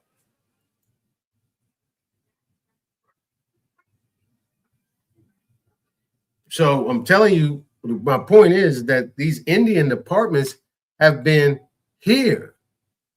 So if we come in and we're doing business and commerce with these people, you would consider these locations to be ports or or they will be ports or what you call Indian departments where these people are setting up. So if we coming over here and doing business, say, hey, we want to come over here, work for 30 days or so. We don't have to stay. We come in there and get our money and we bounce. Who are you? Here's my papers. Bam, drop them on the table. All right, cool. Go in there and work. Now, Social Security number, that's where you get the issue. But we can function at this time. So where's the other one at? Where's the other one at? Bam.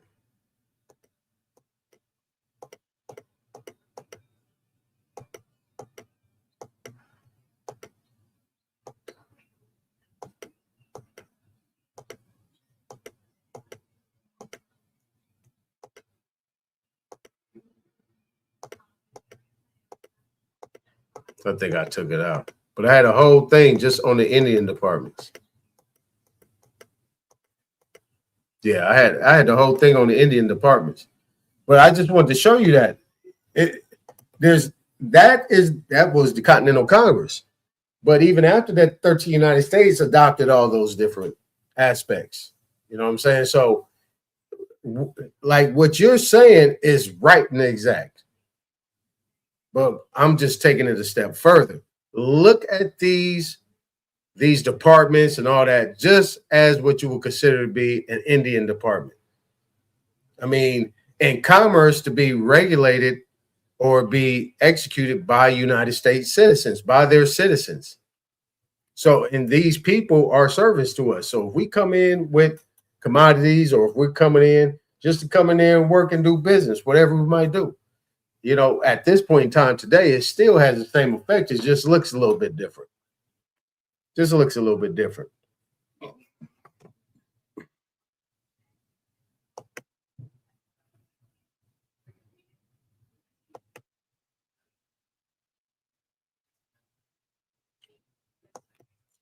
But yeah.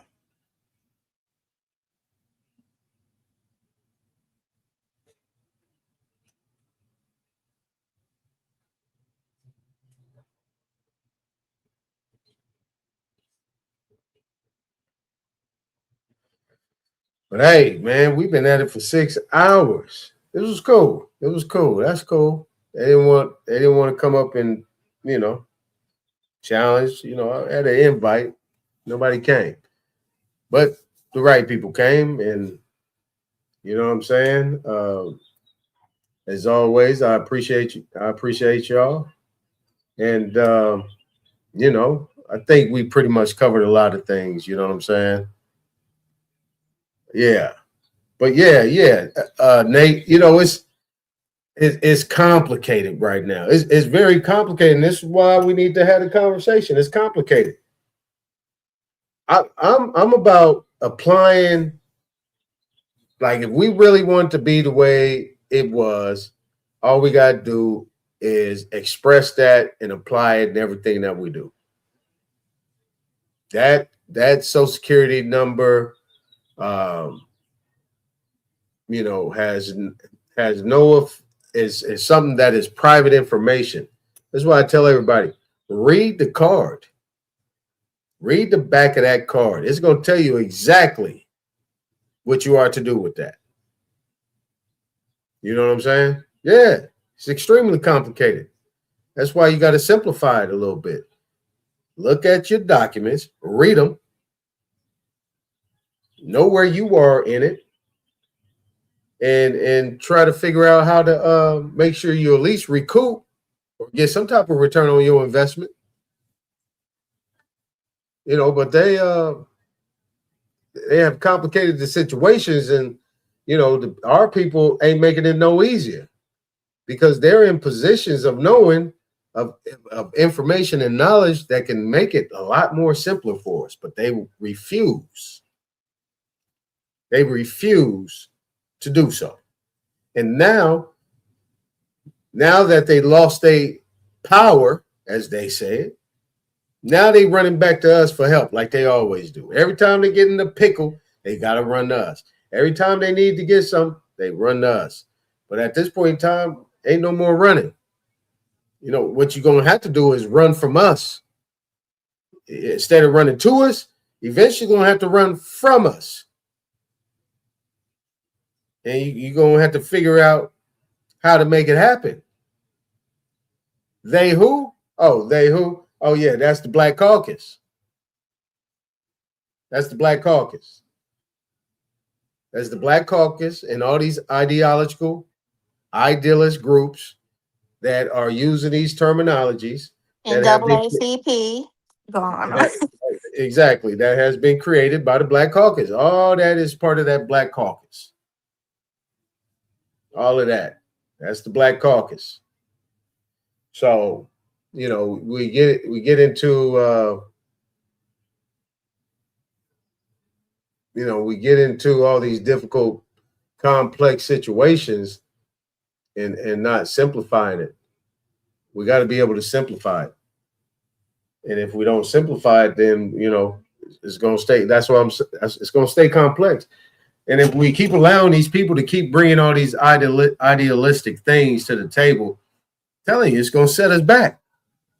It's going to set us back. You guys don't understand that they're trying to reset the clock under new terminology because those other terminologies have already met their demise and that met their end. So they got to bring something else. They got to figure it out. That's why they can't be sitting back listening. How can I? Oh shit! I'm gonna use that. Oh, that'll work.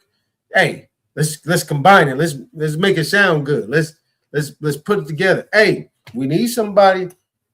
Anybody just can't do it. It has to be somebody that's influential. Somebody that got some type of weight behind them. That weight is money, influence, and in the present day, subscribers. And people will say, oh, well, you know, you hating. No, I'm not. No, I'm not. Actually, you're telling the truth because we're getting hit from both sides. I don't know if you've noticed, like, the African influential community is targeting us too. And the latest is, what's his name? Osmo Waldo, whatever the heck that man, the man who played Martin Luther King. He said y'all with the southern accents um just sound like a subservient Nigerian. You talking about the guy that played in the new Shaft? I don't know if he played in the new show. He played what's that cowboy man's name? Bass Reeves. He played Martin Luther King in Selma. Yeah, you know, but the light skinned cat, right? Guy look Puerto No. Rican. Mm-mm. Oh, He's not not that guy. known. Oh, not that His guy. name Okay. is Oda Wallow or some shit like that. And You he talking is about one the of older man? The older man. no, he's like Oh, 45 or 40 or something like that. them is the only ones I watch. You Yeah. see Selma? No, I haven't. I have not either. I'm with you. But I didn't watch those movies for a reason because I don't think that it's fair for our ancestors and our icons to be played only by a certain group of people. I mean, I can understand if there's like a really good actor here and there, but if all you guys are playing these roles like Billie Holiday and stuff like that, then that's when we realize that we have a problem. And so now they're going further. Now they're smelling they must, and so now they're talking smack on us. And so this is where you're saying that you got the Black Caucus doing one thing, and then wrapped around you got these other group of people that's talking about, and they're more vocal now. They talking about us now. And so that's what I'm saying is like, when do we set the record straight? Like, we people can't just get away with this stuff all the time. And I know we can't go around fighting everybody, but it should be very difficult for this guy to live comfortable in the United States while degrading our folks. Right. I I mean the truth, cool. I appreciate that. But this is what I've been saying my whole entire life. This is nothing new. That's why when I see it, I recognize what it is. People are not recognizing what it is. I've seen this plenty of times.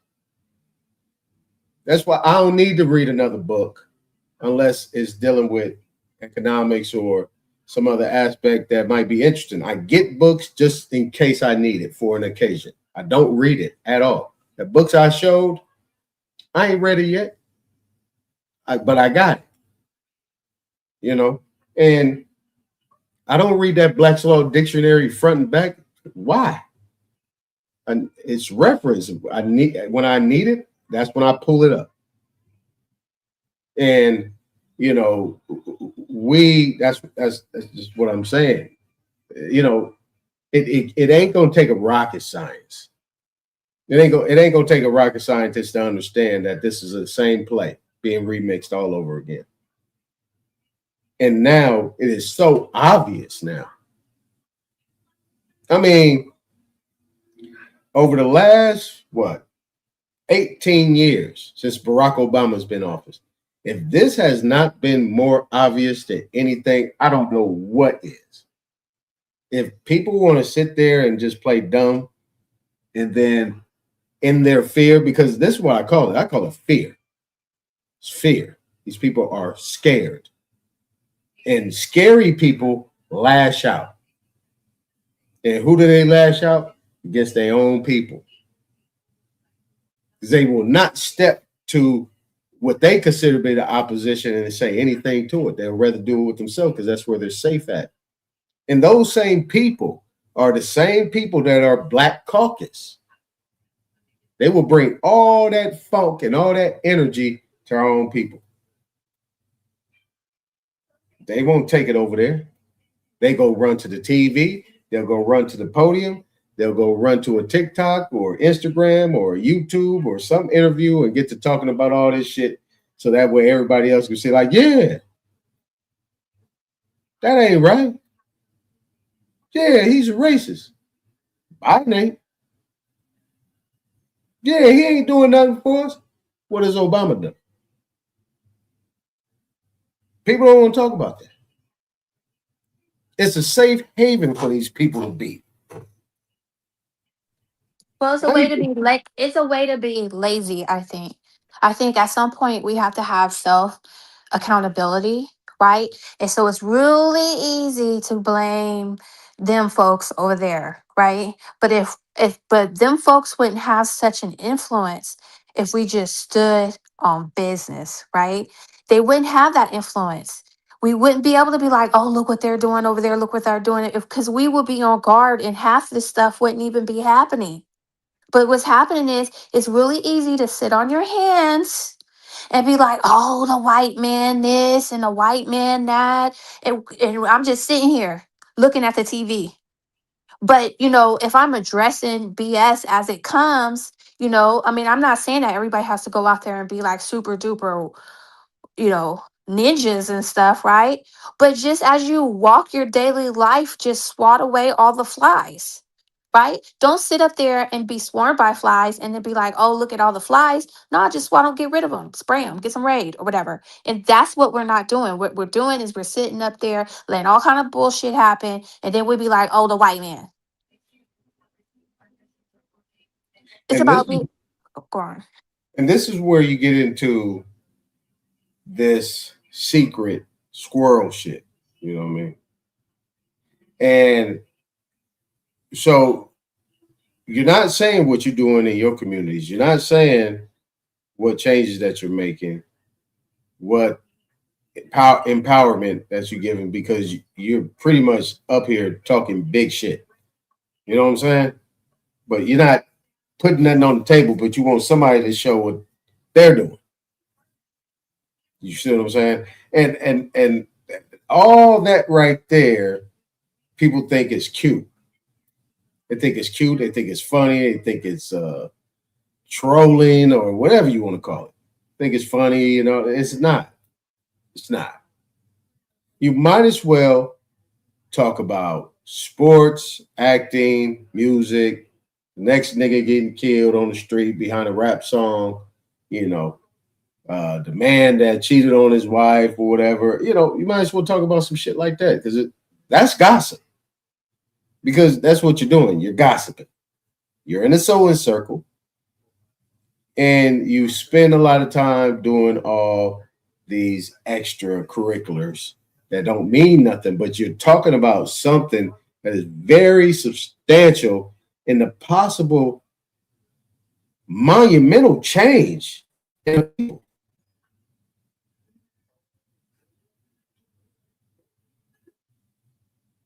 I don't, me, I don't get it. It's cool. It's cool with me. It's cool with me. See, I have a slight pushback on that because, as we're sitting here and we're studying history, we're realizing that history is important. So Mhm. as we're going through what's going on, current events, that's history, right? That's history being done right now. And we're gonna look back at it. And so what I think that the older generation has done has taken that stance, like, oh, that's gossip, don't get it. And then for the last 20 or so years, all kind of shit has went by and they haven't done anything. So we do have to pay attention to what's going on in our community and we do have to care, right? If something's going on, like say in South Carolina, I'm not in South Carolina, but I'm going to give that collective energy to that family and I'm going to care. So I do feel we should care about what's going on, or just like I keep bringing up this hip hop thing. um what our ancestors did before is just said that, well, whatever. And so jazz, I mean, we had to relearn that, jazz is ours, rock and rolls are, like you were just talking about that song earlier. What if people stood on business was like, no, no, no, that's Little John's song over there.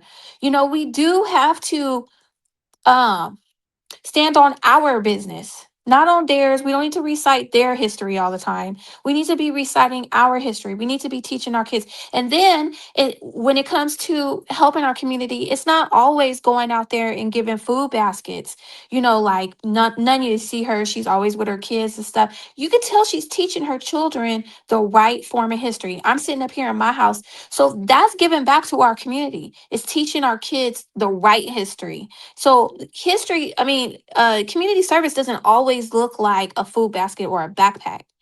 But we do have to, if we each one teach one and we're all out there giving a helping hand, and even if that helping hand is digitally over the internet, like we all care about this Carmelo kid, then change can be made.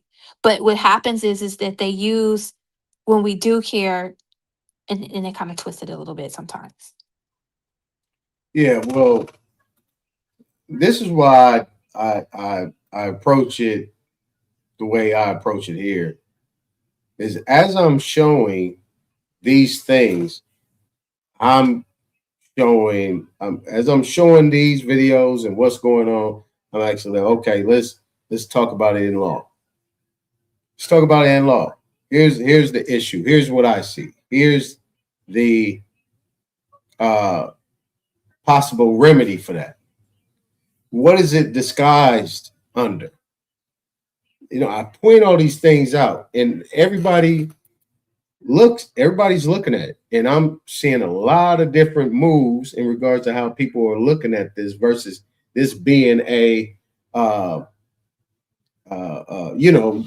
civil rights movement, a marching thing and preaching and all this other stuff. It's actually people actually trying to figure it out. Like, wait a minute, and the other situation, the same situation with the brother that lost his life in Child, the same situation with the Supreme Court thing, with the voters' rights and everything. I'm bringing a practical approach to looking at it, so we get out of our emotions. I'm killing the fear, and I'm gonna sit here and challenge all these boot-licking ass niggas, men and women involved. You know what I'm saying? And their voices are pretty much becoming real silent right now. They really don't have a lot to say. Right. You know what I'm saying? So, that's what I can do. Because we're expected, because they're there to rile all of us up, because we got this collective, because we really do care. We really are caring people, right? So they're going to rile us up and get us to go outside and walk down the street somewhere. What's that going to do for anybody? And so we're realizing that our energy can be put in different places, more important places. And I think they kind of don't know what to do right now. Because right now, everybody's supposed to be out there rioting and marketing, picketing and doing all kinds of stuff. And that's not what's really happening. You know what's really happening? People's like, I'm not going to go order at that food store right now. I'm not going to go into the beauty supply. So so people are moving around in different ways. But you're right. I think they kind of stuck right now. They stuck. They don't know what to do. They're going to come up with something, though. Yeah, no, that's right. And that's a good thing you point out. Ain't nobody rioting, ain't nobody doing nothing. But people are actually putting their mind to the test. Like, hey, there's a Records Act request. They're going to look at the film. People are coming up talking about the legalities of the issue, going into the details, bringing that stuff out instead of going out there marching and going to rob 7-Eleven. You know what I'm saying? And people that went through the people's history, who are they, who their mama is, they're utilizing their time and that energy a little bit better. Yeah, I mean, and that's what I'm saying. It ain't no fun when a rabbit got the gun, and what's good for the goose, it's good for the gander. And this is what I say to the youngsters too.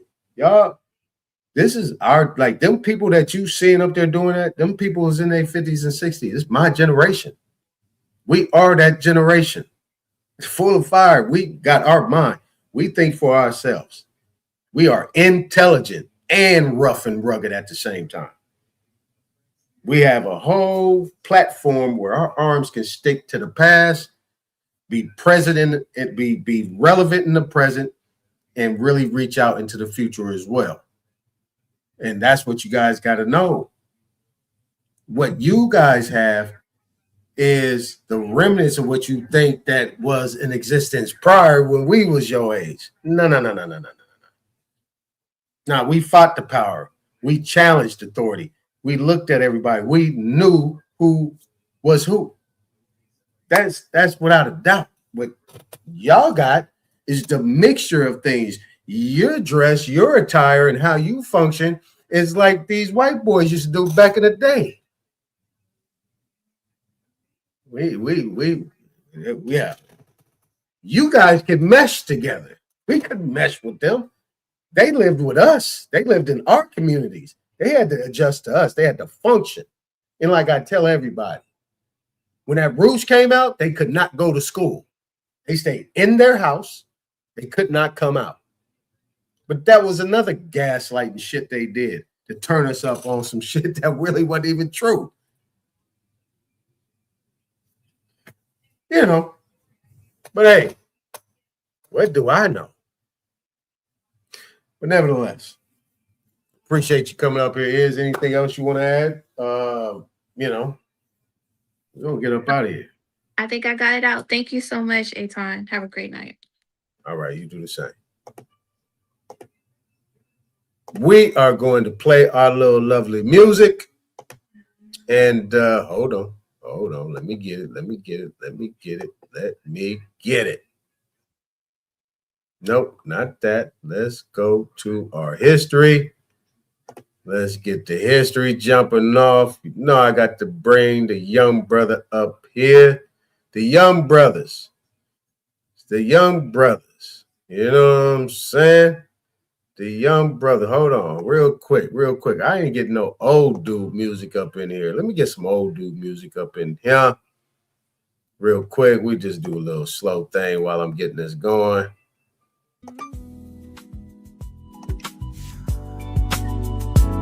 Get some old dude music up in here. You know what I'm saying? Got some old dude music. I'm gonna go search for this real quick. Y'all hold on for a second while we listen to the old dude music. Shout out to old dude, appreciate it. And we are almost at the place where we pretty much up out of here. But yeah, man. Yep. Young D Cobb. Probably doing his thing. I'm going to go ahead and let him out the door. And appreciate everybody coming up here. Let me shout out everybody. 3 times editions. Appreciate you being here. None of your business. American Isness. D Cobb. Old dude. Richie Rich. And everybody else. Tamula. Oh, you popped in there, huh, Tamula? All right. Appreciate you being here. All right. So these things right here and those things over there. And everybody else that was here. I think I saw David here. Let me see who else was here. Who else?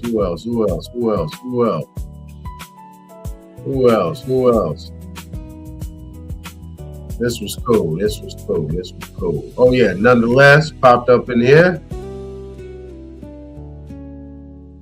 Hey, somebody got to say the things that people might be afraid to say. I do not have a problem with nobody. But this platform is to be utilized to constructively criticize, question, debate, have the back and forth. You know what I'm saying? That's what it is. You know? We don't pocket watch over here. We ain't talking about the money. You got to get it how you get it. You know what I'm saying? Money is money. You know what I'm saying? That's how you got to do. You got to work. You know, so under the circumstances, if we talking about something, we supposed to be standing on something, then, you know, it's what we doing. I already know what I'm doing. I ain't even worried about it. I already know what I'm doing. I'm not worried about it at all. But, you know, I know where I stand. I know what information I got. I know what I can do. I know what I can't do. But you already know me. If I talk, best believe I know what I'm talking about. If I don't talk, I don't know what I'm talking about. I don't know it, and I ain't saying nothing. I'm going to be quiet. See what I'm saying? But all right, y'all. In a minute, when the music is over, it's over. On the next one, I might go live. I don't know. I ain't gonna pre-post it. If I feel like it. If I do, I'll let y'all know. But you already know this is Thursday. This is the last day. Everything else is pretty much freestyle. All right, y'all.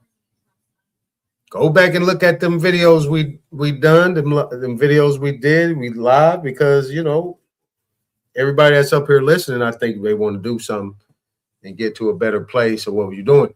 And, you know, the other thing I'll say, I forgot to say to Isness, you know, when I'm talking to Isness, talk to all you, you know what I'm saying? Like, a lot of this stuff is information. Once you apply, you can take it to your family. You can take it to your people and do what needs to be done there. This is it's simple. You got to start somewhere, and that's the best place to start. You start with yourself, help your people out, and bam, that's how you create it. And it'll blow up from there. If anybody think that this internet stuff is something outside of just being able to communicate outside of your circle, man, I don't know. People are delusional. So, all right, y'all. In a minute.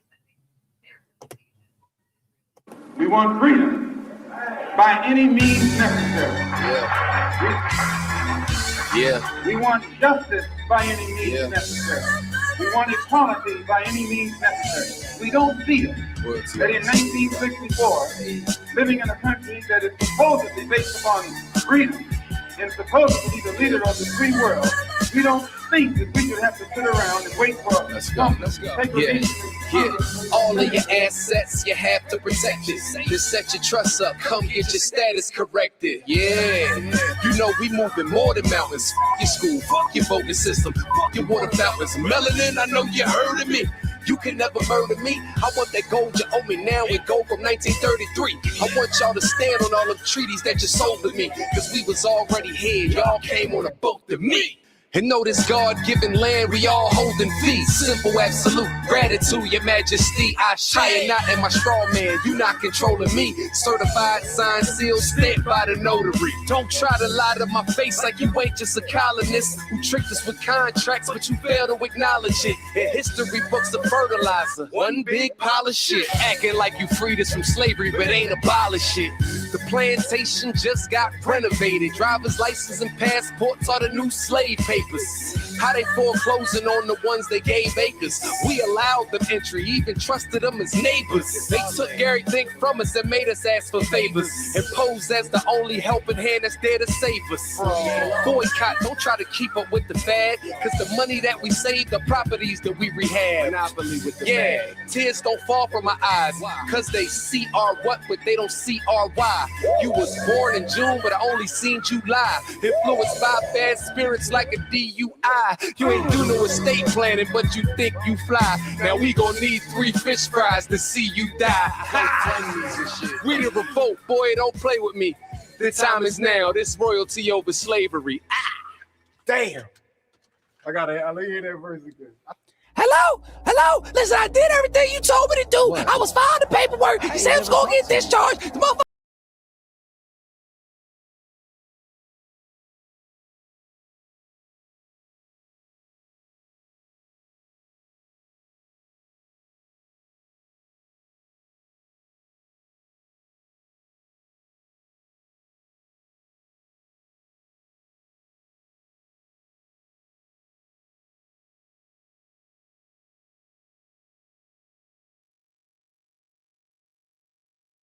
Don't move it. Don't move it. Don't move it. Yeah. Don't move it. Don't move it. Don't move it.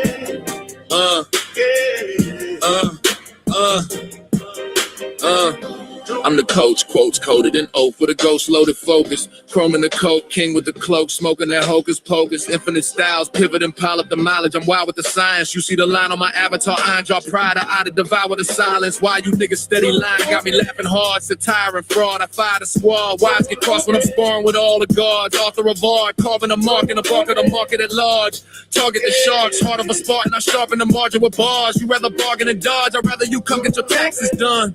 Black suit back, room facts in a stack. I'm relaxing the maximum. Get out of the pocket, the profit of rocket. Then I just might tax you punks. Bracket your funds, I'm stacking in chunks. Reacting to acid, you're begging a punch. Sometimes my community hard-headed, scarred, dreading the lessons. I chart head and start spreading the message embedded in pressure. Sovereign living, I'm private with it. No corporate percentage. Discharging debt with a pen stroke. You still don't notice the vision. I've been telling y'all you don't want to debate me. Weighty and ready.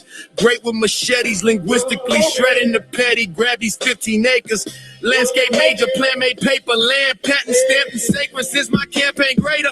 I ain't talking about Ice-T when I say that I can show you law and order. Court recorder, I sort the torture, contort the border. I eat the case, beat the state, leave a trace of the raw supporter. Briefcase aura, got your baby mama thinking that I'm a lawyer. Seminole Indian sentiment, militant on sovereign soil. Private enrollment, tribal component. I'm the boss if you're trying to employ it.